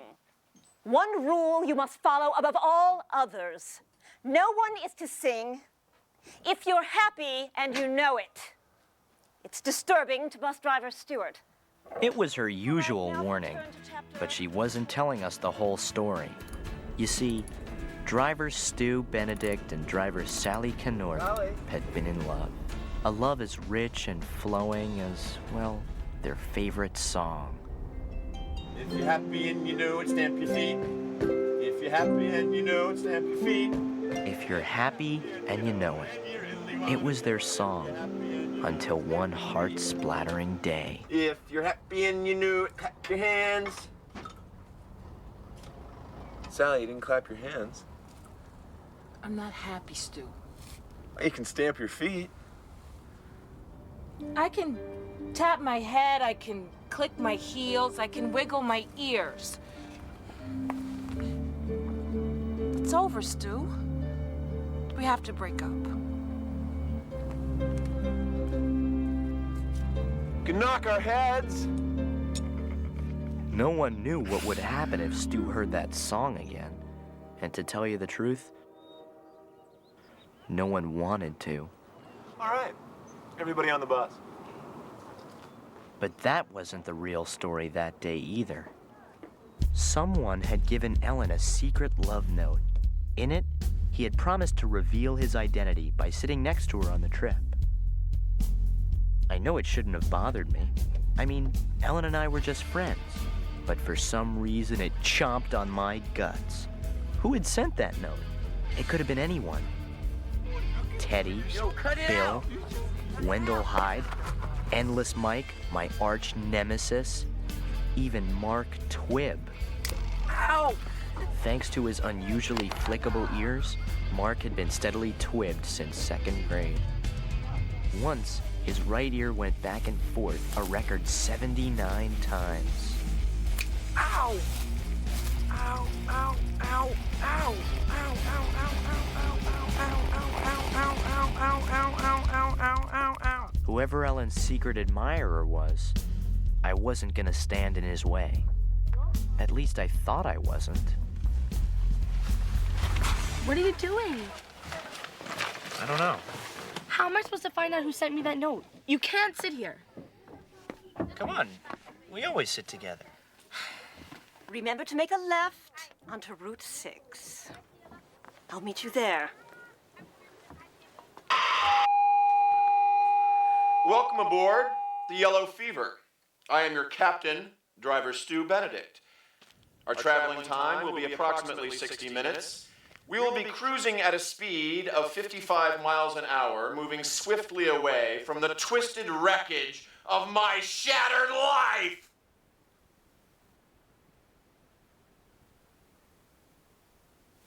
Thank you.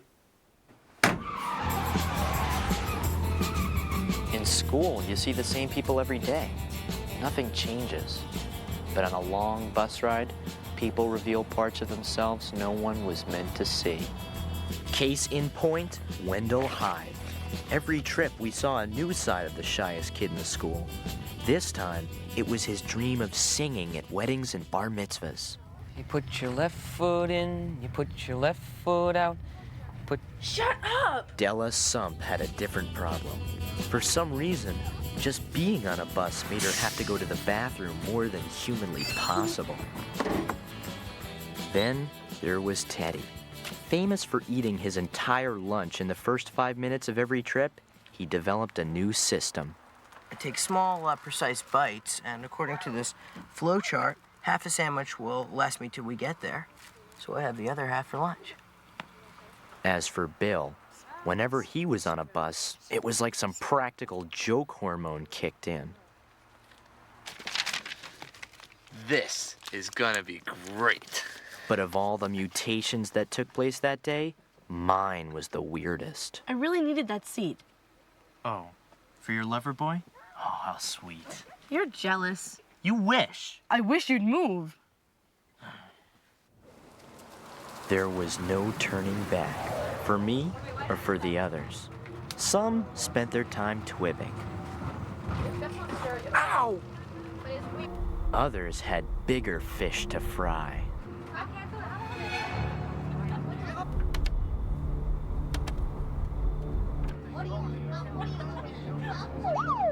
Yes!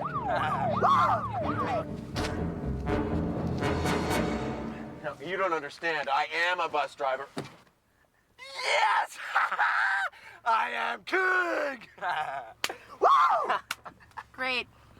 If you wanted to be with Bill, why didn't you just sit with him? If you've got a problem, why don't you go talk to Stu? But Stu had his own problems. Even though his story checked out, the cops weren't sure he was fit to drive, so they gave him a series of grueling coordination tests.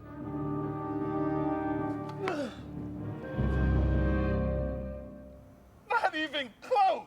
You didn't put a crawler there! Pete, what's gotten into you? Next, you're gonna want to flick Mark Twibb. Go ahead. There's no line. Yeah, what if I did? I wouldn't be surprised. This is your driver, Stu, with an update on our new onboard regulations. Passengers will refrain from killing my soul! Plus, a few other minor changes. Just get out. I asked you really nicely. I wasn't gonna flick anybody, and who died and made you bus sheriff? Passenger Pete, no arguing. Back up the bus. Now! There was nothing I could do. Ellen was gonna get the seat she wanted, and I was going to get the seat I deserved. Carrot Head.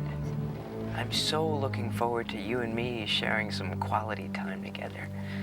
I see you're having a little trouble with your lady friend, huh?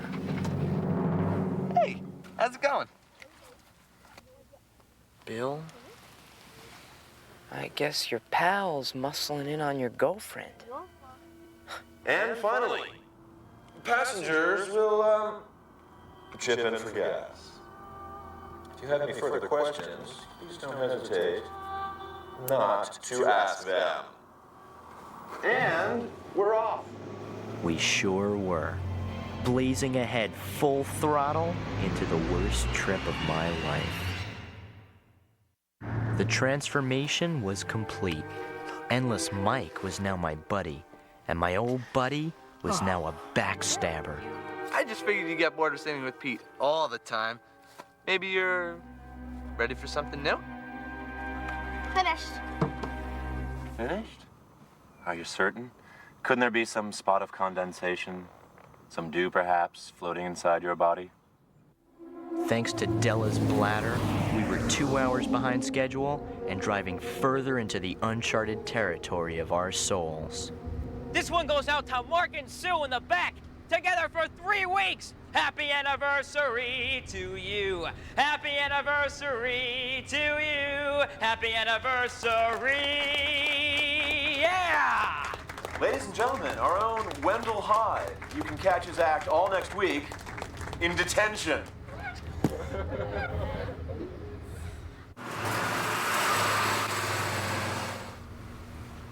Where am I? 23895. Scene pas hobios. I'm lost. I'm lost. I'm lost. I'm lost.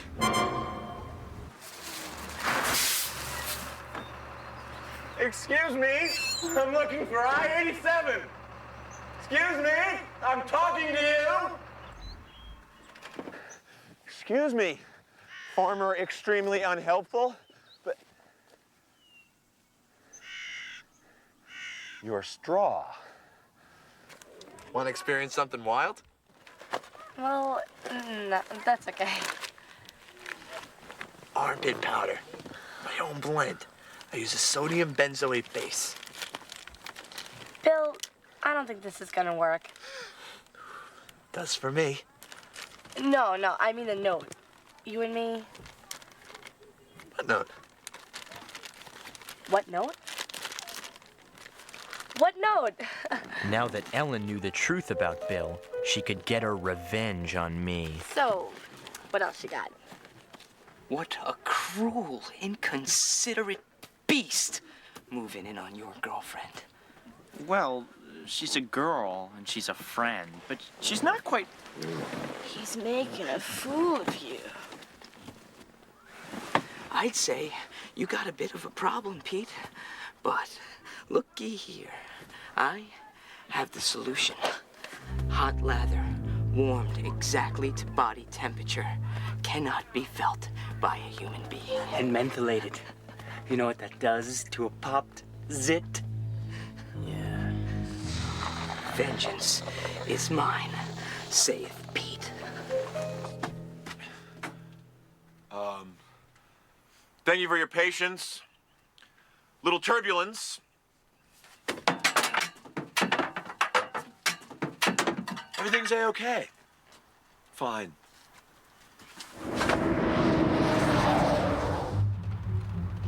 It finally happened. My own dark side was bubbling to the surface. And you know, it felt great. Pete, Ellen? Bill, is that a zit? Where?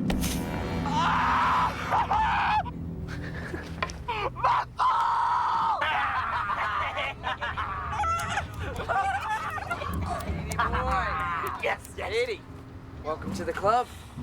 Let's say we celebrate with a little bubbly wubbly. Shall we?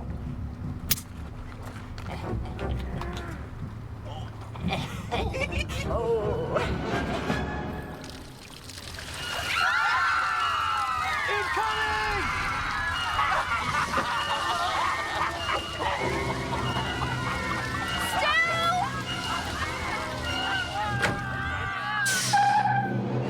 I am exceedingly not pleased. I joined the service to help people, to do good for mankind. If you screw up one more time, back you go. Della! Della! I can't go with everyone thinking about me. Nobody think about Della. You. You're thinking about her. You disgust me.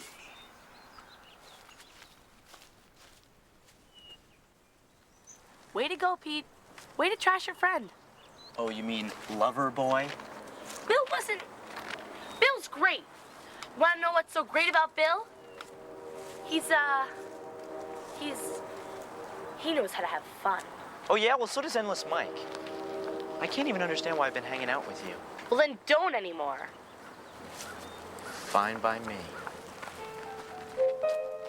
35, 36, 37. Wendell. Wendell Hyde!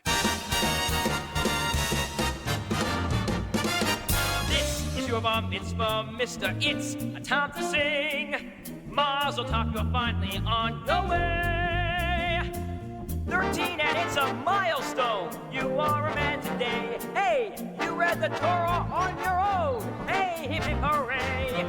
This is your bar. We had all reached the point of no return. Nothing could save us now. Hate myself! It's the time to celebrate. You passed the test, you made the grade. Whole lot of man, whole lot of man, whole lot of man.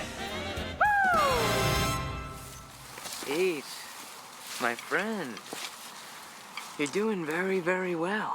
I mean, you showed that corn dog creep, huh? But, what about the woman who betrayed you? What's her name again? Ellen? Yeah. What would make Ellen really mad?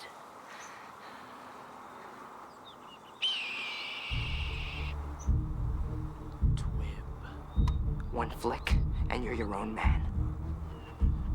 It's perfect. Yes, it is. Who could resist? Those ears were calling to me. The fever was pounding in my head. I felt like a prehistoric hunter closing in for the kill. Closer. Closer. Ow! Ow, ow, ow, ow, ow, ow. Pete. You?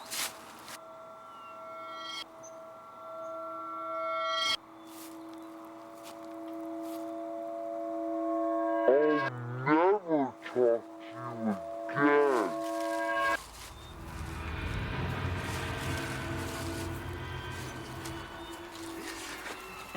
Okay, Wendell, I got a new song for you. It's called Get Back on the Bus. All right, youngsters. With just one flick of my finger, I had sent Mark Twibb over the edge. And as we got back on board, he was gonna make sure none of us ever got off that bus again. If you're happy and you know it, clap your hands. If you're happy and you know it, clap your hands. If you're happy and you know it and you really want to show it. If you're happy and you know it, clap your hands. If you're happy and you know it, clap your hands. If you're happy and you know it, clap your hands. It was the forbidden song, the anthem of Stu's love for Sally. We were doomed.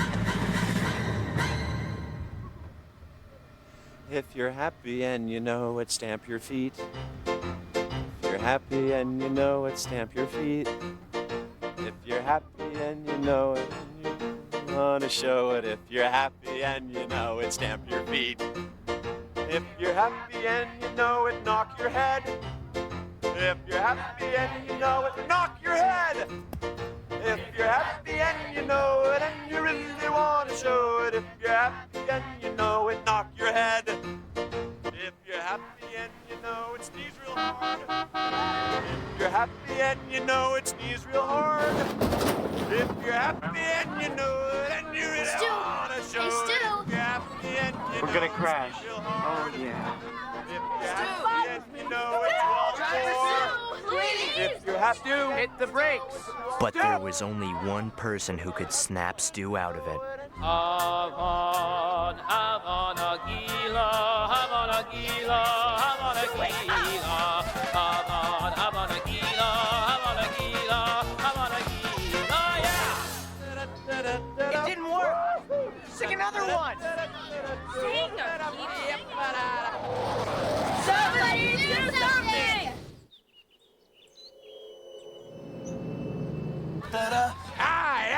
Window!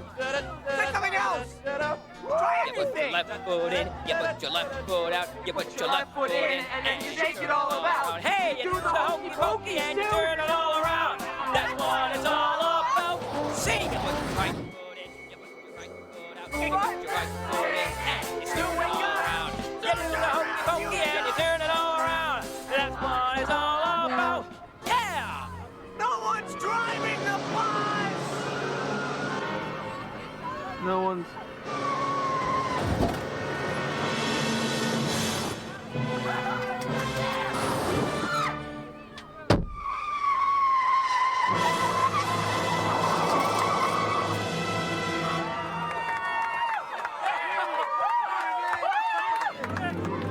And just like that, it was over.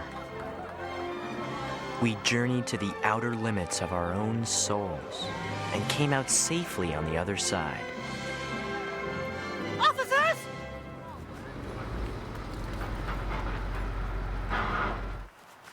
One of you deliberately sang that song. Whoever you are, you're going to pay for the whole class. You'll receive an F for the project. Poor Mark. And 4 weeks detention. I felt sick inside. My stupid twib had driven Mark to do it.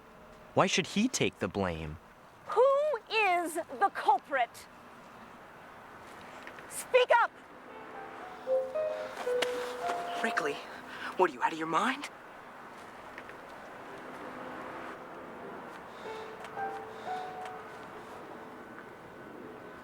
I did it. Once a dink, always a dink. You're out of my gang. I wouldn't have suspected this from you, Mr. Wrigley. You will have the pleasure of staying on the bus. The rest of you, inside.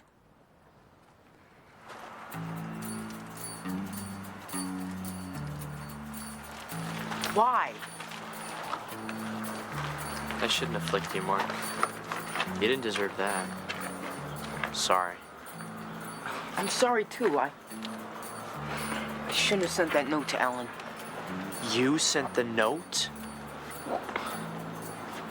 I guess it was wrong. I thought you guys were just friends. Well, we are. I mean, we were. I understand. You know, I think I'll just let you two figure that out, okay?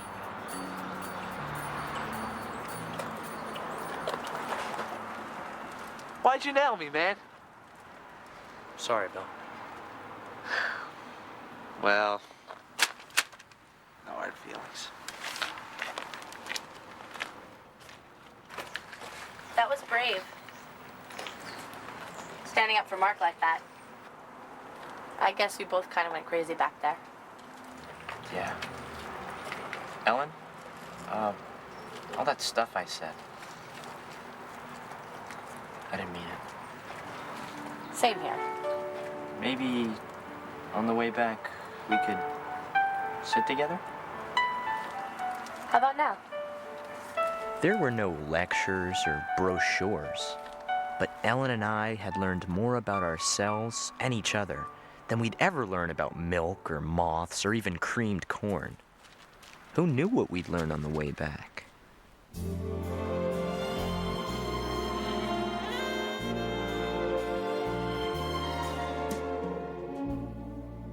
Cobwebs in the rain, making patterns as we walk down Lover's Lane. Seems that each new step is somehow preordained. I've not traveled this way before.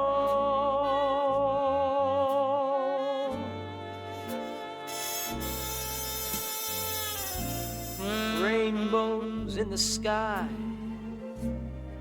seem forever, but we know by and by.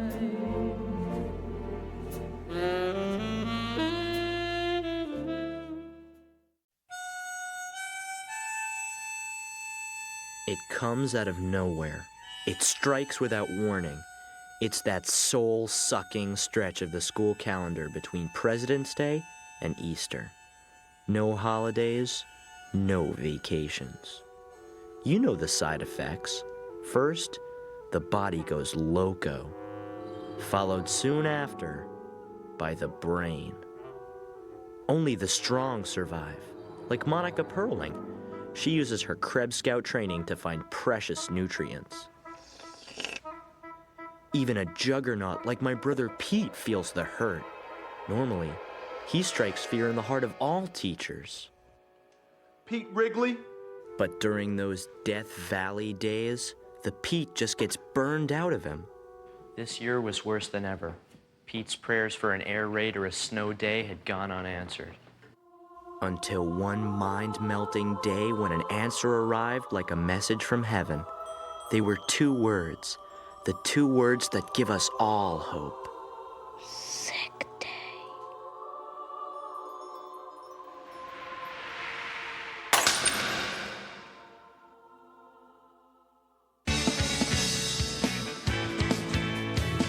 Hey, smiling strange, you looking happily deranged. I can't be sailors in bed, or have you picked your target yet? Listen, dear, don't you dog bite? Listen, dear.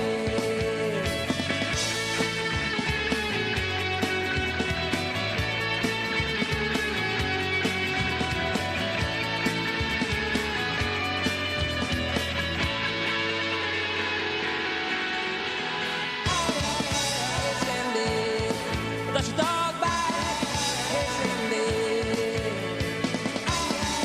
Hey, Cindy. That's your dog bite. Hey, Cindy.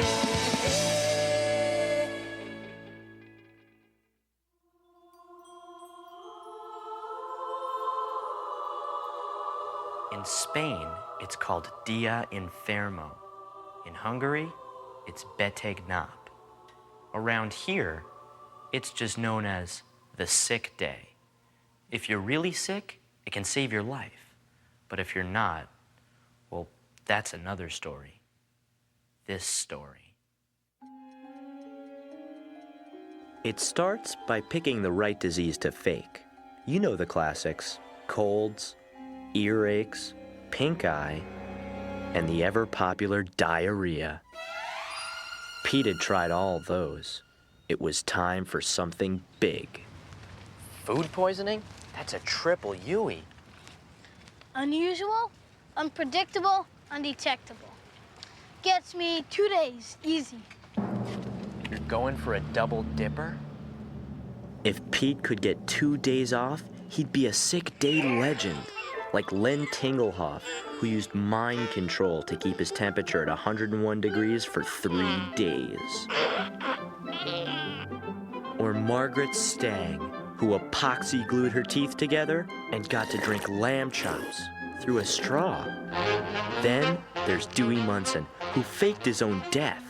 Dewey was last seen in Flagstaff, where he lives with his aunt and calls himself Gene. But here in Wellsville, on one fateful Tuesday at precisely 0700 hours, the brothers Pete launched Operation Tapioca.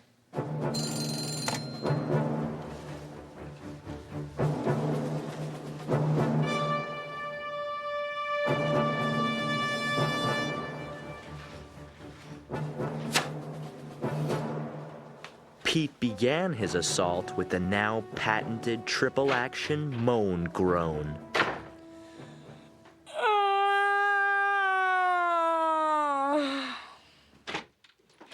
Pete, something wrong? My guts, they're boiling. Mom was a seasoned warrior of the sick day and came on strong with a three-pronged attack. Glands, temperature, pulse. I don't think you have a bug, and neither does Petunia. And it wasn't something you ate last night, because we all had the same thing.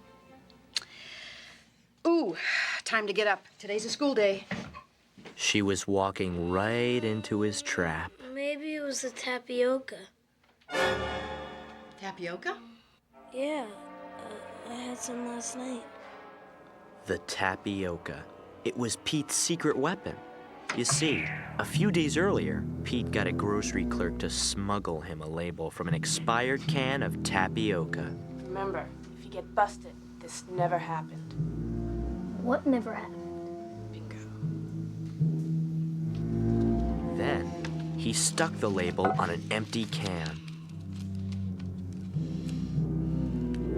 That's where I came in. While Pete lured Mom to our bedroom, I made the drop. Honey, I just talked to Dr. Volker. He said you probably have a mild case of food poisoning. Nothing serious, but I want to keep you home. But, Mom, we're doing negative fractions. Negative fractions will wait. You stay in bed. I'll call Aunt Janet and tell her I can't make it to the baby shower.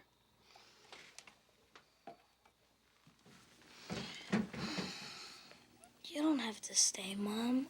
I'm just gonna sleep all day. Well, Dr. Volker says sleep's all you really need. And this bucket, just in case. But I hate to leave you alone. I won't be alone, Mom. I've got my negative fractions. Such a good boy. All right, honey. I'll leave Aunt Janet's number and some Melba toast in case you get hungry. Does that sound okay? Mom? Love you. Once word got out that Pete wouldn't be in school that day, adults wasted no time spreading the good news.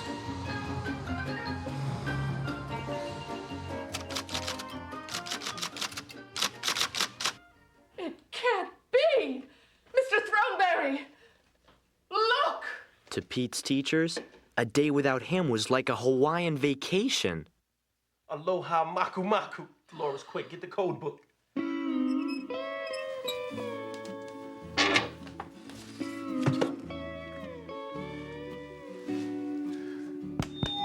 Attention, all faculty members. Attention, all faculty members. Kalui Amatutu. Repeat, Kalui Amatutu. Don Ho will not emerge from the Valley of Darkness.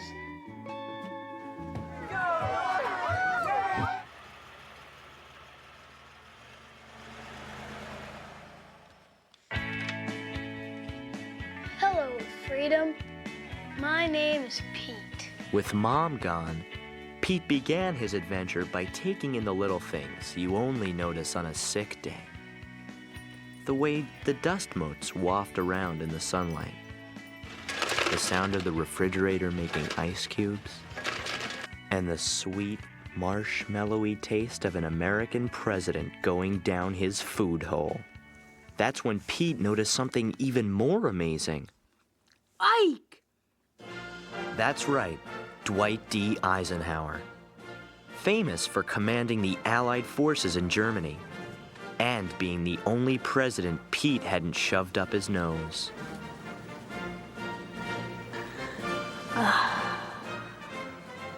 Hail to the chief. But like the Allied forces at Normandy, Ike was there to stay.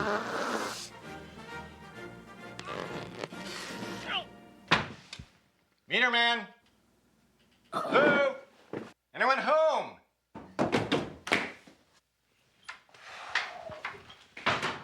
Hey, Ray. Jeez. It must be 73.1 degrees in here. What is this, Jocko, the equator? You people burn more fuel than the sun. What do you think this country's made out of? Energy? I've got other problems, Ray. Look, What do you got? A little congestion up there? President Eisenhower. He's stuck. That was a man who knew the value of a kilowatt hour. Okay, enough chin music, Red. Time is energy. Let's see what you got over here. Okay, let's see what you got here, Johnny. Let's just see what you got. There's something you should know about Meter Man Ray. When he checks your electric meter, he sees more than the passing of kilowatt hours. He sees the future.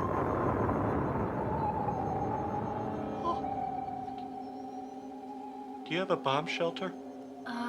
No. Why? Don't worry about it. What about me? Anything about me?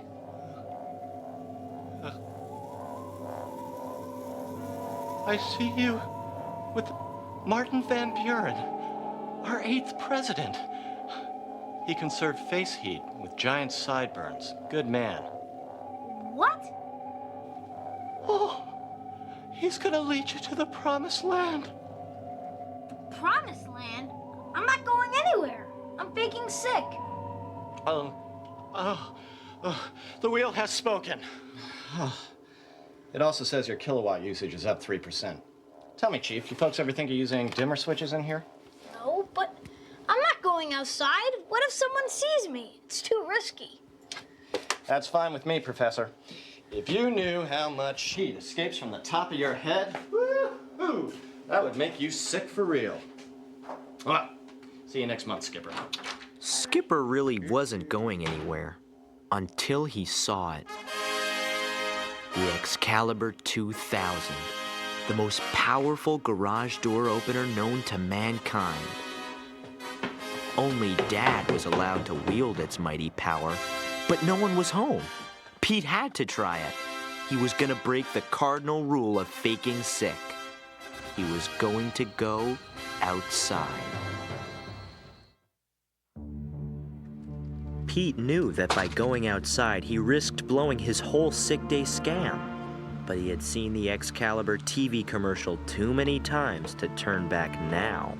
Excalibur, Excalibur, Excalibur, mightiest opener in the land, opens the door with a touch of your hand. Excalibur, Excalibur, its laser shoots through anything, its power will make you feel like a king. Excalibur, Excalibur. Excalibur! Chapter 8. Couldn't fit an oversized envelope in the Chakotay's mail slot. When will they ever learn? Note. Found a brown mitten on the sidewalk. Somewhere a child walks with one cold hand. I will do what I can. Also note, Pete Wrigley spotted. Appears to have Vegas funny man Don Rickles up his nose. No, Eisenhower. Make that Eisenhower. 35th president had his own stamp. More on that later. What are you doing? Oh, along with the swift completion of my appointed rounds, I'm dictating the story of my life. It's called Stand and Deliver, the Male-Woman McGinty Story. What are you doing? Faking sick. While faking sick, Pete Wrigley has broken the cardinal rule and gone outside. Let me know how you do for my book. I'll send you a letter. Wish me luck. I'll do better than that. Any trouble? I'll send up a flare. Keeps the dogs in line. Bye. Goodbye. Pete knew he should have gone home right then and there. But he had tested the limits of the Excalibur. Now he wanted to test himself. It was the biggest risk in the world. But then, I guess that's why my brother did it. At precisely 1300 hours, the enemy was sighted. Death Star. His top secret mission? Well, he just wanted to see how his friends were doing. Except for a strange Hawaiian theme, it was pretty much what he expected. Clem had been reduced to bearded goo, while Monica continued her fierce struggle for survival. It was a horror show he'd seen before, but as he took one last look, something new caught his eye. Glenn Wordle. Since the second grade, Glenn had sat behind Pete, but they'd never talked, not once. All Pete knew about him was that he ate plaque candy, the stuff the dentist gives you to find the gunk on your teeth. It might have been because it was a sick day, but suddenly Pete saw Glenn in a whole new way. Who was the kid behind the teeth? Pete had to know. Come out with your hands up. We've got the place surrounded. Gotcha, man. I toasted you. I set the toaster on medium brown, pushed down the plunger, and toasted you for breakfast.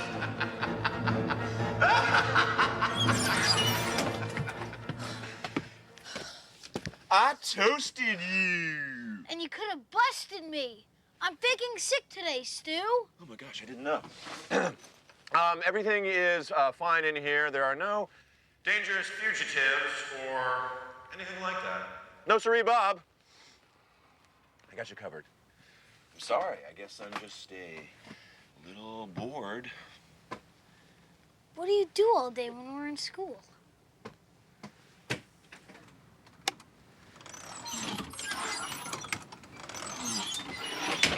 Technical stuff.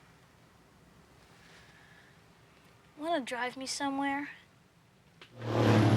Ladies and gentlemen, if you direct your attention to the left, we're coming on the majestic splendor of the Wordle House. So that's where he lives.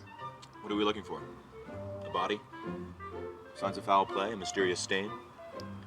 I'm not sure. Wow. I guess that's his bike. Ladies and gentlemen, Glenn Wordle's bike! And let's give a warm Wellsville welcome for Glenn Wordle's shuttlecock. I didn't know he played badminton. Are you sure you're just faking sick, Pete? That's Glenn Wardle's life out there, Stu. All the little things that make him Glenn Wardle. Can't explain it, but you just see things a little differently on a sick day. At the sound of the tone, it'll be exactly 2 o'clock. 2 o'clock? School's out. I gotta vamoose. El pronto. It's not safe out there. Get back in. I'll give you a ride home. That's okay, Stu. I'm gonna look around some more. If I see any sign of trouble, I'll sound the red alert. Eisenhower. Just checking.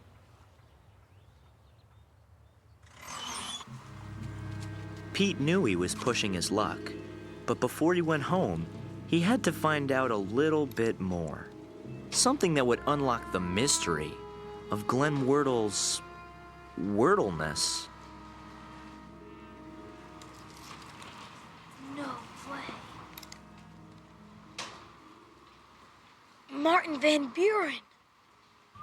Not only was he our 8th president, he was the name Meterman Ray had mentioned in his prophecy. What does it mean? While Pete pondered the future, the present decided to say hello.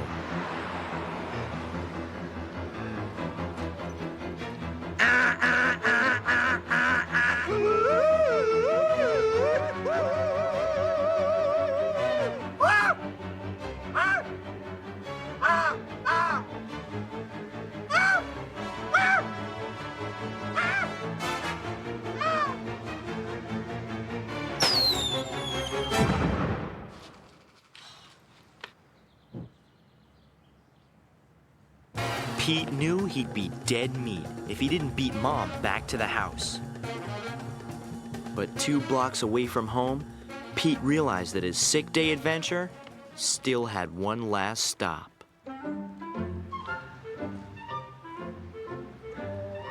Hey, Glenn.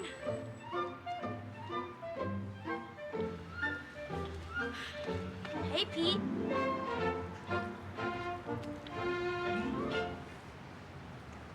Hi, Pete. Hey, Glenn. How's the plaque? Not bad. Want some plaque candy? I got extra. Sure. Thanks. Hey, isn't that Eisenhower? Yeah, it is. I don't know how we got up there. Yeah, I got Harry Truman stuck up my nose once. Really? How'd you get him out? Static electricity. I just rubbed my feet on a rug, touched a doorknob, and fired. Really? That works? Yeah. Just the other day, I had to blast out Martin Van Buren? Yeah, Van Buren. How'd you know? Just a guess. Hey, Pocahontas, you better hurry. Your future's looking dim. Look, I gotta go. I'll see you soon. Tomorrow.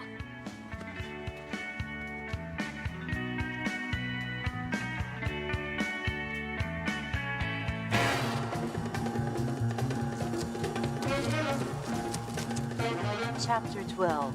Flair has worked. Boy on way home. Just another day in the Mailwoman McGinty story.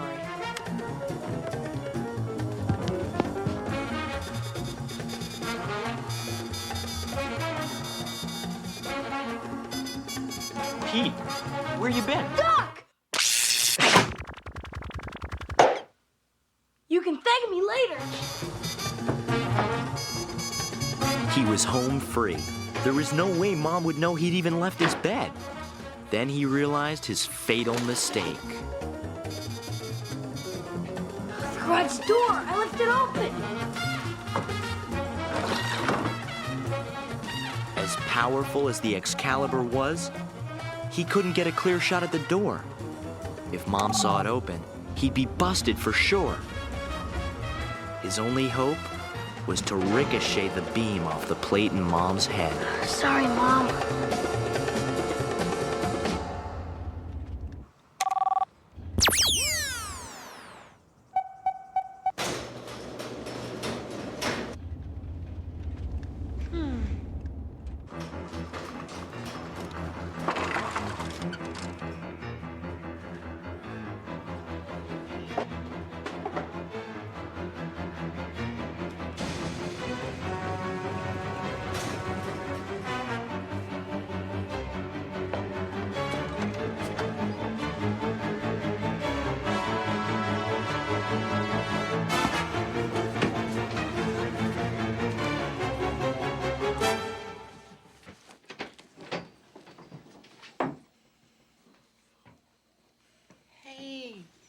How's my little honey bunny? He's doing a little better. Good. Another day's rest, and you should be back on your feet.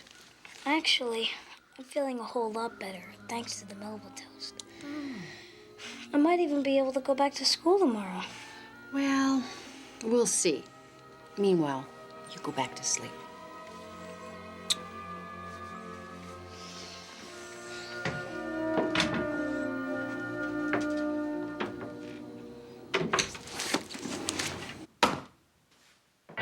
Pete didn't need Meter Man Ray to tell him his future. He knew exactly what the next day would bring. Thanks to his sick day, he'd have a new friend, a newly enlarged left nostril, and best of all, a brand new way of looking at the world. They're playing in Central Park.